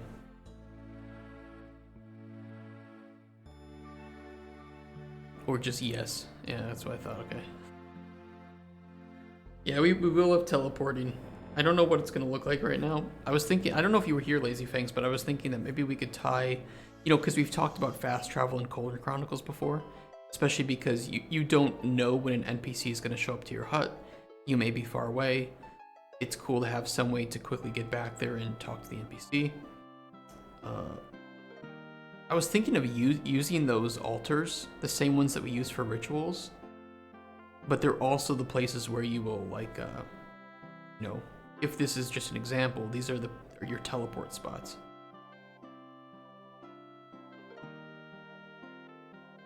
I thought maybe that would be interesting.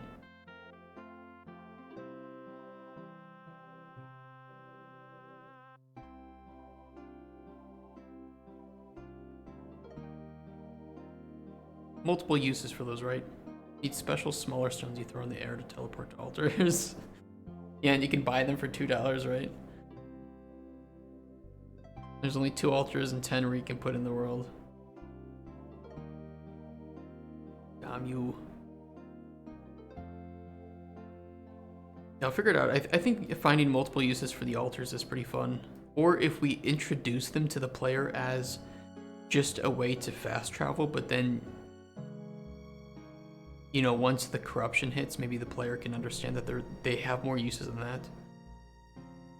So my thought is that there's some like magical natural essence to the altars. So what you would have is a let's just assume that this is a corrupted area, right? A corrupted zone. And this is your altar.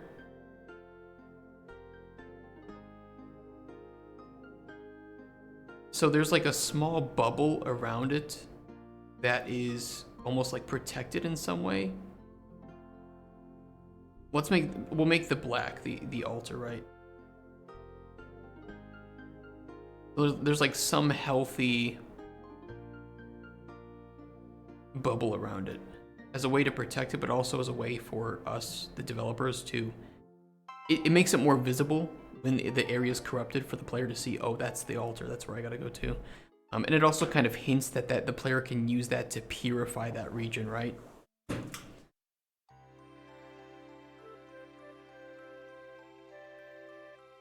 That's just my initial thought. I don't know. We'll see how it looks. Because then we could use that really cool feature from the marketplace.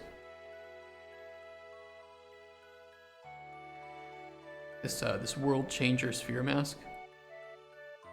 That'd be so cool to put around the altar.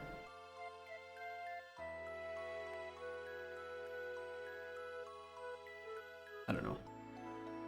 Would have to think about it.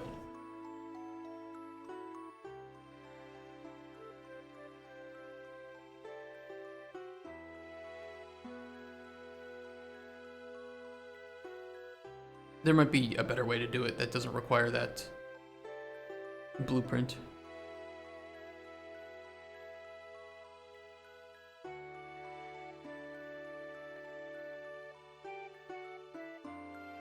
No, don't look at asset packs, okay. Don't get sidetracked. Don't do it.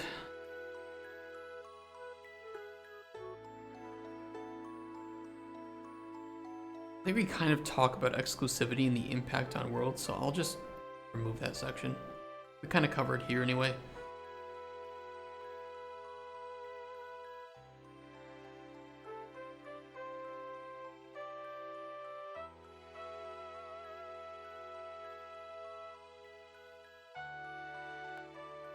AC behavioral changes based on weather patterns and seasons.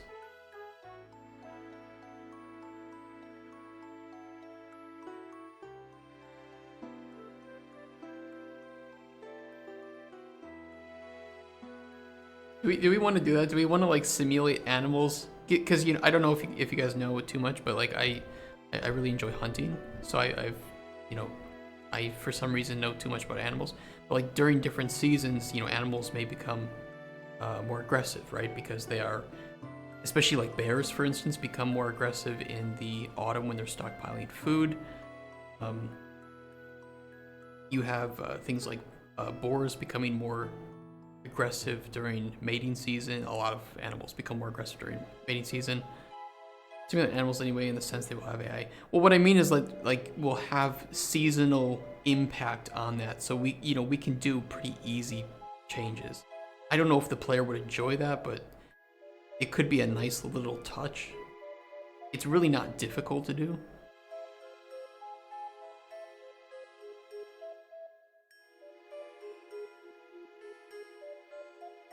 It is low-hanging fruit.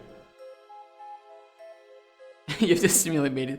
We wouldn't simulate mating season. It would just be that they would just become more aggressive, and we could, I don't know, it's something in. Look, you remember that like I'll leave you mate with the plug. You know that like a magazine we were talking about, that like Alchemist Monthly that you could subscribe to in game, and you could get some like cool little magazine in game that you can flip through to read about like world events and ingredient effect, learn some things about ingredients or potion making. It would be cool if we could put like a little section in there too, like, oh, it's it's autumn again, the bears are getting more aggressive. Those animals, you need to simulate food source. We could simulate food source. The player's the food source. Week of the Boar. That's an idea. Yeah, Heroes of Might and Magic weeks. That could be funny. I don't know, we'll have to see, but at least for now, changing behavior based on season it's really easy to do. But it could be one of those things too where players, if we don't communicate it to players, they'll just become frustrated. You know, why is this animal that wasn't very aggressive in summer now super aggressive?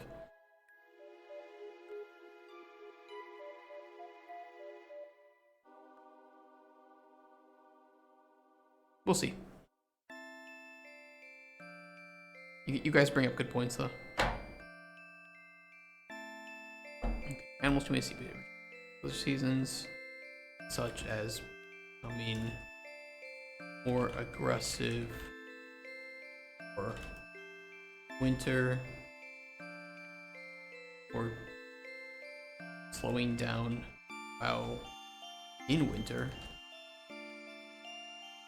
Rain 2 may see many animals seeking shelter or not roaming. That's somewhat easy to do, so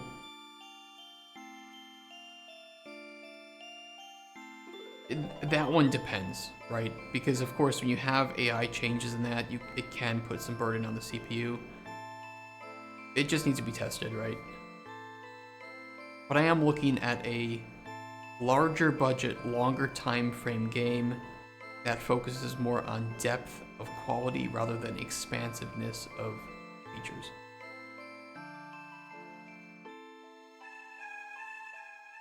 And that is going to be hard to achieve and take a lot of time to achieve.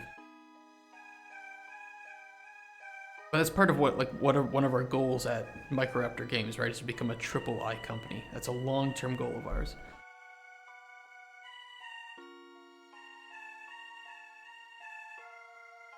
Okay, looks pretty good.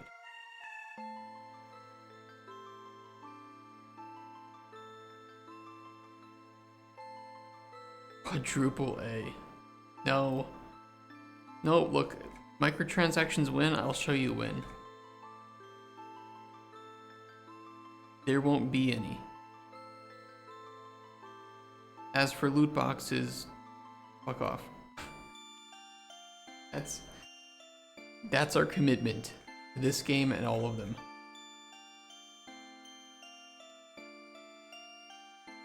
And you can't be a... What would it be? A sextuple company? Sextuple A company? The class requirement. We're going for AAA, which actually there is that, like... You see that AAA initiative?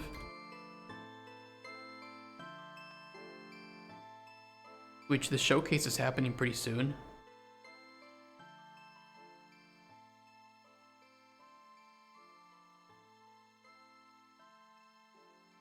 We could apply as official content creator.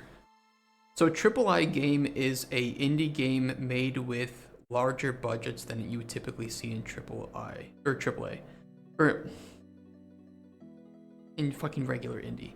So you would probably say that a AAA company is a smaller team of experienced individuals with around AA budgets. So I would say anywhere between like $3 to $10 million in budget, creating games over a longer period of time. So maybe like around 5 years per game, let's say, as a rough average.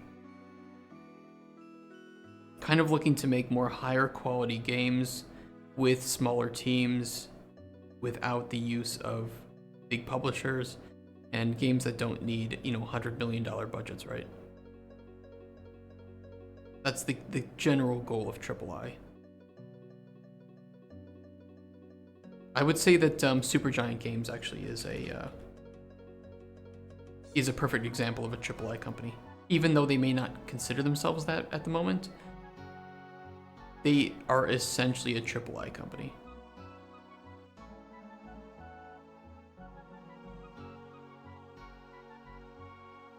I mean, their team is honestly quite small for what they're making.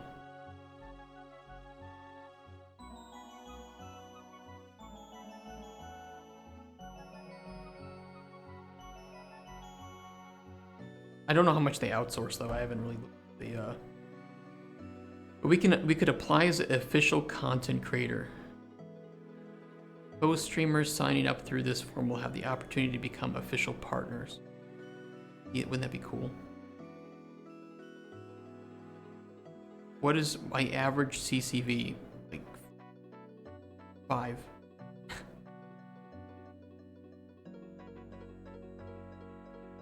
But you never know. Maybe they would give it to someone small. I don't know. Maybe I'll do it.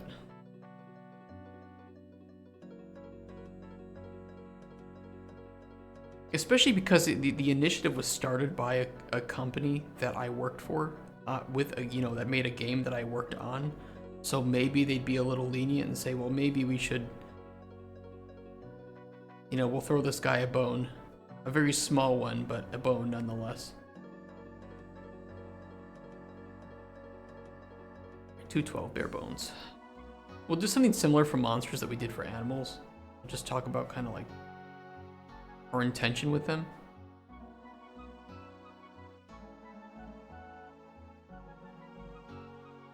Yeah. We already did this though. Or was it maybe in potion combat? Music is a banger. You a OSRS player? Spinning flax? Are you actually spinning flax? What, in Camelot? Sears Village.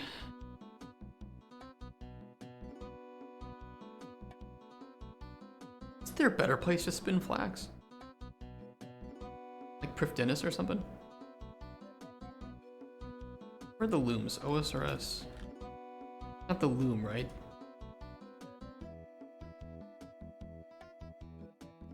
No, it's not the loom, it's the spinning wheel. Where are the locations? What a nay, it's not. 1400 on a weirdo island spinning in Lumbridge. That'd be. Are you in members or are you playing free to play? I swear there was a better one that was closer to. That one's relatively close to a bank. That one's not close to a bank. Not really. Members? Probably just Lumbridge is the one that's closest. You just have to deal with the annoying stairs, right?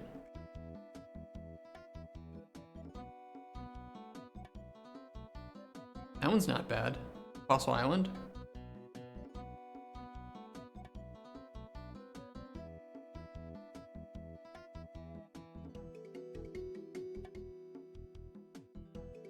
That one would be annoying.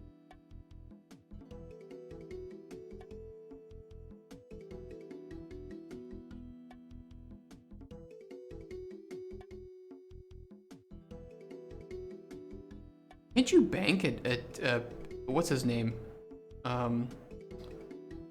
There's literally a guy you can bank with right here. But I don't know if you can withdraw. You might only be able to deposit. Like Pier the Seer or something.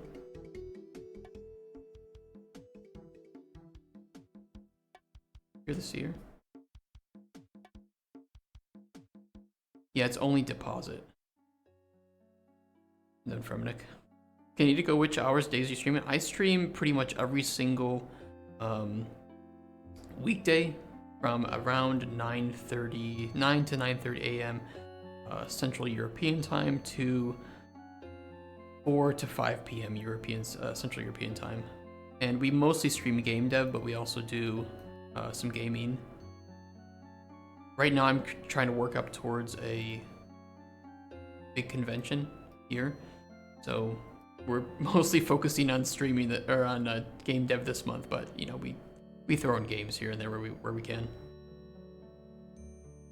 Started playing again 3 days ago. A new character, nice. I gotta log in. I gotta do something. I'm taking a small break, but then I'm gonna jump in and do like level up some skill. I don't know, prayer or something to 92. Need more prayer at 92. Two things. First, a question about monster plans. Is the idea meant to be they are more passive for the casual players, but if you seek them out, you can farm them for materials?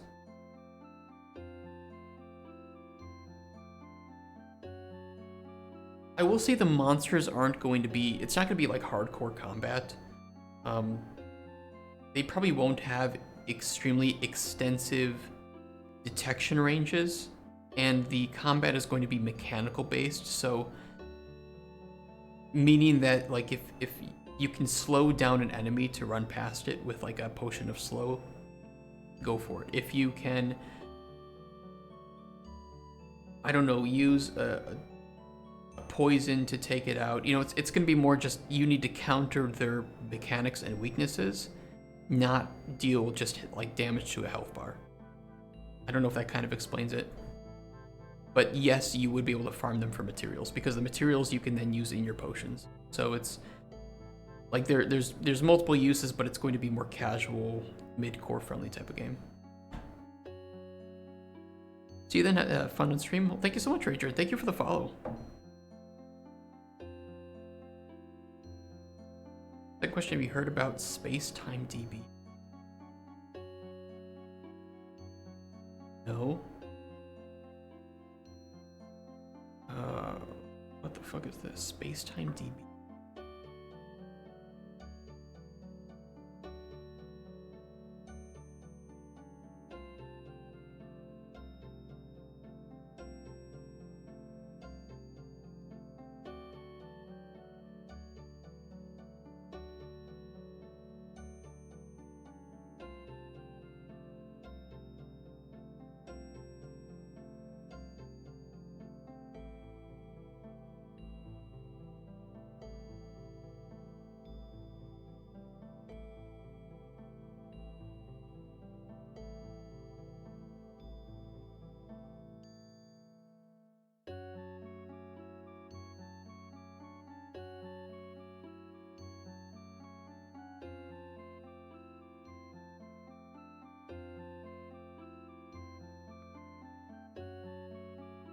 I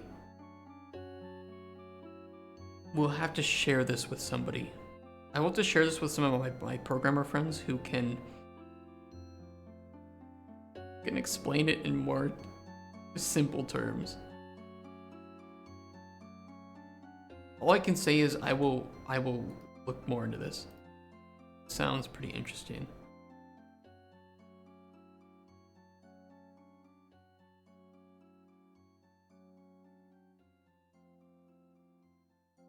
There, I put what the fuck is this and posted it into our internal chat.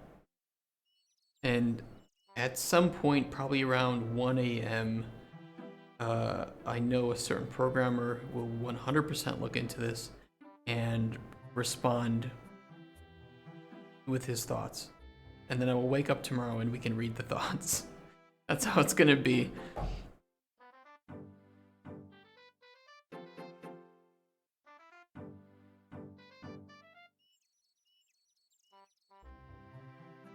It's cool, Mark, it's really cool that you're playing OSRS too. I don't have a lot of friends that play OSRS. I just kind of sit there and I just solo grind. And all my friends look at me crazy because I'm playing this game that looks like a potato. You don't understand. It's an incredible game. Sounds kind of too good to be true. It sounds interesting. My only worry is more like, what kind of like protection does it have against cheating? I guess that would be my only thing, but I'm sure they have something in there to talk about it. I just don't know. I don't know. It's such a different way of operating multiplayer that I can't wrap my mind around it at the moment, just off of a brief view, so we'll look into it. Okay, what do I need to write next? 212. Where's 212? Monsters. I wrote monsters. Okay. Monsters in Cauldron Chronicles are similar to what we wrote with animals. I swear we talked about potion combat somewhere. I'm not crazy. Where did we do it?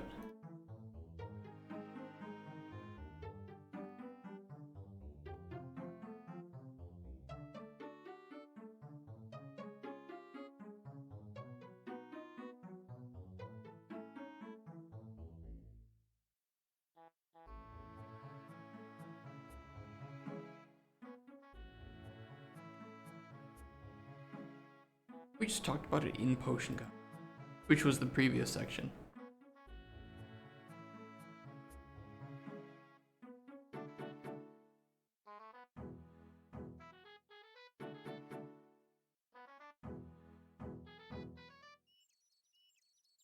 So what do I need to write here then?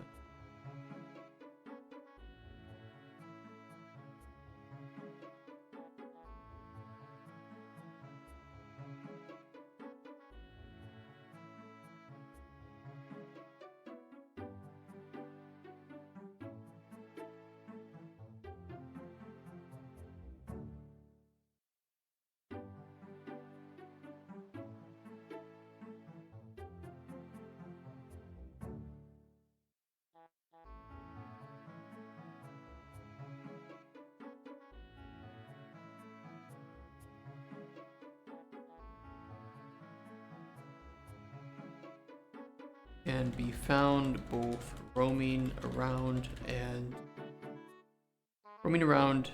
specific areas and guarding dungeons secrets. You don't want density to be too high, preferring that the engagements that do occur are based mostly around necessity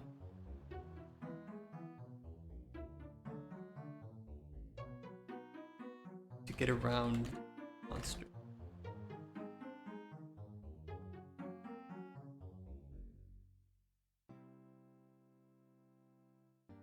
Monsters will generally be aggressive to the player, but in a casual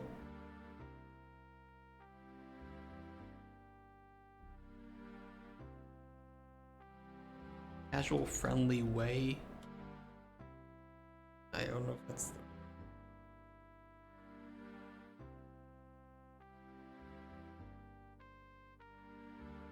aggression trigger ranges will be rather low, and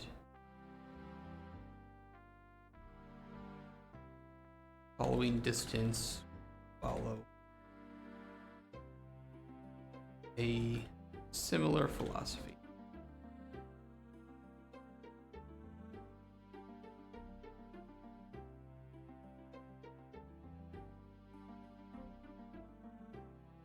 Attacks will be telegraphed.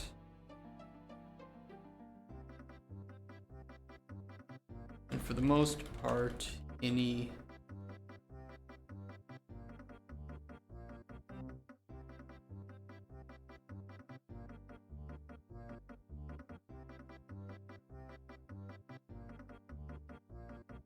damage done to the player will be minimal.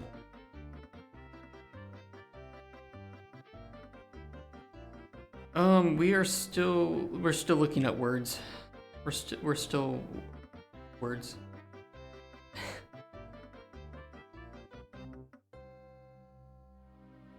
But we're getting there. Getting there.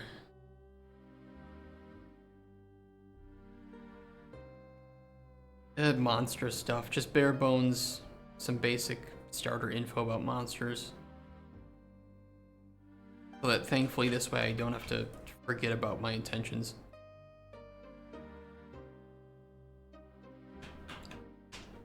We don't have any monsters yet, so just write general direction and philosophy for the moment.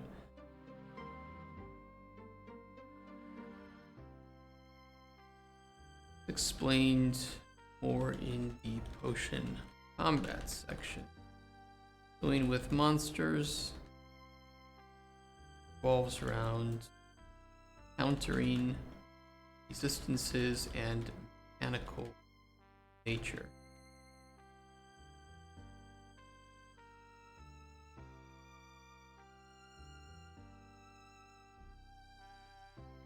Where is it?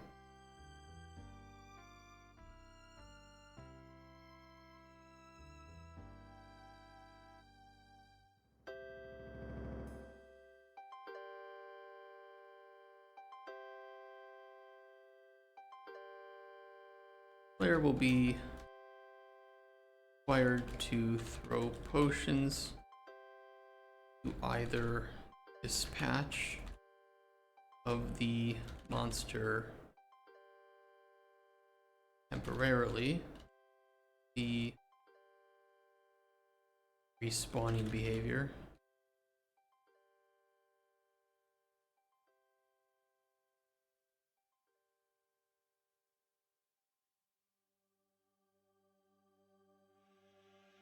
or utilize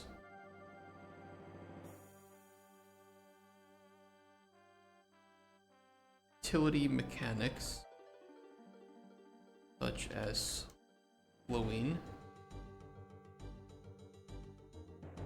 hinder the monster long enough to bypass it.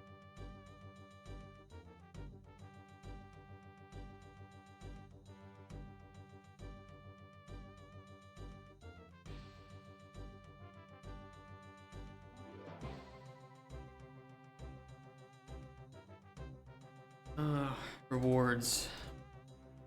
Monsters, when defeated, drop parts that can be used for alchemy, and items that may be sold to merchants for gold. Simple as.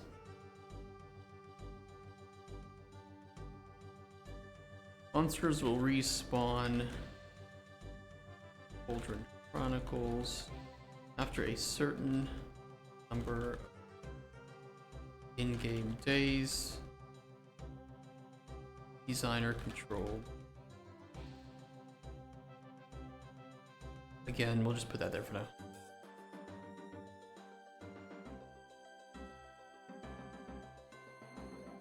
Segment is very well set up. Well, thank you for that. I've written a lot of design documents in my time. Some long, some short. This is just kind of like the start of it, right?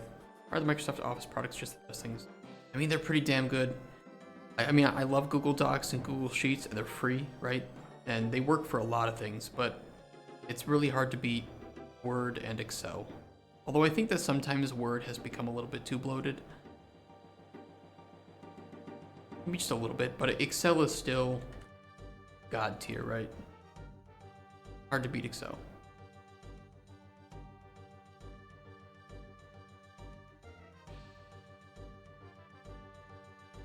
But I would say that this, you know, because a game, you know, a GDD is like, it's a living document. You got to start somewhere, and at least documenting your thoughts, your ideas early on. You can just kind of put them out of your mind, and you'll know that you have a section in your document that covers your ideas regarding something certain. I used to not do section numbers, but once I started doing section numbers, holy shit, did that change my life. It made it so much easier for publishers and other people reading to refer to a specific number, and you could just easily turn to that. Like, you know, let's talk about section 2.13 animals on page 51, right? Paint part of Office Paint is sick. I just started to do this kind of planning. It is tough. You know, one of the things I like to do is just unordered ideas. Like, here were some of my story notes, right? Just throw your ideas unordered, and one of the great uses of like ChatGPT for me is to, like yesterday, I pasted this into ChatGPT, and I said, expand this into about 4 to 5 paragraphs. And, you know, that's about it. And it did that. And it printed this. And I double checked to make sure there weren't any errors or anything that was added. And yeah. So we have some more tools available to us as designers now to help organize. But go bit by bit, you know, you'll start thinking about it deeper, and then you'll be like, oh, you know what, maybe I need some subsections to this, maybe I don't need this section anymore. And then when other people read it, you'll realize that you're missing some things, you need to add some things. Best for me went great, bit weird though, one guy kept returning to 2.17 on animal mating schedules. I'm not having animal mating schedules. Yet.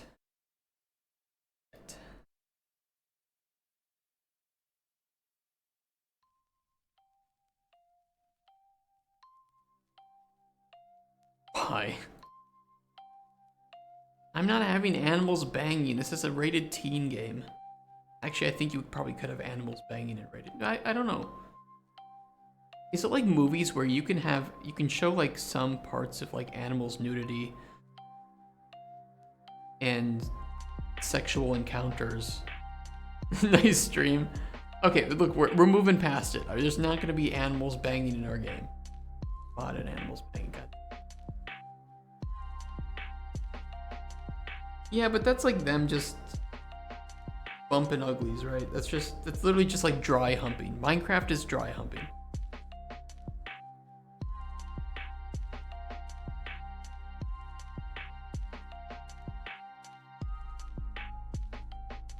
Come on, tell me I'm wrong.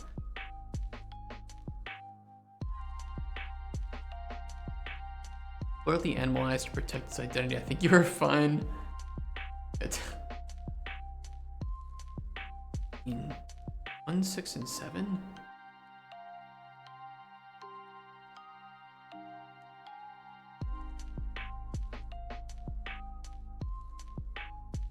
The wrong section.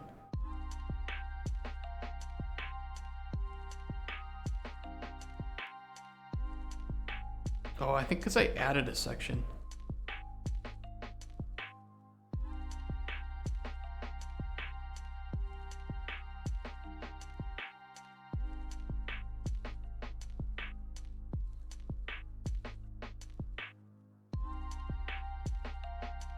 So,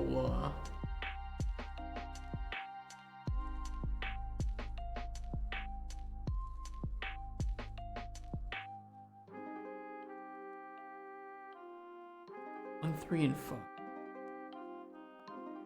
Yeah, I think we added a section, so this is actually kind of backward. Yeah. You just need to subtract 1 from these. Right?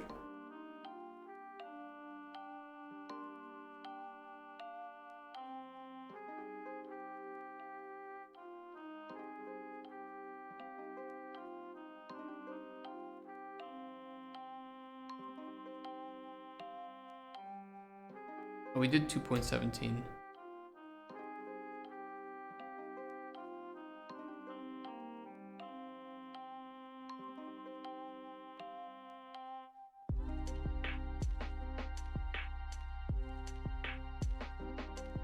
We'll also feature various animals.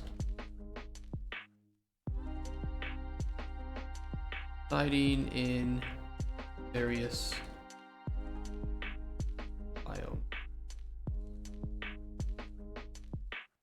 I mean, I don't know what to put there. Harvesting ingredients. Some animals will have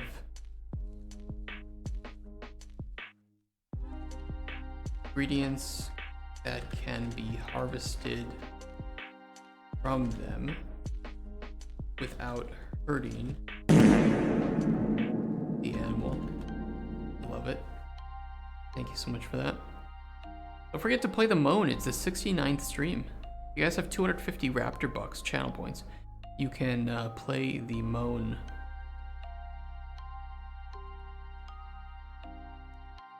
There it is.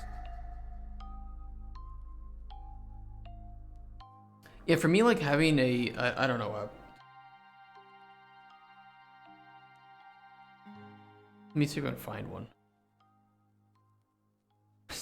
It's kind of a stupid example maybe, but like some, I don't know, giant tortoise that you can harvest flowers that are growing on its back. That to me is kind of cool. I don't know why there's people with tattoos here, but okay.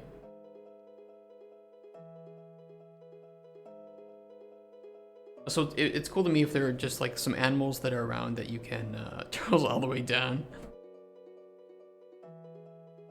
Just like some cool ideas like this, or you know, ways to tie in some like natural elements into the animals and make them feel a bit more unique. I think Frieden kind of had a, yeah, like this turtle, pretty cool. Kind of those types of vibes. And you can just harvest the plants that are growing on it as it roams around, lumbering around, just being peaceful, just being cool. The dog.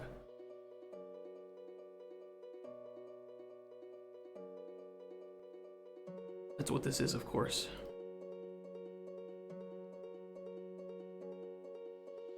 Dog. For those of you who play Elden Ring.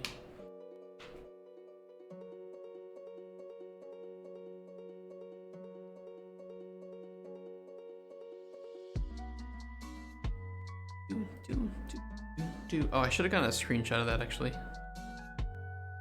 That would have been good to paste in here as a example. Spoilers, I think, on page 2, episode 1.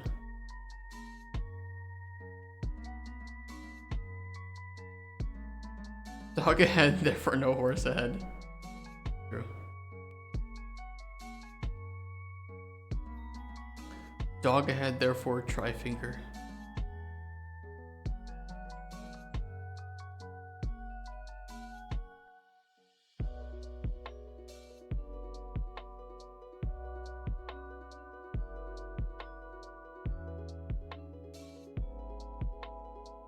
Why do you do that?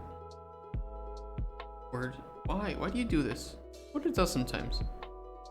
Black screens. It's so weird. I think it's like something with Unreal being in the background. I don't know what it is. Ignore it.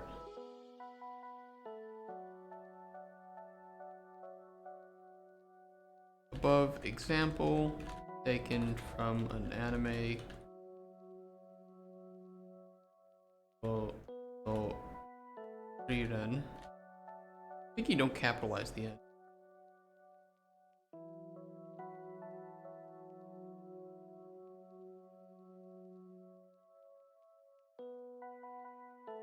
Shows how we could have a giant friendly tortoise walks around and has various flowers growing on his back. We will call him Fred. Players will like Fred. Fred is a good boy. That's his name. Unreal messes with your audio if it's on for too long. Yeah, Unreal like doesn't call him dog. We should call him dog. Fred means peace in Norwegian, really? That's kind of, Fred is kind of nice. Really, Fred? Like F-R-E-D? No way.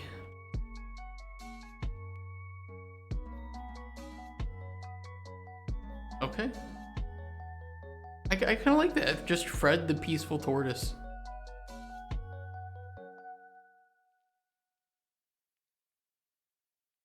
You look out your window of your alchemy hut and you just see him just slowly moving around. Hey, Fred. Pretty cool.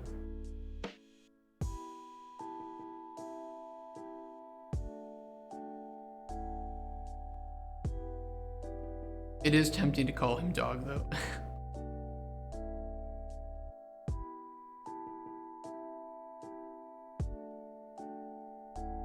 Fred's nice. Yeah, but it's like I have to go between, do I go for the immersive, still kind of fun sounding name, or do we go with dog, which is like an Elden Ring reference? I don't know, they're both good. They're both good. Home dog.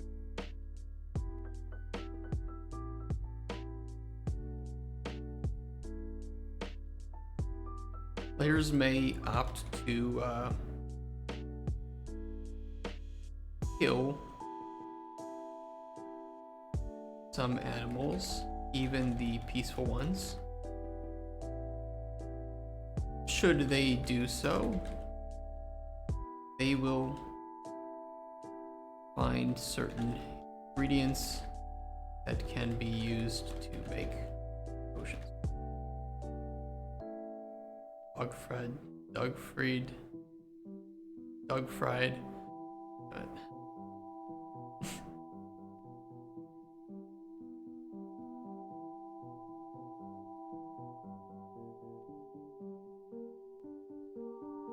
Okay, it looks good. 214 and 215 bare bones in.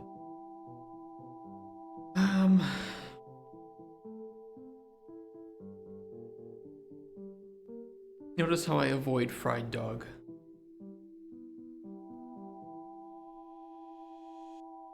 Shelly.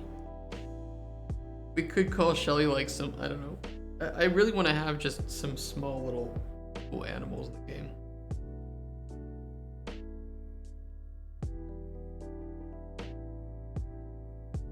I wonder how much it would cost if we did something similar to what they did with Codsworth in Fallout 4, where, you know, depending on what name you give your player, some of those Codsworth can actually say. You guys know that?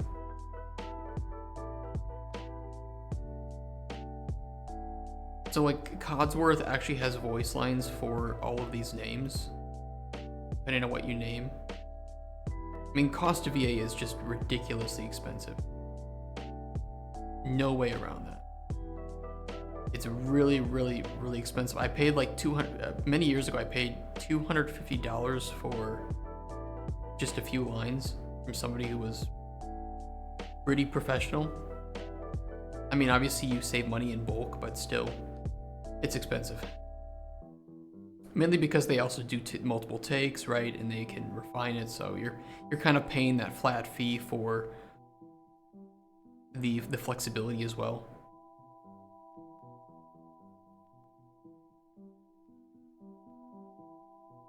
I do like that you can name your character boobies and other not so great things.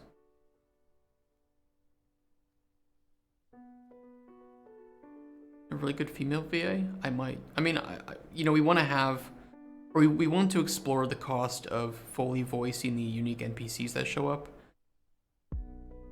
Of course, the scope of that skyrockets to a certain point, so it would be really great to have. We'll just have to work that out with a publisher, or, you know, put that as like a stretch goal. A really good male VA.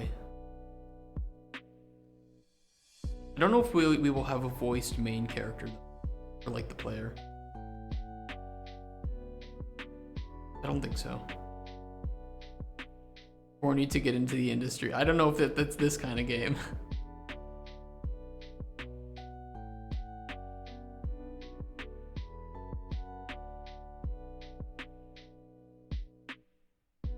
Farming system.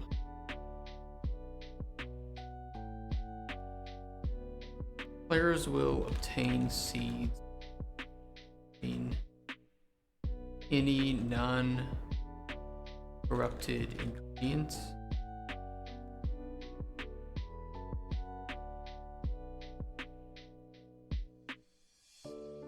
Have a chance to obtain seeds by gathering any ingredient.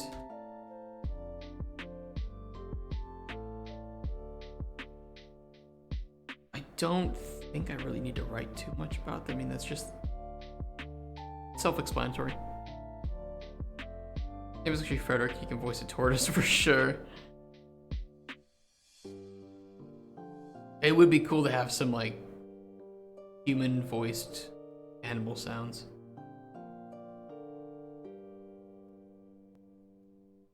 I wonder how they voiced like how they do it with like cartoons and anime. Like sometimes I think it is like humans voicing it. Other times it's they're usually modulated and changed and warped to some extent. But I'd love to know more behind that. Just have them say their name, so it's just like Pokemon.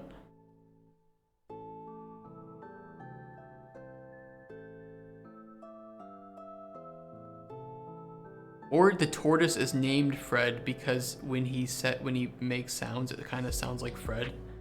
It's like Hodor almost. Pokemon like TJ Khaled. Damn it.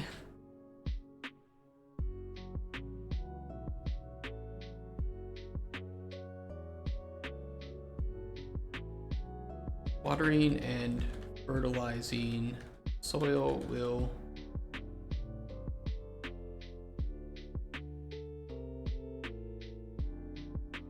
require the player to throw potions. That's a good name for a fertilizer potion. A potion. God damn it, you good. Watering fertilizer will require the player to throw potions on the soil they wish to water or fertilize with the right. Obviously, for watering, it just needs to be a vial of. I think that's kind of fun. Use potions for farming too. Maybe for planting seeds, you throw a potion with the seeds, and I'm just kidding. That's too many uses for potions at a certain point.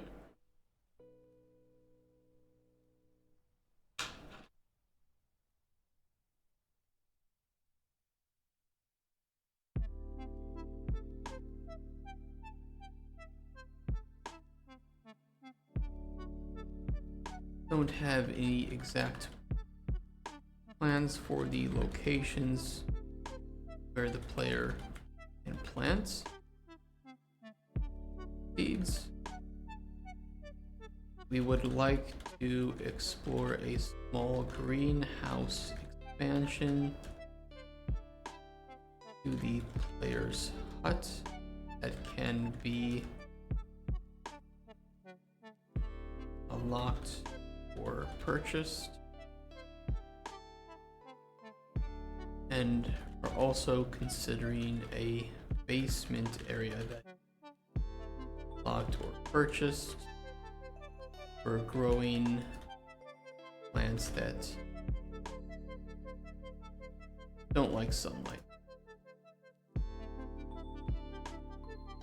That works.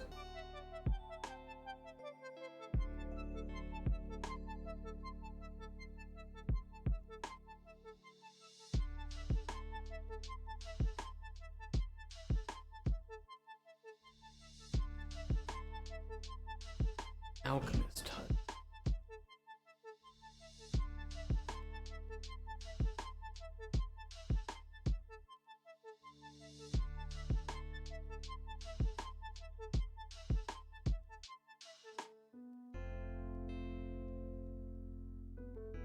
The more important ones for sure are like section 4 for scheduling and budgeting. I'm pretty happy with 5. 111 and 112 are what? Oh, they were inspiration and competition. We kind of have that already. I just wanted to get some more screenshots. So we could do that. We could do that. I mean, that would for sure mean that by, well, I don't know if by tomorrow we would have everything regarding the budget sorted out, but I could at least start to put it together. Unfortunately, I don't have like a good budget spreadsheet to use. Team budget spreadsheet. Team expense spreadsheet template. Maybe there's some templates.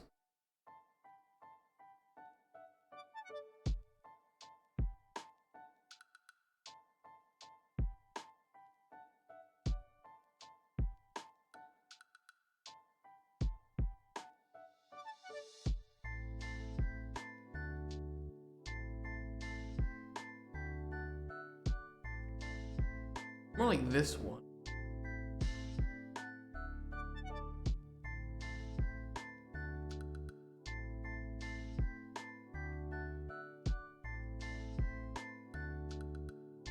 Need to eventually make some kind of budget too if I want to apply for grant. If I make a template, I can share with you if there isn't one out there that just works.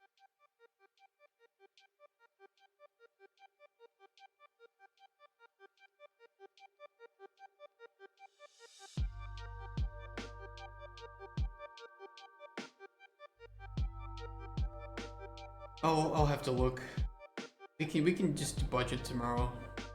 What's the usual cost for porting and localization? Depends on the company. It depends on the companies and if you use individuals. I can say that for localization, it depends on the languages. Some languages are much cheaper. Usual cost per word is like, I think 10 cents per word. 8 to 10 cents usually. For a lot of the standard languages, Spanish, Russian, Japanese, English, you know, stuff like, obviously you speak English, but things like English and Spanish I think are a bit cheaper just because there's so many people that do it and from cheaper countries. Porting, it depends on the complexity of the project. I don't think I have any good figures I could give for porting. All I know is that you usually don't want to skimp out on porting. Be cheap, because then you'll have bad ports and that reflects poorly on you, of course. 0.05 for word? For what, for English?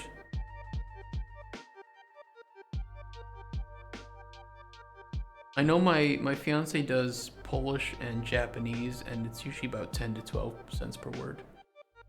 It also depends if you use like a localization company or if you use individuals. You can also do AI translation and then do proofreading, which is cheaper, although ethically not the greatest.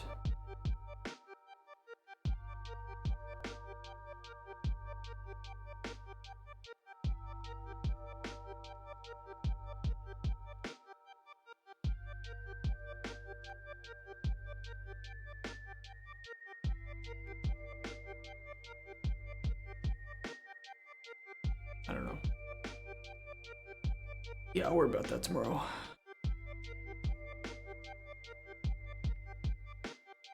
I would love to apply for grants. I don't even know if there are any grants that I could apply to for my game dev.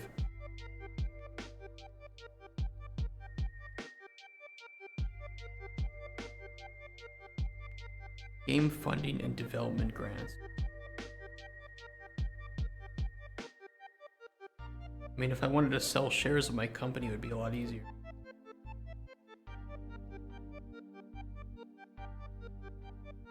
Game dev fund, early stage investment.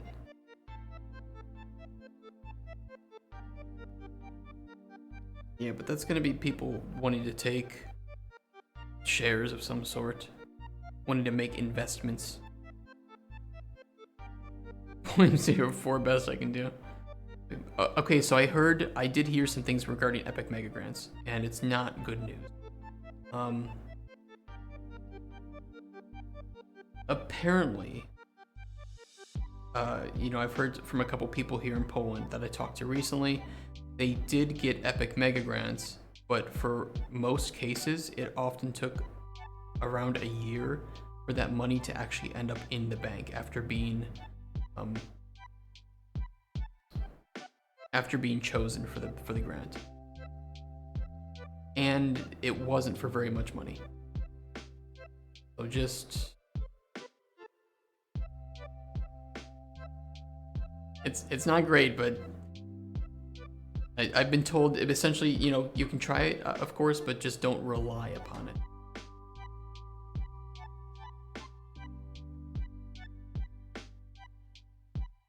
Which is way worse than I was thinking.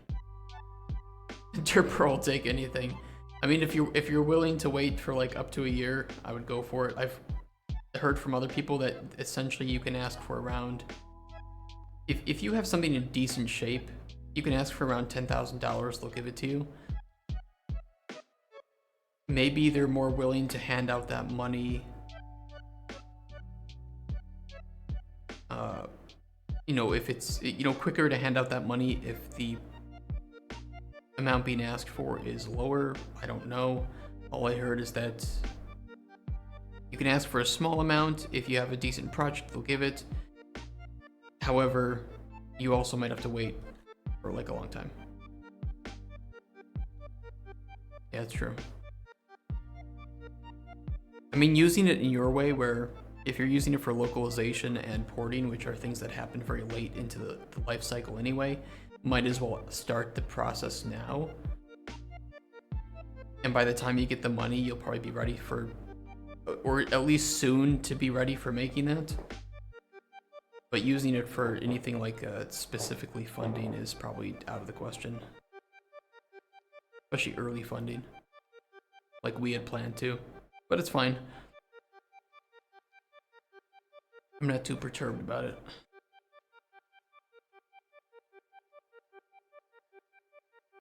Very fucking perturbed. 3:15.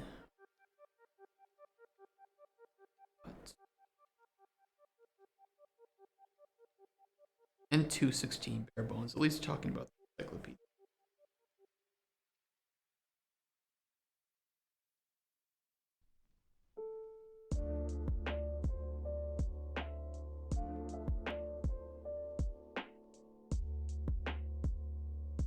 I'm kind of tired of writing today. I don't know. It's like something about writing the GDD just takes it out of me.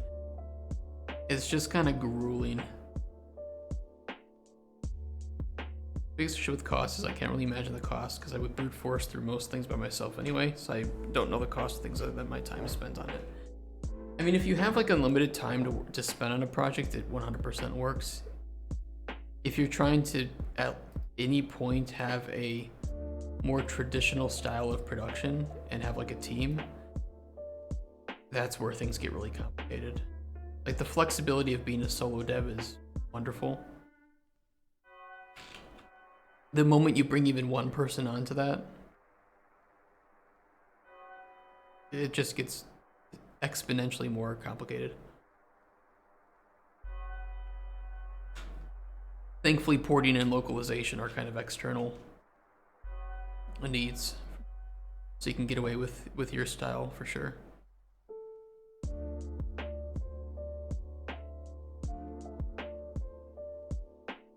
I don't want to have to print 56 pages and bring this shit to Digital Dragons. Do I really have to print 56 pages?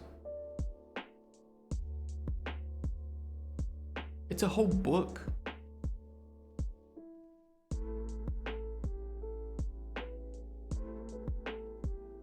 Those I'm worried about tooling because I'll need them to highlight the right words. Yeah, that's true.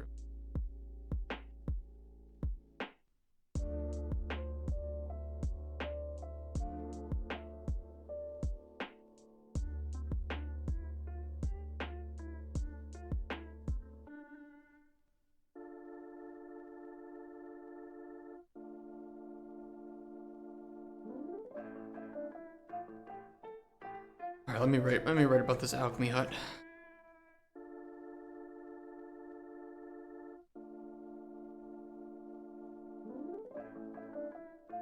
Procrastinating this shit.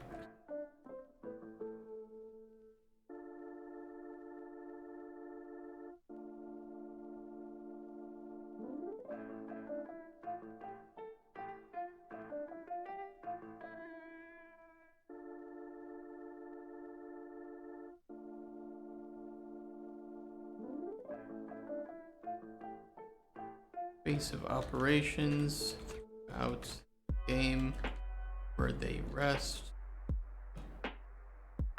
is where rest. Create potions.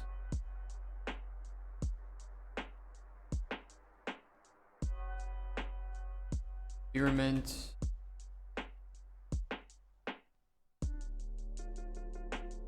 Grow plants and interact with NPC clients.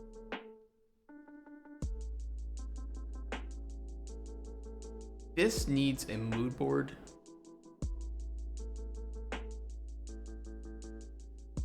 sure. And layout design is not really that important right now. I'm not even gonna fill in the rooms. It's something that's just gonna have to expand and grow as we implement features and think about its setup with the play. It's something that I think you know, a level designer is gonna be much better at thinking about visually than me.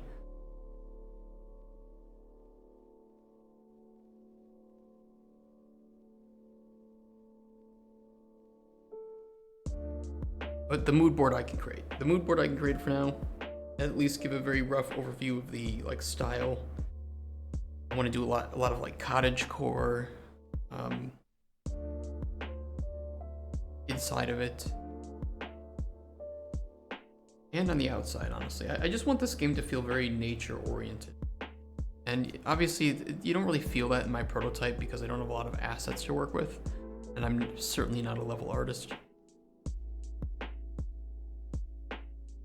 But we'll get there. We'll get there. One thing at a time. I mean, creating crazy good level art really isn't that relevant to a game like ours in prototype anyway. Fuck it.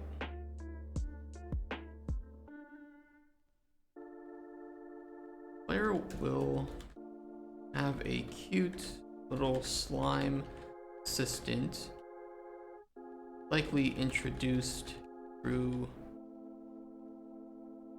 and created through some tutorial experiment gone wrong. This slime will help the player and provide some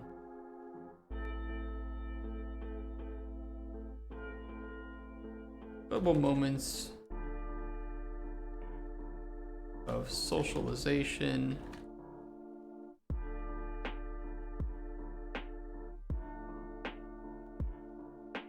and humor throughout.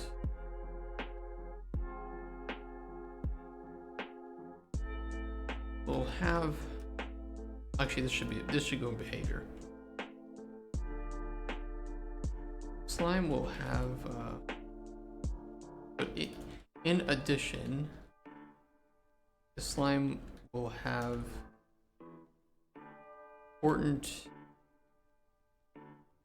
important role of being a taste tester for the ingredients.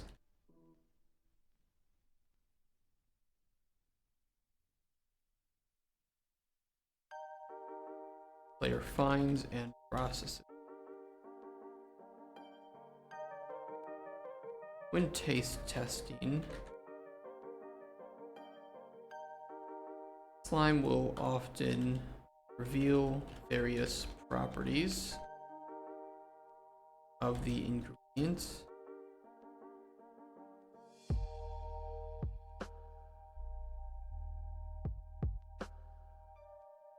Ingested, such as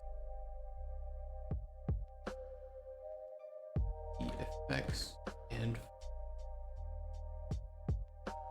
then we'll have animal like behavior, especially that of a puppy or kitten. It'll be affectionate at times, energetic.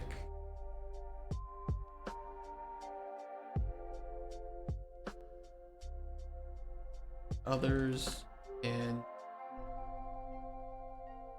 sometimes just crash hard and be found sleeping in a small puddle somewhere.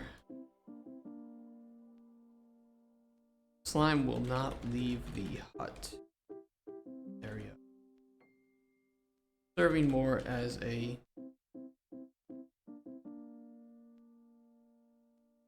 it'd be kind of funny if I don't know. It's just like the slime was the one who told you that there's a customer at the hut.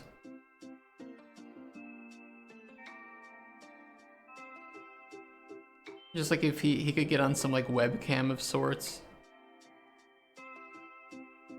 and video chat. Just like super close to this like fisheye lens, close to a webcam. It's making gurgling noises.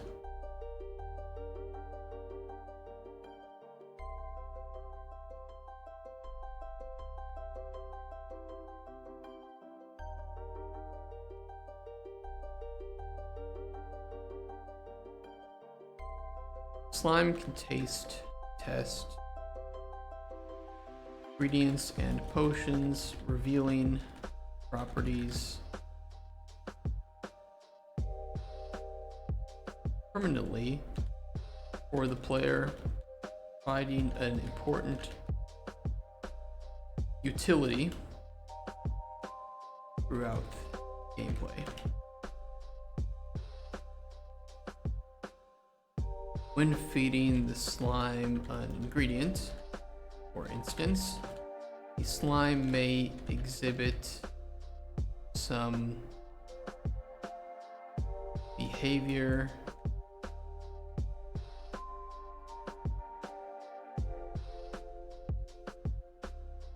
display some particle effects or make sounds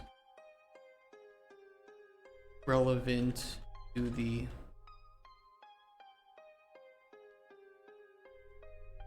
suggested ingredient,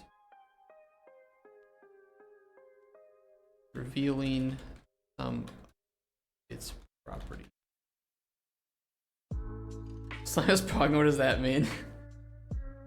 It's exactly like that. Like, I don't know, if you feed him something with that it has, you know, the create fire effect, let's say, he may be just like burst into flames for a few seconds, which I imagine is exactly like the scene from The Incredibles, you know, when the baby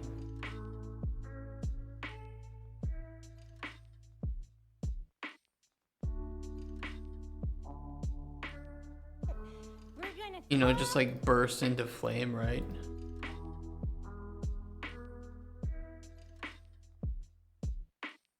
And it's just like exactly like this scene. I think that's just pretty funny. I mean, it does it. Let's put it this way. Does it take some resources to make properly? Yes. Is it going to be the super cheap thing to do? No. Is it worth it? Yes. Well, 100% worth it. Nice. Hey, Nano. The slime.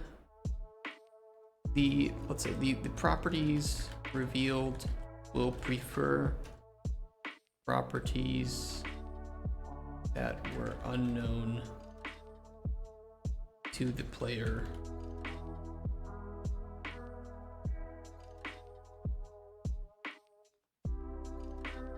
Feeding the slime potions will do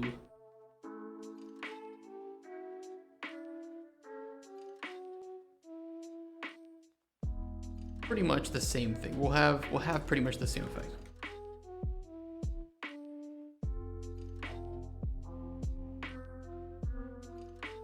Allowing you to reverse engineer potions through deduction sorts. I think we need to prototype more and think more about how effects are communicated to the player, especially when you like find an ingredient out in the wild and you don't know what it does. How do you learn its effects? And if you make a potion, you know, I think we'll be taking a lot of like some pages out of Elder Scrolls books in this case. I think it just works. Again, don't need to reinvent the wheel, but for sure the slime can also present a way. So, you know, you just feed it an ingredient, it'll have an effect, and it'll tell you a bit about the potion or the ingredient, and that will go directly into your encyclopedia, so you don't have to figure it out yourself. It really shouldn't be that hardcore. Should taste tasty with a spit bucket. With a spittoon.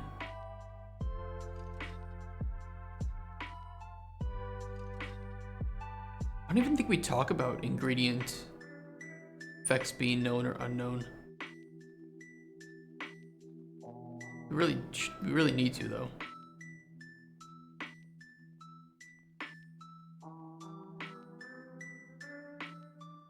Need info here about effects not being known by default.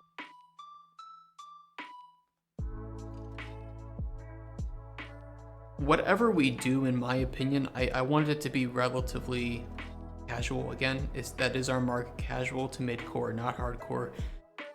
I think if you were to feed your slime maybe like 3 to 4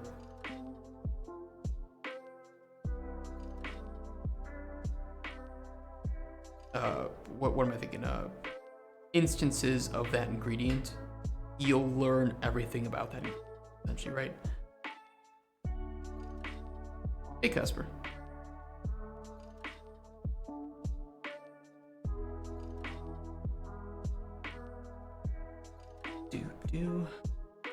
What's up? We're making progress through the GDD. At like 57 pages now.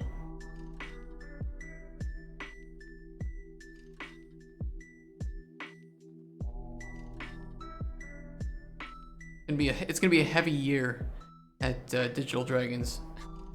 Bringing in like, I'm gonna have to bring like, I don't know, 5 copies of this because I may give it out to you know, to some publishers that are interested in the game and want to read more. I don't know.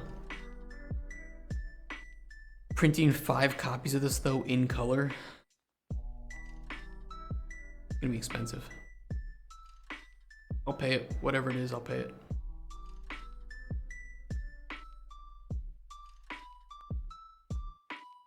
I like to have the slime interact with certain NPCs,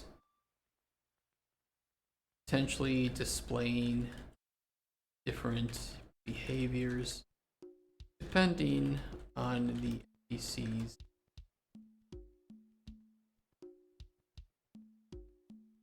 Maybe make some small business cards with link to some web version. That would be nice too.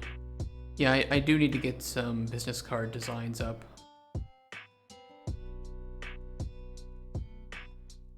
Maybe just make a link tree or something.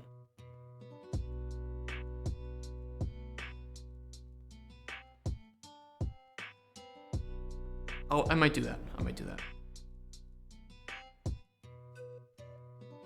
I was thinking of like square business cards.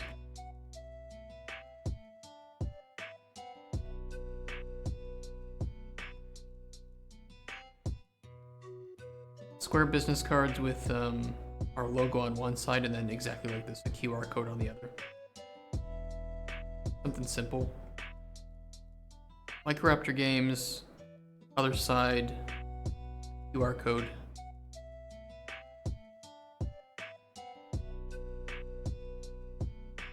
Yeah, I mean, that'd be great. I would totally be open for that.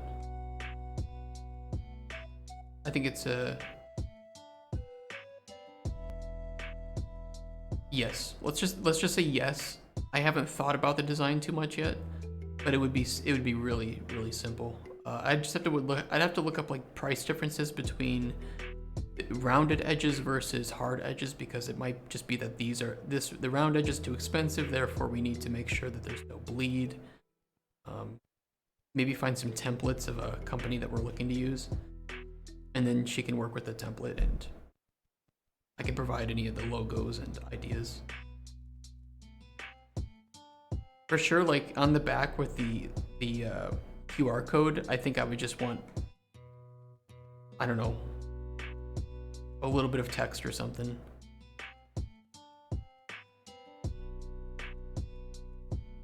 Maybe like my email. I don't know. We'll figure it out.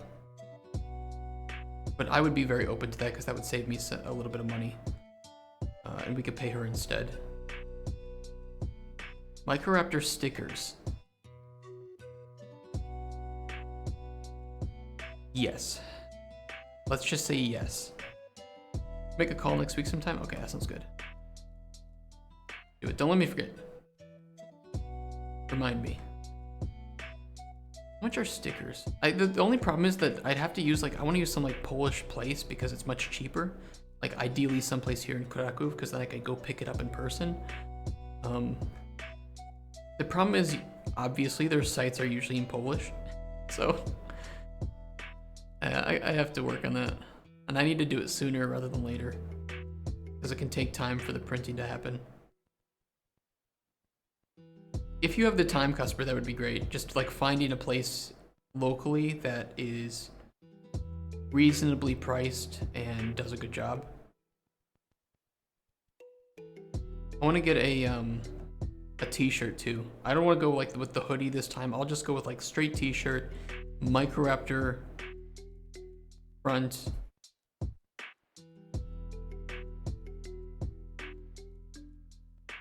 God damn, the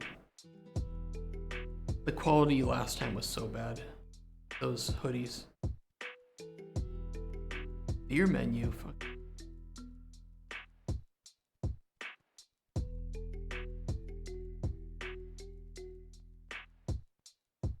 For instance, if an NPC is particularly friendly, the slime may approach and zoom around the NPC.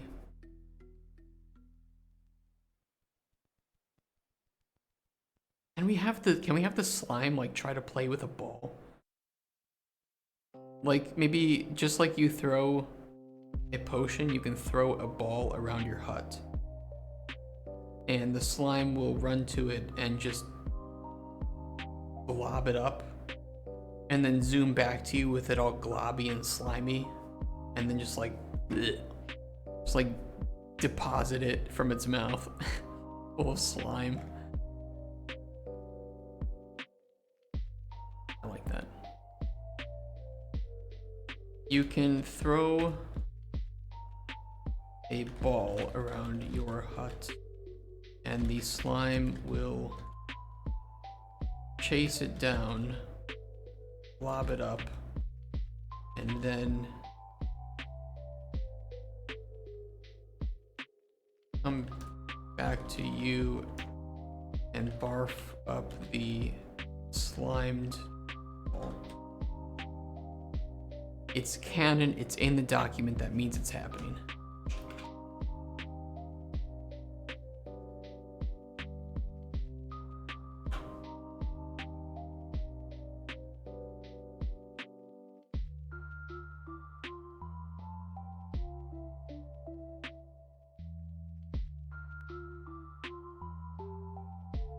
If an NPC is rather shady or intimidating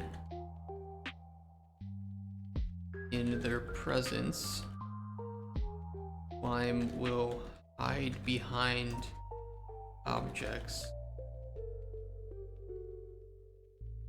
and quiver. We also have you, can you be able to play hide and seek with your slime? So you can like trigger the mini game and the slime will very, very poorly hide behind objects and leave like a slime trail to the object. So it's super obvious where the slime is. And it's like a kid, you know, playing hide and seek and they just hide behind like the stupidest of objects and you can totally see like their feet or something. Or like a cat thinking that they're hiding, but you can see their tail.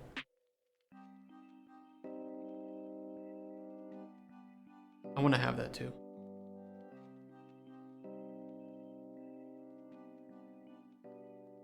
Okay, I think that's pretty good. Hut upgrades. We'll leave that blank for now.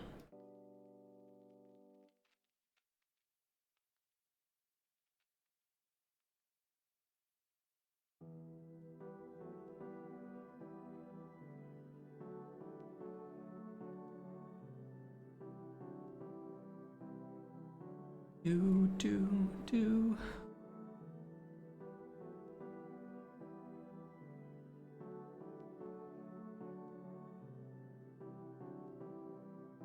I mean, I'm pretty happy with this so far. I'm kind of just running out of creative juices for the GDD today.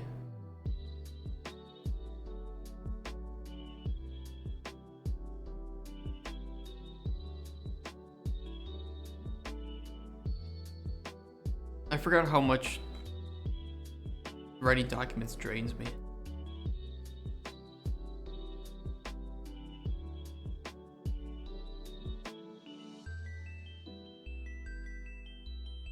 But we're at like 12,000 words, so we added another 3,000 words today. That's pretty good. 4 days, about 3,000 words per day.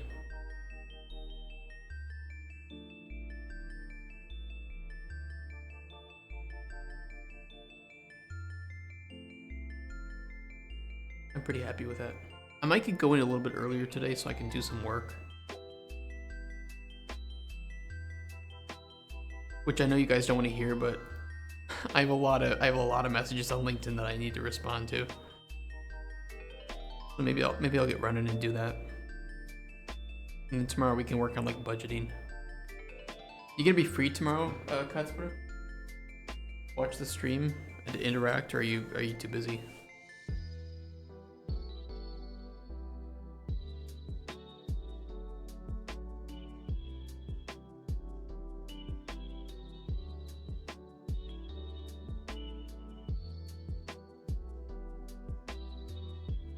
Also, I can try to set up that SVN server later today. I have a lot of work, you guys. I think one of these days, I don't know when, but I might need to take some like days off. Maybe next week. Just to do work.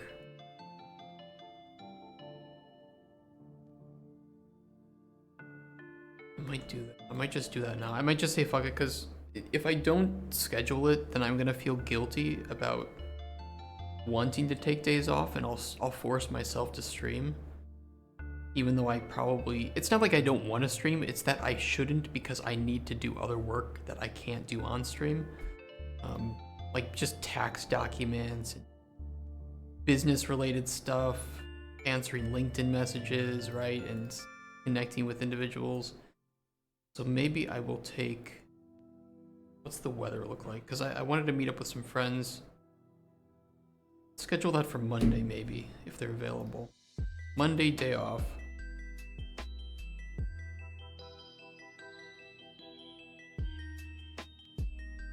And we'll try to finish up with like GDD stuff tomorrow. As much as we can, budget any small bits, and we'll just say, look, it's good enough. This is the least important of the documents that we bring to Digital Dragons. More importantly are the pitch deck and the playable demo itself. So then we can start to hit up the pitch deck, which shouldn't take too long. Honestly, at most a week for the pitch deck. At most. And then the whatever days we have left, which will only be maybe 1 or 2 weeks, we can just polish out the prototype a bit, fix up. I have a document of feedback I still need to go through. That's one of the emails I need to send out probably before the end of the weekend, just to respond to the lady that sent it, because she did a really good job going through it. I'd have to ask her if she's okay with me sharing some of that on stream too, just not her name. Of course, I want to protect her privacy, but that way you guys can, you know, we can all go over some of the outsider perspective of the feedback. Yeah, take day off on Monday. And you know what? Fuck it, I'm gonna take a day off on Tuesday. Look, it may be that I will say these are like days off that maybe if I get my work done, we can do some like non-development stream, but just, you know, give me a couple days after this that we can just I can determine some of the pitch deck things, talk to a couple other people for production purposes, or budgeting, and then we can just jump into pitch deck. Pitch deck and other days of pitch deck if we need it, and then polish off build. That sounds good to me. And if I'm really good and get my work done on the weekends, we can stream some games. How about that? I like that.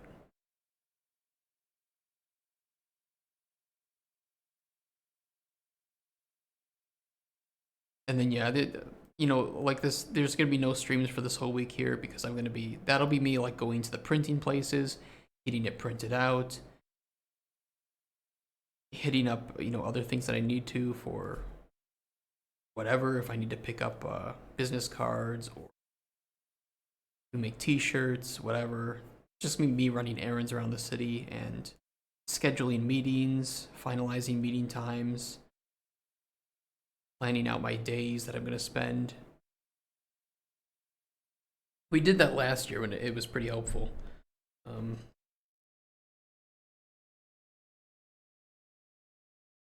I don't know how much I want to show, if it's like, well, you guys can't read my handwriting anyway, I'll tell you that. If I hold this like back here enough.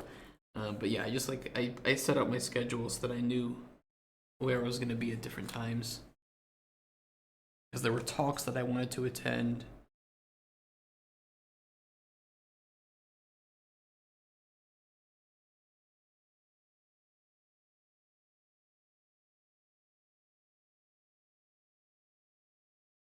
It'll be good.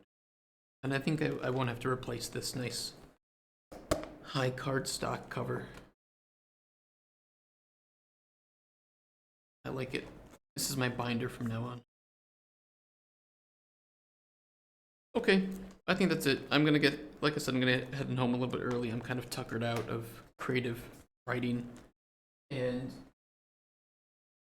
I have some work that I could do, so that's gonna be my plan. How does that sound, guys? Are you okay with me leaving early? Can we get one more moan before I leave?